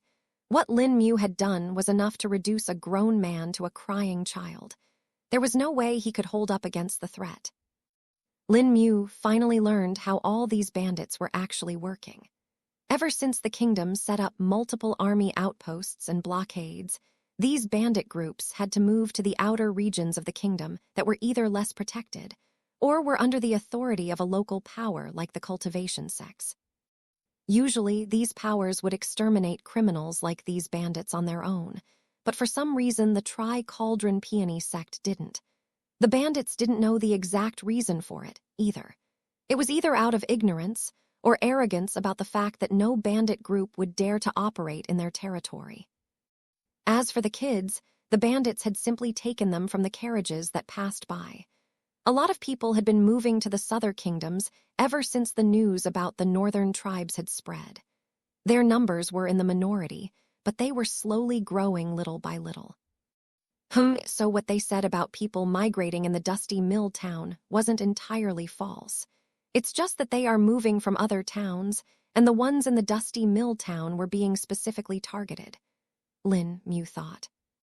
But when Lin Mu heard who was buying the kids, he couldn't identify them. Lin Mu had originally thought that the Gu Legion was behind this too, but then he realized that they would much prefer the grown adults as they had more blood than children, though he didn't know if they really discriminated against that or not. The people who were buying the children would come by this bandit camp and buy them for 2 to 10 gold coins each. This was a rather high price for these bandits, and thus they now refereed to kidnap children rather than steal heavy goods which would yield lesser profit. Lin Mu got the description of the group of slavers and memorized them. "Where are the other bandit groups?" Lin Mu questioned. But unfortunately, by now Ba Lion had suffered a massive bloodless and could not speak coherently. In less than a minute, he took his last breath and died. Lin Mu looked around for the other bandits, but they were dead too, leaving Little Bo alive. Lin Mu extended his finger and beckoned the man to come to him. Gulp tilde. Little Bo swelled his saliva in fear as he felt his legs turn to jelly. He had seen the torture that his now-descended companions had gone through and was utterly terrified of the man in front of them. To him, Lin Mu may as well be a devil in disguise. Little Bo gradually approached Lin Mu and struggled to speak. "Now tell me, where are the rest of the bandit groups?" Lin Mu questioned. Don't kill me, I'll tell you. Please," the man pleaded while crying and trembling. "Speak," Lin Mu ordered. There are 2 camps to the south, 3 to the southwest, and 1 to the west. There are more, but I don't know about them. If you ask those bandits, I think they should know," Little Bo answered. "I see," Lin Mu muttered before a muffled thud was heard. A head rolled on the ground, and then the body fell beside it as well. The man named Little Bo was now dead, having fulfilled his purpose in Lin Mu's eyes.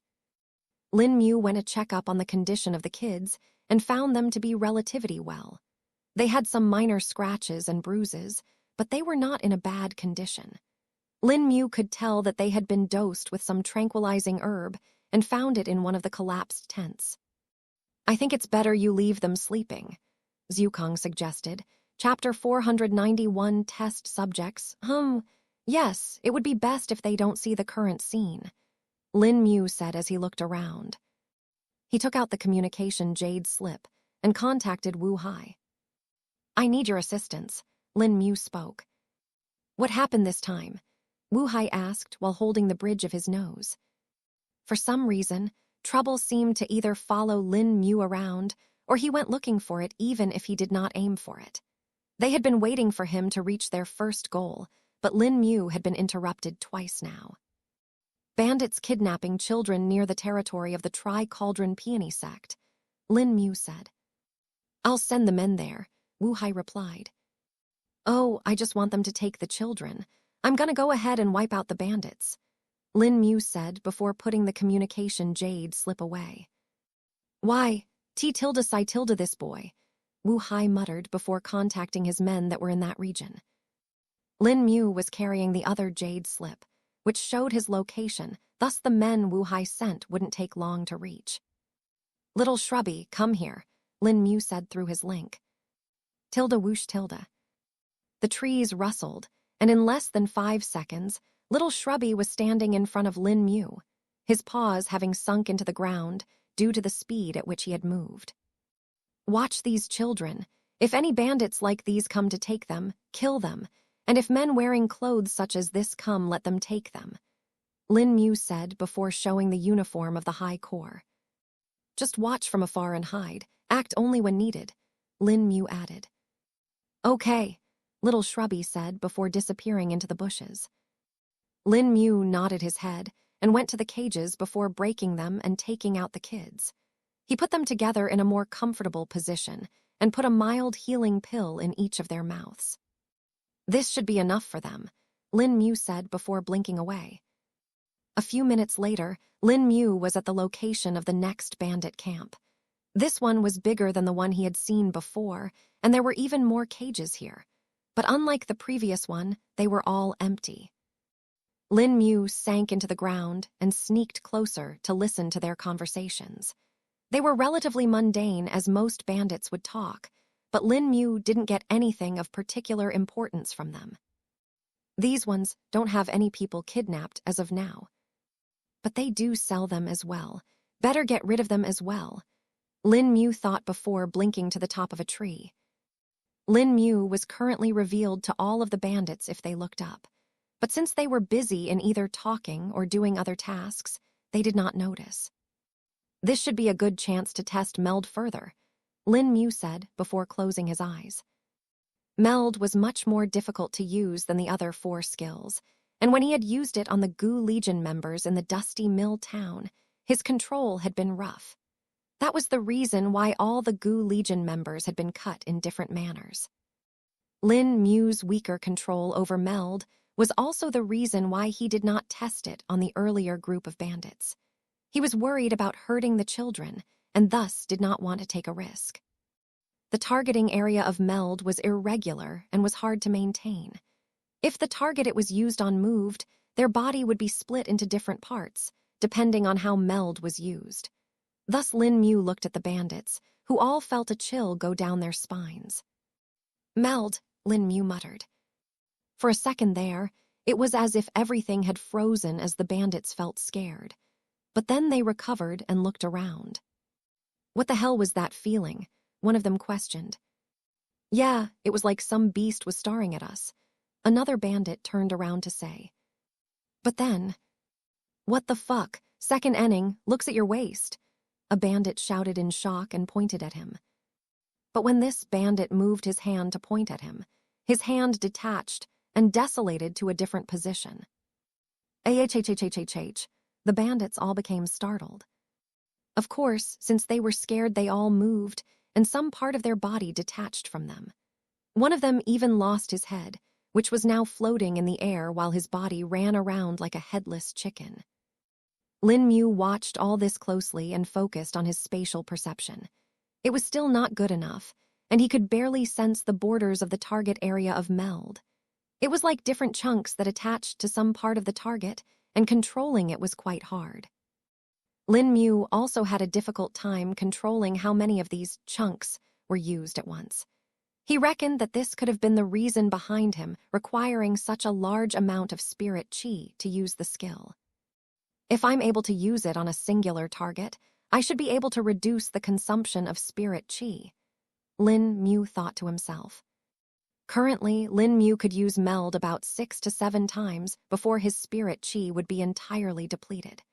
This was a massive amount, not to mention that Lin Mu had 3 times the spirit chi stores than a normal cultivator, while being at the peak stage of the core condensation realm. There was a chance that if it were a normal cultivator at the same stage as him, he would only be able to use the skill once or twice before depleting all of their spirit chi. Lin Mu continued looking at the chaos that was happening in the bandit camp while improving his understanding of meld.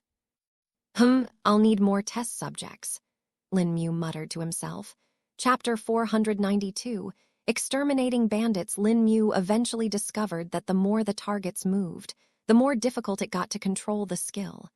But their movement also made it so that they moved their detached parts further away.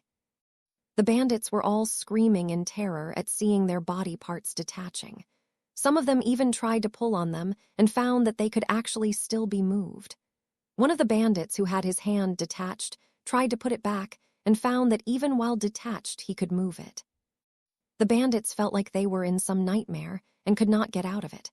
A couple of them directly fainted due to fear, while some collapsed due to the fatigue and shock. This should be enough, Lin Mu muttered before deactivating the skill. Thud tilde thud. Tilde splatter, tilde splatter tilde. A cacophony sounds were heard as all the bandits took their final breaths. Various body parts and entire bodies were scattered around now, dressing the earth in various shades of red. The bandit who had a part of his waist attached was at Lin Mu's side, and Lin Mu saw a kidney and a fragment of rib along with some skin lying there. Evidently, this was the part of his waist that had been detached. This part included a good chunk of arteries, so the man died rather quickly due to blood loss. Lin Mu looked around and realized that, except for the ones that were decapitated or severed half from the waist, the common cause of death was blood loss, though he reckoned that the shock and terror had probably contributed to it as well. Lin Mu took one last look at the dead bandits and scanned the camp with his spirit sense to see if he could find any clue. Nothing here. Better head to the next one, Lin Mu said before blinking away. A few minutes later, the same scene was seen at a different bandit camp, and cleanly dismembered bodies were lying all around. This camp also did not have any people that had been captured, so Lin Mu did not spend much time here. In the next camp, though, there were a few women that had been captured. They were shackled and put in metal cages. Lin Mu looked at the bandits and saw that these ones were better equipped than the previous ones. Not wanting to risk hurting the women with meld, Lin Mu swiftly dealt with the bandits, leaving only one of them alive for asking questions. This bandit was their leader and was likely to know more than others. Tilde crack tilde. Lin Mu stepped on the leg of the bandit, shattering it while ignoring his pain-filled cry. Speak, where are the other bandits and who do you sell these people to? Lin Mu ordered. I'll speak, please don't kill me, the bandit leader pleaded. Tilde crack tilde. Lin Mu shattered his other leg bone and prodded him to speak again. There are 4 more bandits' camps. We have a map you can see on there. As for the slavers, they are from outside the kingdom. They buy slaves from us and sell them to different parts of the empire, the bandit leader uttered hurriedly. Tilde splat tilde. I see, Lin Mu replied before stepping on the head of the bandit, crushing it like a watermelon. He freed the women that were unconscious and fed them the healing pills as well. He could see many signs of abuse on them, including deep scars and cuts. Lin Mu had a cold expression on his face as he took out the jade slip and reported his location to Wu Hai. They have found the children and are taking them to a safe place now, Wu Hai spoke. Good, come to this place now. There are women here, Lin Mu said before rushing to his next target. One by one, Lin Mu went to each of the bandit camps and eradicated all of them. He ended up freeing over 20 people, which included men, women, and children, along with a couple of beasts as well. Lin Mu looked at these beasts that looked like a mix between a turtle and a duck. He recognized them to be rare beasts that were prized for their shells and were often sold for them. They were at the early stage of the chi refining realm and were not of much use to Lin Mu, so he freed them as well. Lin Mu had gotten a little bit more practice with the bandits, but it was still not enough for him to say that he had sufficient control over Meld. He hadn't been able to use it more due to there being captured people in the camps. Though the one thing that was common was the herb they used to tranquilize the people. All of them used the same herb, and it was not native to this region. Lin Mu learned that this drug was provided by those slavers so that it made the task of the bandits easier. "Damned monsters, they are worse than beasts," Lin Mu said, flames of rage visible in his eyes. After having taken care of all the bandit camps, Lin Mu called for Little Shrubby and went on his way to the Tri-Cauldron Peony sect. But he had not forgotten about those slavers and was going to kill them too if he encountered them. Lin Mu knew that the border of the Shuang Qian kingdom was only at a day's distance from this place, so it was likely the slavers were located somewhere outside it. But since there were military outposts and checkpoints at the routes that went in from the border, they were likely to be using some other secret path. Finding this path would have been like finding a needle in a haystack, and thus he just told Wu Hai to watch the locations where the bandit camps were, so that when the slavers approach, they are able to capture them. Chapter 493. Reaching the Tri-Cauldron Peony sect, Lin Mu's eyes were closed, as he was focused on refining his spirit sense further. It had been 12 hours since he had left the site of the bandit camps and was on his way to the Tri-Cauldron Peony sect. Technically, he was already inside the sect, as he had felt the border of formation at a certain point. This was the formation that demarcated the territory of the sect. Usually, this formation would have been hidden to most people, but due to Lin Mu's natural sensitivity, he was able to perceive it.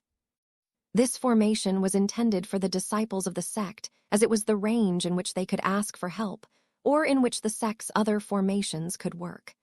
Still, it wasn't like there were many people guarding it manually. It wasn't in the main sect's territory and would take far too many people to guard it. There wasn't anything of much value in this area, either, thus it didn't make sense to guard it strictly either. "Wait here, this should be far enough," Lin Mu suddenly spoke. Little Shrubby slowed down as his paws dug into the soil. Lin Mu spread his spirit sense around and verified that there was no one here before nodding his head. "You can wait here, though stay alert and hide if anyone comes. I'll call for you when needed. You can find me, right?" Lin Mu spoke. "Yes, I can always tell where you are from the link, and when we're close enough, I can pinpoint you with your scent," Little Shrubby replied. "Good, we will have to act very quickly when the time comes," Lin Mu said before withdrawing a bunch of things. There were alchemical pills and spirit stones in it that he gave to Little Shrubby. "Use these when needed," Lin Mu directed. He couldn't risk losing Little Shrubby at all. He had grown way too close to him, plus he felt like family to him now. The beast had been nothing but devoted to him and was but a child, too. "Okay," Little Shrubby replied. Lin Mu nodded his head and changed into the robes of the Tri-Cauldron Peony sect that Shi Qing had given him. They were of the perfect size and dint him comfortably. He then hung the identity badge on his waist with the belt. Now he looked like an inner court disciple of the sect, no matter which angle one looked at from. Just one more thing left," Lin Mu muttered before sitting down cross-legged. He chanted the calming Heart Sutra and slowly suppressed the fluctuations of vital energy coming from his body. Although Lin Mu's vital energy fluctuations were already quite hard to detect, he still didn't want to take a chance with it. After all, there was a greater chance of finding a cultivator at the peak stage of the core condensation realm rather than one who was in the 5 treasures realm, though he did not know if anyone would be able to tell or even know about that. After all his vital energy fluctuation had been contained, Lin Mu started chanting the Severing Heart Sutra and stilled his mind. Unlike vital energy, it was much easier for him to hide his spirit chi fluctuations. His Xianshan physique contributed a lot to this and made it very adaptive for his spirit chi. Usually, the spirit chi fluctuation happens due to the leakage of a small amount of spirit chi, due to the body being incompatible with spirit chi. But the Xianshan physique took care of this part and made it highly conducive to the spirit chi. Due to this, the spirit chi would rather stay bound inside the body than spread outside into the air. Lin Mu's spirit chi fluctuations started falling, and soon it was as if he was not a peak stage core condensation realm cultivator, but rather a peak chi refining realm cultivator.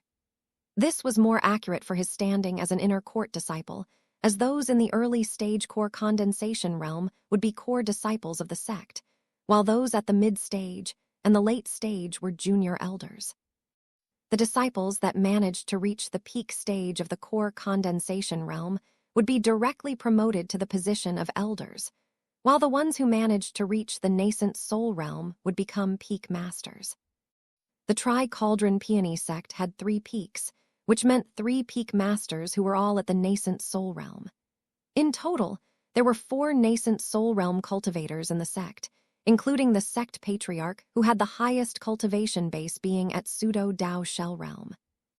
Peak Master Yideng occupied the pill peak, the sect patriarch occupied the main peak, while another female elder occupied the herb peak.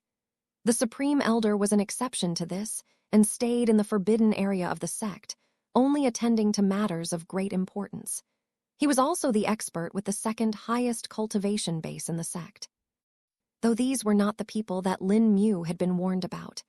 Rather, the person he needed to be careful of was the ancestor of the Tri-Cauldron Peony sect. Not even the sect patriarch or the supreme elder knew if he was alive or not. Wu Hai had been able to get the bare minimum information about him, as Gu Yao had been looking for this ancestor too. But his location was hidden and unknown to anyone. This ancestor could be a problem for his plans, and hence he was looking to either control him as well or get rid of him. Time to head in, Lin Mu muttered as he opened his eyes and looked up at the 3 peaks that were finally visible. These 3 peaks had suddenly appeared as they had been hidden behind a concealment formation array. Before reaching this point, it was as if there were only trees in the area, but now 3 mountain peaks each with a different symbol carved on them were visible. Chapter 494, the Tri-Cauldron Peony sect. So this is what a cultivation sect looks like, Lin Mu muttered after seeing the peaks. He continued walking forward, and could sense the rapid change in the spirit chi concentration in the air. The difference is, quite a lot. No wonder people want to join sects, Lin Mu said as he took a deep breath. He could tell that the concentration of spirit chi was about 50% more than other places. Though it still can't compare to the myriad armament canopy abode, that place is on a different level, Lin Mu stated. They probably have a couple of spirit stone mines and maybe a few more spirit chi springs in the area. This concentration of spirit chi seems proportional to that. Zhukang suddenly spoke. Do we need to target those two? Lin Mu asked. He knew spirit stones were one of the foundational resources that were needed for a sect to function. Without them, there was no way a sect would last for a long and a mid-sized sect like the Tri-Cauldron Pent sect definitely had a large requirement of them. Not necessarily. They can't mine beyond a certain point, and most of their wealth should be stored in those vaults that Wu Hai told you about. If they mine too much, it will just hurt the vitality of the mines. If too many spirit stones are mined, the mines won't recover and will go into a decline. Most sects will mine a certain amount and stockpile them in their vaults. Over the years, they end up with a large surplus which makes the backbone of the sect. That's why the more spirit stone mines a sect has, the more power they will have, Zhukang answered. What about the spirit chi springs then? Lin Mu questioned. The spirit chi springs work a bit differently. While they can turn into a spirit stone mine after a few decades or centuries, even before that they do help in increasing the ambient spirit chi of an area. Not everyone uses them like how the lost immortal did, Zhukang explained. That's true. He did take advantage of a lot of spirit chi springs when he found them, and who knows seized how many people's future fortune, Lin Mu said as he remembered the memoirs. Lin Mu had seen the lost immortal find spirit chi springs and absorbing them dry like the very first time he had done at the mines. It was one of the reasons why he was able to reach the nascent soul realm despite his low talent. He would spend his time in finding spirit chi springs and then draining them dry. Due to his efforts in this, he had researched quite a bit and had even developed certain theories about how a spirit chi spring would be formed. According to him, if certain parameters were fulfilled, there was a 90% chance of a spirit chi spring forming in that area. Lin Mu had read those theories, but they were all too much for him. Unlike him, the lost immortal had gained centuries of experience before he had come up with those. In fact, when he had become a nascent soul realm cultivator, he was already close to the end of his lifespan. It was that very last moment when he had gotten lucky and found a rather mature spirit chi spring that was close to turning into a spirit stone mine. He absorbed all of that and broke through to the nascent soul realm. Lin Mu sighed at the bad luck of the lost immortal and couldn't help but compare how fortunate he was. The lost immortal had ended up spending over 200 years before he reached the peak of the core condensation realm, while here he was at the same point at 18 years of age. Better start hiding now. The longer I stay out of sight, the easier it would be for me, Lin Mu said, before sinking into the ground using phase. Even if Lin Mu had the robes and the identity badge of a Tri-Cauldron Peony sect disciple, there was still a chance that he would be found out by someone. While not everyone didn't know everyone in the sect, there could still be people who get suspicious. Another thing was that, while Lin Mu had the identity badge, it didn't mean that it was 100% authentic. The disciples who were part of the sect were all recorded in the sect registry. So while Lin Mu would have the badge, if anyone cross-checked it with the registry, they would find out the truth. The less Lin Mu came into the sights of others, the fewer chances of him being found out. Getting up there will take a while, Lin Mu said. Since he couldn't fly, he would have to take the long, winding route that went to the peaks. The Tri-Cauldron Peony Peak was built in a rather unique manner. The entire region of the three peaks was rising up from the ground like a singular mountain, and then from that 3 different peaks separated. If one looked at it from afar, it kind of looked like a 3-pointed cauldron. Lin Mu first needed to reach the base of the sect, which took him an hour to climb. Since he was traveling underground the entire time, he moved smoothly, but the drain on his spirit chi was also substantial. Along the way, he saw plenty of outer disciples and servants. These were the majority members of the sect and did most of the labor in the sect. Lin Mu paid attention to their conversations, as these were the people who would know the finer nuances of what happened in the sect. And just as Lin Mu was listening to one of the gossips between a few outer court disciples, he learned of an interesting development. Did you know Alchemist Bilal will be getting his own peak after his ascension? Chapter 495, A New Peak. Lin Mu paused in his tracks after hearing the words of that disciple. This was the type of information that was very important to his mission, and there was no way he could miss it. Thus he went closer, which was pretty much right below the small group of disciples. Where did you hear this, and why would they do this? One of the disciples questioned. That's the wrong question, brother. You should ask how would they do this. Can't you see we only have 3 peaks? Another smarter disciple added. You gotta believe me, guys. My brother's neighbor's cousin is a servant at one of the elders' residence. He heard the elders discussing about this in a meeting. They said that if Alchemist Bilal managed to successful breakthrough, they will make an entirely new peak for him. The first disciple answered. Another peak? How in the world would they do that? Making something out of nothing, even nascent soul realm cultivators can't do that much. I'm not that smart, but even I know this much. The second disciple spoke. Even Lin Mu wondered about how they would make an entire mountain where there wasn't any to add. If one looked around the area where the Tri-Cauldron Peony sect was located, they would only find a forest. There were no other mountains than the 3 peaks of the sect in an area of about 300 kilometers. Senior, can they make a mountain just like that? Lin Mu questioned. It is possible. One doesn't even need to be a cultivator to make a mountain. Even simple mortals can do so with enough time. Rather, the importance of mountains and peaks in the cultivation sects is usually due to the presence of the spirit stone mines and spirit chi springs. These mountains all have intricate formation, arrays that evenly distribute the spirit chi around the sect. Even the spirit stone mines and spirit chi springs are located beneath these mountains, or inside them. So if they are willing to make another mountain, it means that either a spirit chi spring is about to mature into a spirit stone mine, or a couple more spirit chi springs will be combined to supply for a mountain. Zhukang explained. This is rather surprising. Will Gu Yao do something about this? I mean, won't all this require a lot of resources? Lin Mu questioned. It is quite likely. Or, since this alchemist Bilao will be a new nascent soul realm cultivator, there is even a chance Gu Yao would want him under his servitude. Even if he isn't able to control him with the human-controlling blood curse, I think he should still be able to passively give him ordered through the sect. Zhukang answered. That's right.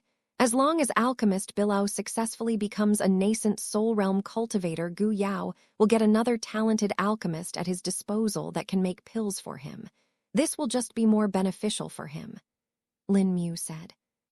Then perhaps you should prevent this from happening, Zhukang suggested. I may be able to do that, but will that be right? Besides, interrupting a heavenly tribulation is deadly, isn't it? Lin Mu asked. Not if the tribulation never comes, Zhukang replied. You mean to say, Lin Mu muttered. End him before he can become a problem, Zhukang stated. Lin Mu went silent and didn't know how to reply to this. He knew Senior Zhukang was right on this matter, but he did not want to kill a man for simply being there at the wrong place. If he killed him, what difference would be there between him and the type of people he hated? I don't think I can do this, Senior. I simply cannot kill an innocent man for something that is not his fault, Lin Mu said with determination. That's all right. These decisions are yours to make and the consequences yours to live with as well. I can at most advise you, but you are the one who is supposed to act, Zhukang said in a sagely voice. Lin Mu nodded his head and continued to head forward. He was now near the area where all the outer court disciples of the sect lived. They all had their individual courtyards, but they were smaller than he had expected. In fact, they were smaller than the houses of some villagers too. Don't just go on their size. These houses should all have a spirit chi amplifying formations in them. Each of these houses should cost a few hundred spirit stones as well. Zhukang spoke. I understand, Senior, Lin Mu said as he continued looking around. Another thing Lin Mu noticed was a lot of security barriers that were in the form of barrier formations. These formations restricted one from entering areas they did not have the authority to enter. Every house had these formations placed on its four walls, while some of the other areas here were entirely restricted. Lin Mu looked at them and realized that they were training areas where the disciples were taught and trained.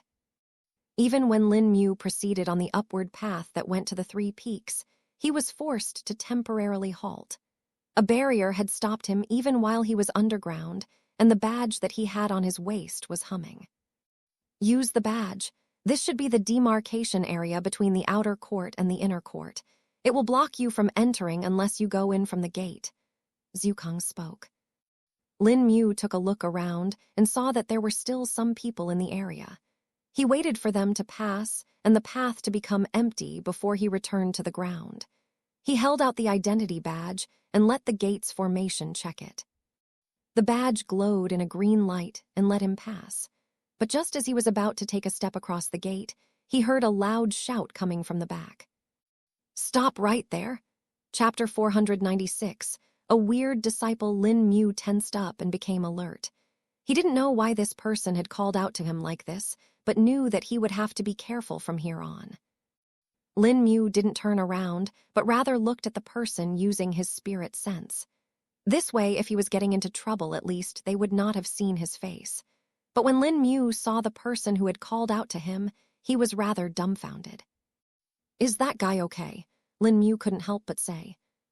The person who had called out to him was a young man who was dressed in tattered robes, looking like some homeless beggar. His face was covered with dirt, and his hair was messy, leaves and twigs stuck in them. There were also some injuries on his body that Lin Mu could see. The man seemed to have a relieved look on his face upon seeing Lin Mu stop and relaxed his speed. But by the time he reached Lin Mu, he was panting and his chest was heaving. "Thank you for stopping, brother. My identity badge was broken while I was out of the sect, so I needed someone else to open the gate for me." The man in the tattered robes spoke. "What happened to you? Why are you in this condition?" Lin Mu couldn't help but ask. He was now sure that he had not been found out, and thus turned around to take a direct look at the man. "Whoa, where have you been hiding all this time, brother? I've never seen you before. I'm sure there would have been talks about you if such a handsome and heroic-looking man was in the sect." The man ignored Lin Mu's question and asked something else. I've been in seclusion." Lin Mu gave an excuse. "Ah, I see. Have you been in seclusion for a long time? Did you come out of seclusion for the heavenly tribulation of alchemist Bilao too?" The man started shooting off a string of questions without stopping. Damn, he's a chatterbox, Lin Mu thought. Tilda, better to get inside and change your clothes. I also need to get to my work," Lin Mu said, interrupting the man. "Ah, look at me and my big mouth again. You're right, brother, I should clean up and heal my injuries first," the man said. Lin Mu nodded his head and walked towards the gate that automatically opened for him. The man in the tattered robes walked behind him and passed the gate too. "Thank you for your help, brother. If it were not for you, I don't know how long I would have had to wait here for the other inner court disciple to pass by. And now that everyone is anticipating alchemist Bilao's breakthrough, no one is coming to the outer court. My chances of meeting inner court disciples would have been quite less." The man in the tattered robes spoke. "I see," Lin Mu muttered. "What is your name, though, brother?" "I'm Jiao Fang. I owe you one for this. When the heavenly tribulation of alchemist Bilao is over, I'll treat you to wine and some good food at one of the pleasure pavilions," the man in tattered robes said. "I'm Wu Lion." Lin Mu gave the same fake name that he had been using for a few days now. "Ah, Wu Lion. I'll remember it from now on. When the tribulation is over, I'll find you for drinks," Jiao Fang said before going on his merry way. After the man was gone, though, Lin Mu kept on looking in his direction. "Weird man," Lin Mu muttered. "I should get going too," Lin Mu thought and continued on his path. Now that he was in the inner court, he could choose which peak he wanted to go to. The 3 peaks were divided according to their functions. The herb peak was where all the spirit herbs required for the alchemical pills were grown. The pill peak was where they refined the alchemical pill. And finally, the main peak was where the sect patriarch and a lot of elders resided. It was also the peak that had the important buildings of the sect like the skill pavilion, libraries, merit hall, sect registry, and other such places.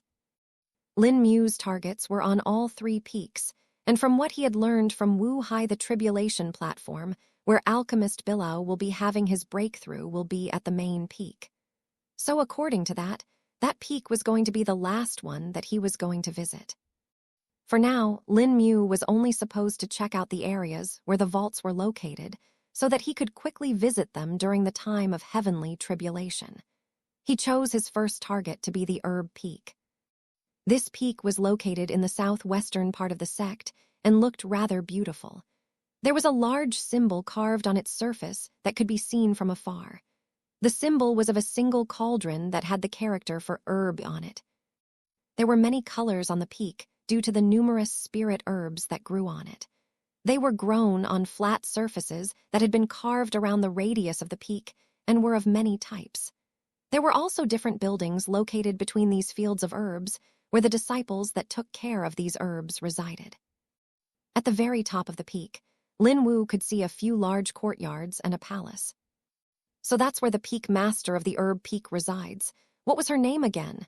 Oh yeah, Shayan Kaianiu, Lin Mu remembered. This peak master was at the child stage of the nascent soul realm and was the weakest nascent soul realm cultivator of the sect. Her presence was also quite limited in that she barely participated in administrative matters unless they related to her peak. Let's see where they keep the herbs. Chapter 497. The herb peak, there were many warehouses where the herbs were stored. This was a necessary part of the peak since most of the herbs took a long time to grow. Thus, if they wanted a sufficient quantity and a stable supply, they needed to grow a lot of them at once. Even the low-grade spirit herbs needed few months to years to grow, while those that were of high grade would even need centuries to grow. Currently, the herbs that Lin Mu was seeing everywhere were of either low-grade or mid-grade herbs. These herbs were not as valuable as high-grade herbs and did not have growth conditions that were as strict as those for the high-grade herbs. The high-grade herbs were grown in specific gardens that were well controlled by the elders of the peak. As for the peak-grade herbs, those were far too rare to be grown here. One could only chance upon them and not cultivate them, though there were some times when a sect was able to grow a peak-grade herb successfully. But any such instance was exceedingly rare, and repeating it would be taunting the heavens. Not to mention the amount of time needed for a peak-grade herb was far too much, often exceeding for 1,000 years or more. Most cultivators were not even able to survive for that long. Many plants had longer lifespans than animals. Even common trees could live for thousands of years if they never cultivated. Such was the blessing bestowed upon by the heavens, but in exchange, they did not have the movement or the intelligence that animals had. Thus, when these plants became spirit herbs and gained the ability to absorb spirit chi, their aspects such as these were amplified further. Accordingly, they needed more spirit chi the higher their grade was, because of which the higher the grade of the herb the further up they were grown on the herb peak. Lin Mu was currently on the level where only the low-grade herbs were grown. He could see a wide variety of flowers blooming along with herbs that had exquisite-looking leaves and stems, their colors so vibrant that one could not help but admire them. The aroma of herbs that spread in the air was ever present, and the closer Lin Mu got to the location of the warehouse, the stronger the aroma got. This just made it easier for him to find it. He continued on ahead and finally reached a large building, which had 3 floors. There were, of course, disciples present around it that were acting as guards. They had a sharp look in their eyes and vigilantly watched everyone that passed. Whenever one needed to enter the building, they were stopped 100 meters away from it, and their identity badges were checked. Only after they were verified would they be allowed to get closer. Then, when they actually entered the building, their badge would be scanned once again. Lin Mu carefully watched the entire process, including the part where the formation would get activated when checking the badges. Lin Mu got closer to the warehouse while still underground and saw that there were multiple barriers surrounding it from all sides, including the ground below it. He checked the formation with his spirit sense and tried to find the nodes. I should be able to resolve this if I get some time. I'll need to make a schedule after I confirm the locations of all vaults and warehouses, Lin Mu muttered to himself. The warehouse in front of him only had low-grade herbs in it, and even then the security was quite high. If he wanted to steal all the resources, he would have to sort out the formations protecting them beforehand. I should see the other warehouses as well.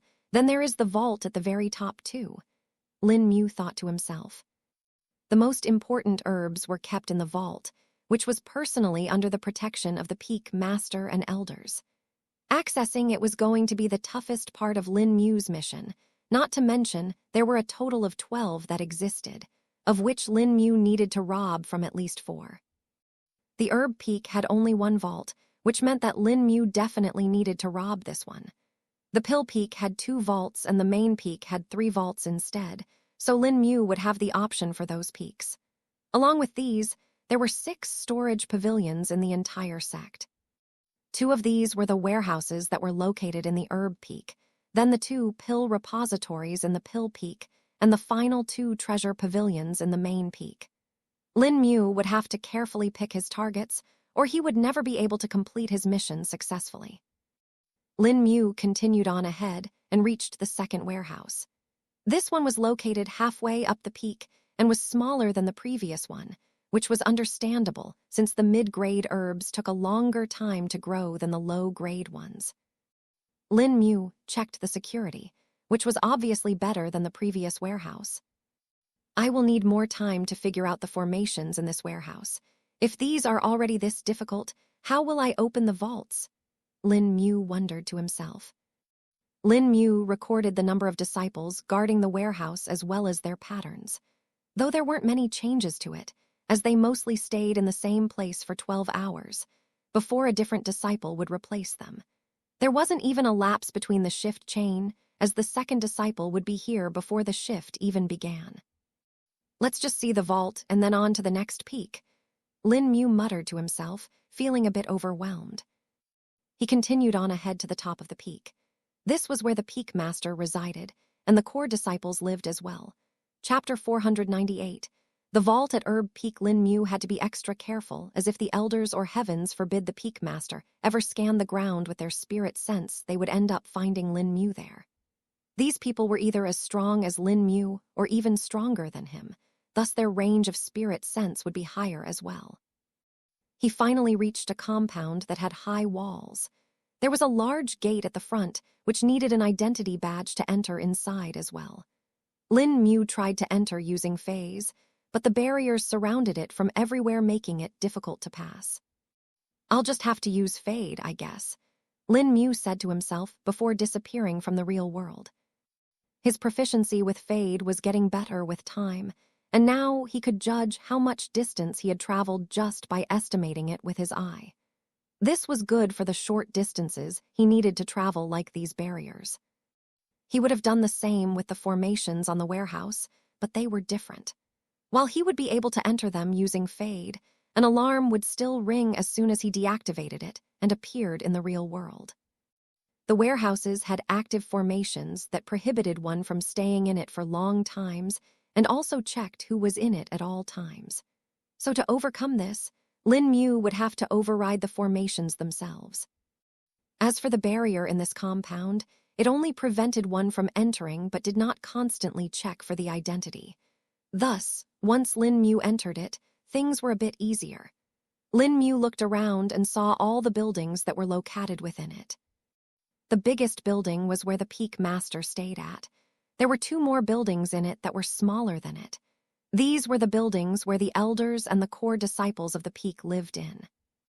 They were layered in an ascending manner, with the building where the core disciples lived first, then the elders' building, and finally the peak master's building.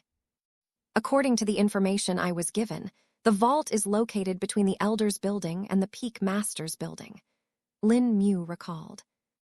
Lin Mu spread his spirit sense around and sensed the spirit chi fluctuations in the area. So there are about 7 core disciples in the building, and they are all at the early stage of the core condensation realm, Lin Mu discovered.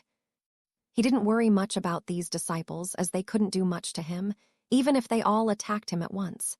He then continued on ahead and reached the elders' building.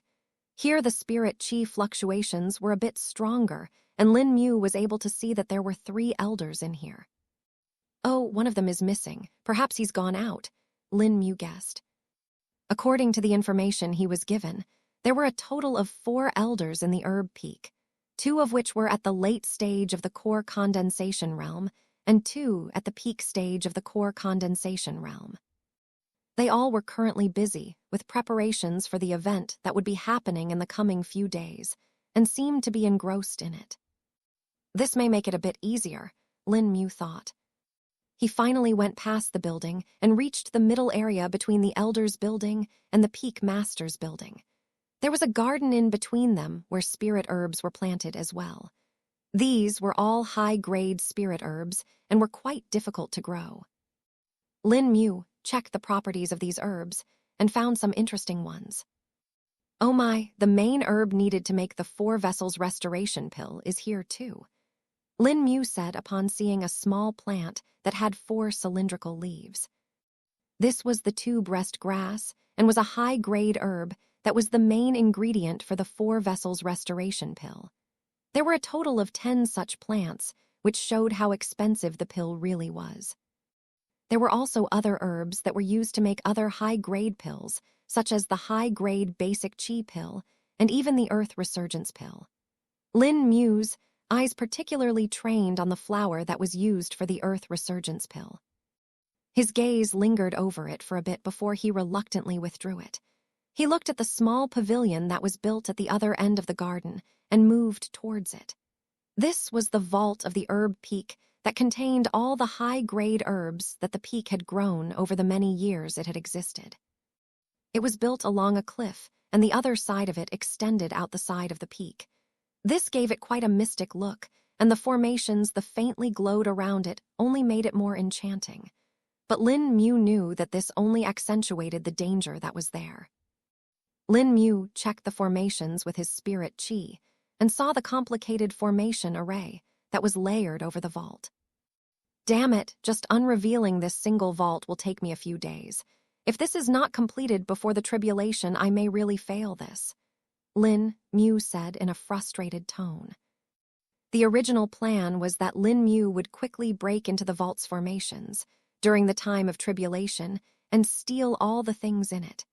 But this was a final gambit kind of a goal, which was to only be done when there was no option.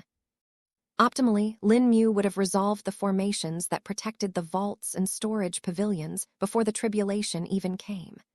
This way, not only would the sect take longer to realize that they had been robbed, Lin Mu may even be able to gain more time to rob more of the storage pavilions.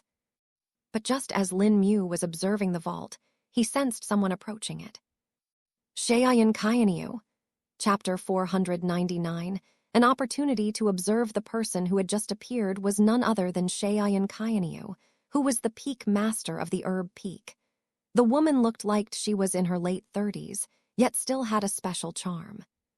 She had no wrinkles on her face, but there were a few strands of white hair on her head that could be seen. She was wearing the robes of a peak master, with the symbol of the herb peak embroidered on them. On her face, there was a rather calm look as she strolled to the vault. Tilda swished Tilda. She waved her hand, and a small jade appeared in her palm. As soon as the jade appeared in her hand, the formations on the vault started to light up, and a wave of spirit chi fluctuations could be perceived. Lin Mu instantly knew what was the jade in her hand. "The key to the vault," he muttered. "Quick, don't waste this opportunity. Look at the formations and observe how they are unraveling.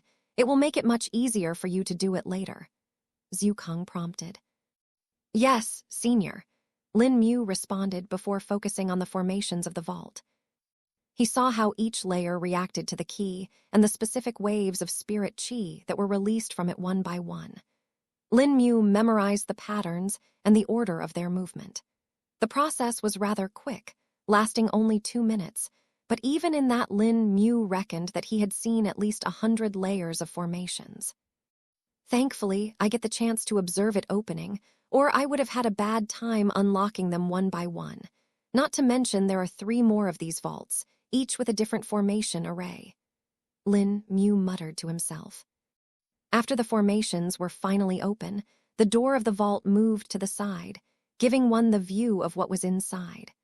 There were a lot of boxes and containers kept in the vault, each of which was made from special preservative materials.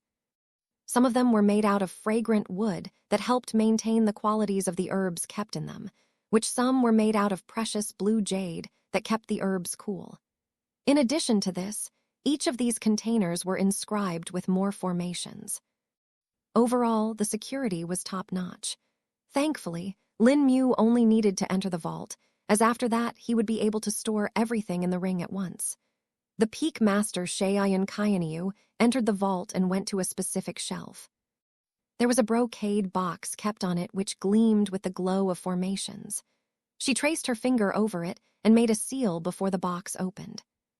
Lin Mu couldn't see what was in the box from this angle, and neither could he risk using his spirit sense to see it, as there was a chance that the woman would sense him. Thus he just waited till she was done. Sheiyan Kaianiu closed the box and carried it out in her hands before closing the door of the vault again. Lin Mu didn't waste this chance either and observed how the formations locked the vault.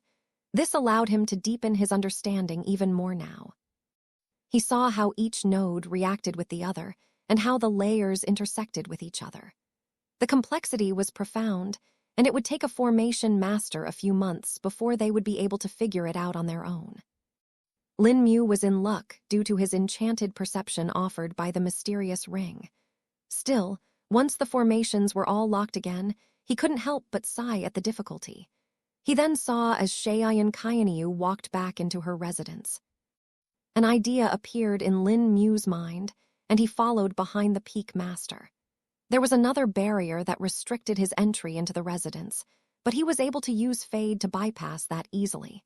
He had expected the interior of the residence to be quite luxurious, but once he saw it, he was underwhelmed.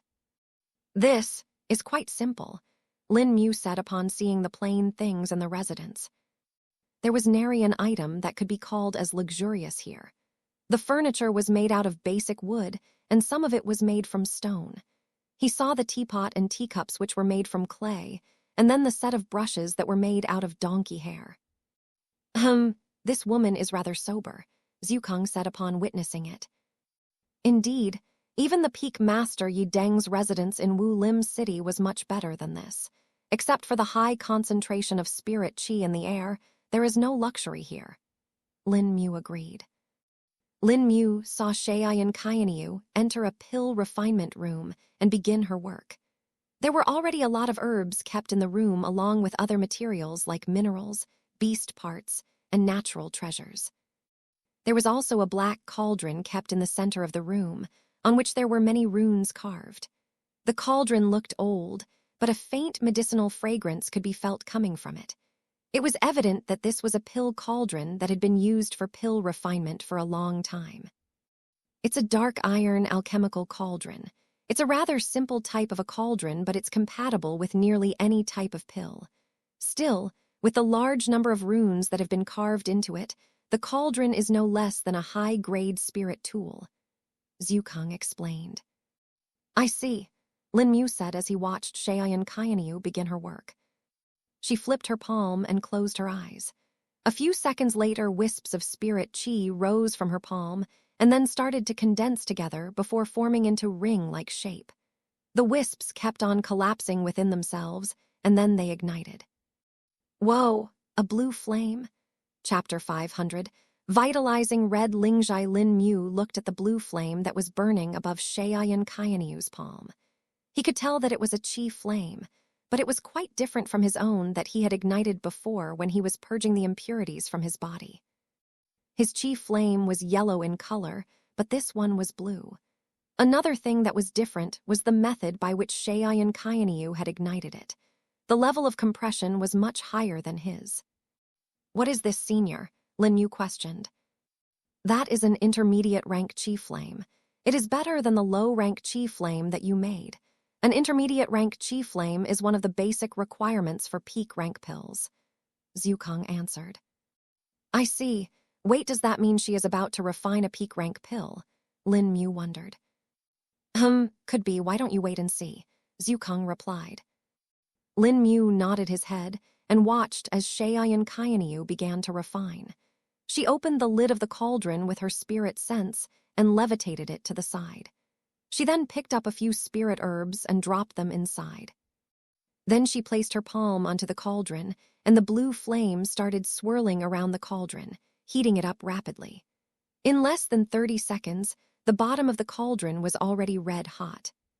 Smoke was released from the top of the cauldron as the herbs in it were getting burned. But they did not burn up directly.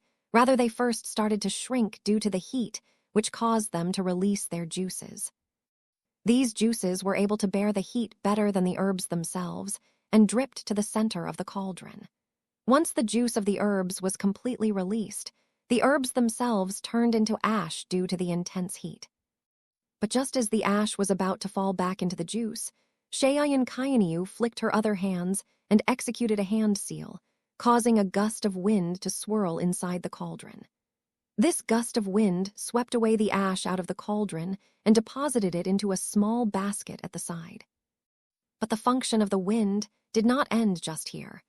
The wind also dissipated some of the excess heat of the cauldron and prevented the juices from getting burned. The woman then controlled the blue flames again and reduced their intensity. She picked up a few more ingredients and tossed them into the cauldron, using the same method as before. But there was still a difference here. such that the timings and periods of cooling were different. Even the time at which the herbs were added changed. Some of the herbs were refined to extract their juices, while some of them were allowed to directly mix with the juice at the bottom of the cauldron. For some, the ash was removed, while for others the ash was allowed to mix with the juice. Overall, Lin Mu got to witness the different methods that were used in the field of alchemical pill refinement. He paid his full attention to this, even though he knew he was spending the precious time he had to check the other vaults. This was not something he could witness often, and thus did not want to miss out on it. Besides, pill refinement was something that even Senior Zukong did not know much about. Even if he knew some theories behind it, he actually did not know how to refine alchemical pills. Thus Lin Mu watched Shaoyan Qianyu refine with rapt attention. 2 hours had already passed, and she had used up a lot of herbs and other materials. Then, finally came the turn of the ingredient that was kept in the brocade box. She carefully opened the brocade box and pulled out a large red mushroom from it. It was the size of a palm and was as thick as a finger. "Is that vitalizing red lingjai?" Lin Mu muttered upon recognizing the herb. He had read about a lot of spirit herbs and alchemical materials from the records, and could now identify them by name and appearance at least. This vitalizing red lingjai was a high-rank spirit herb and took over 500 years to grow. If a cultivator were to consume this directly, their injuries would heal rapidly, and if they had experienced blood loss, it would also be remedied.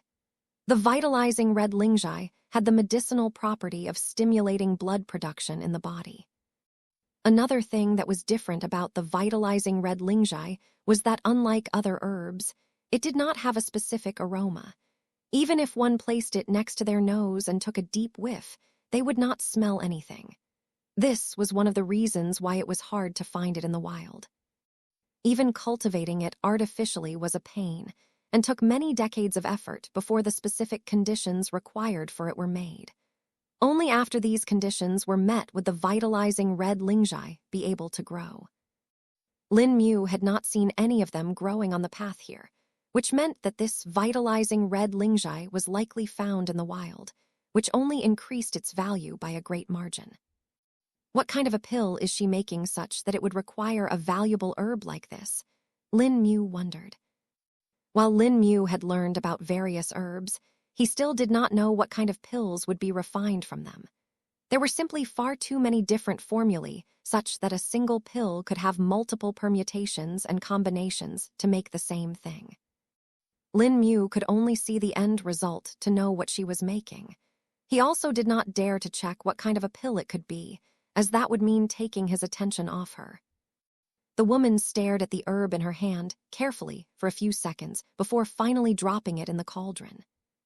But the moment the vitalizing red lingjai touched the liquid at the bottom, a violent reaction happened.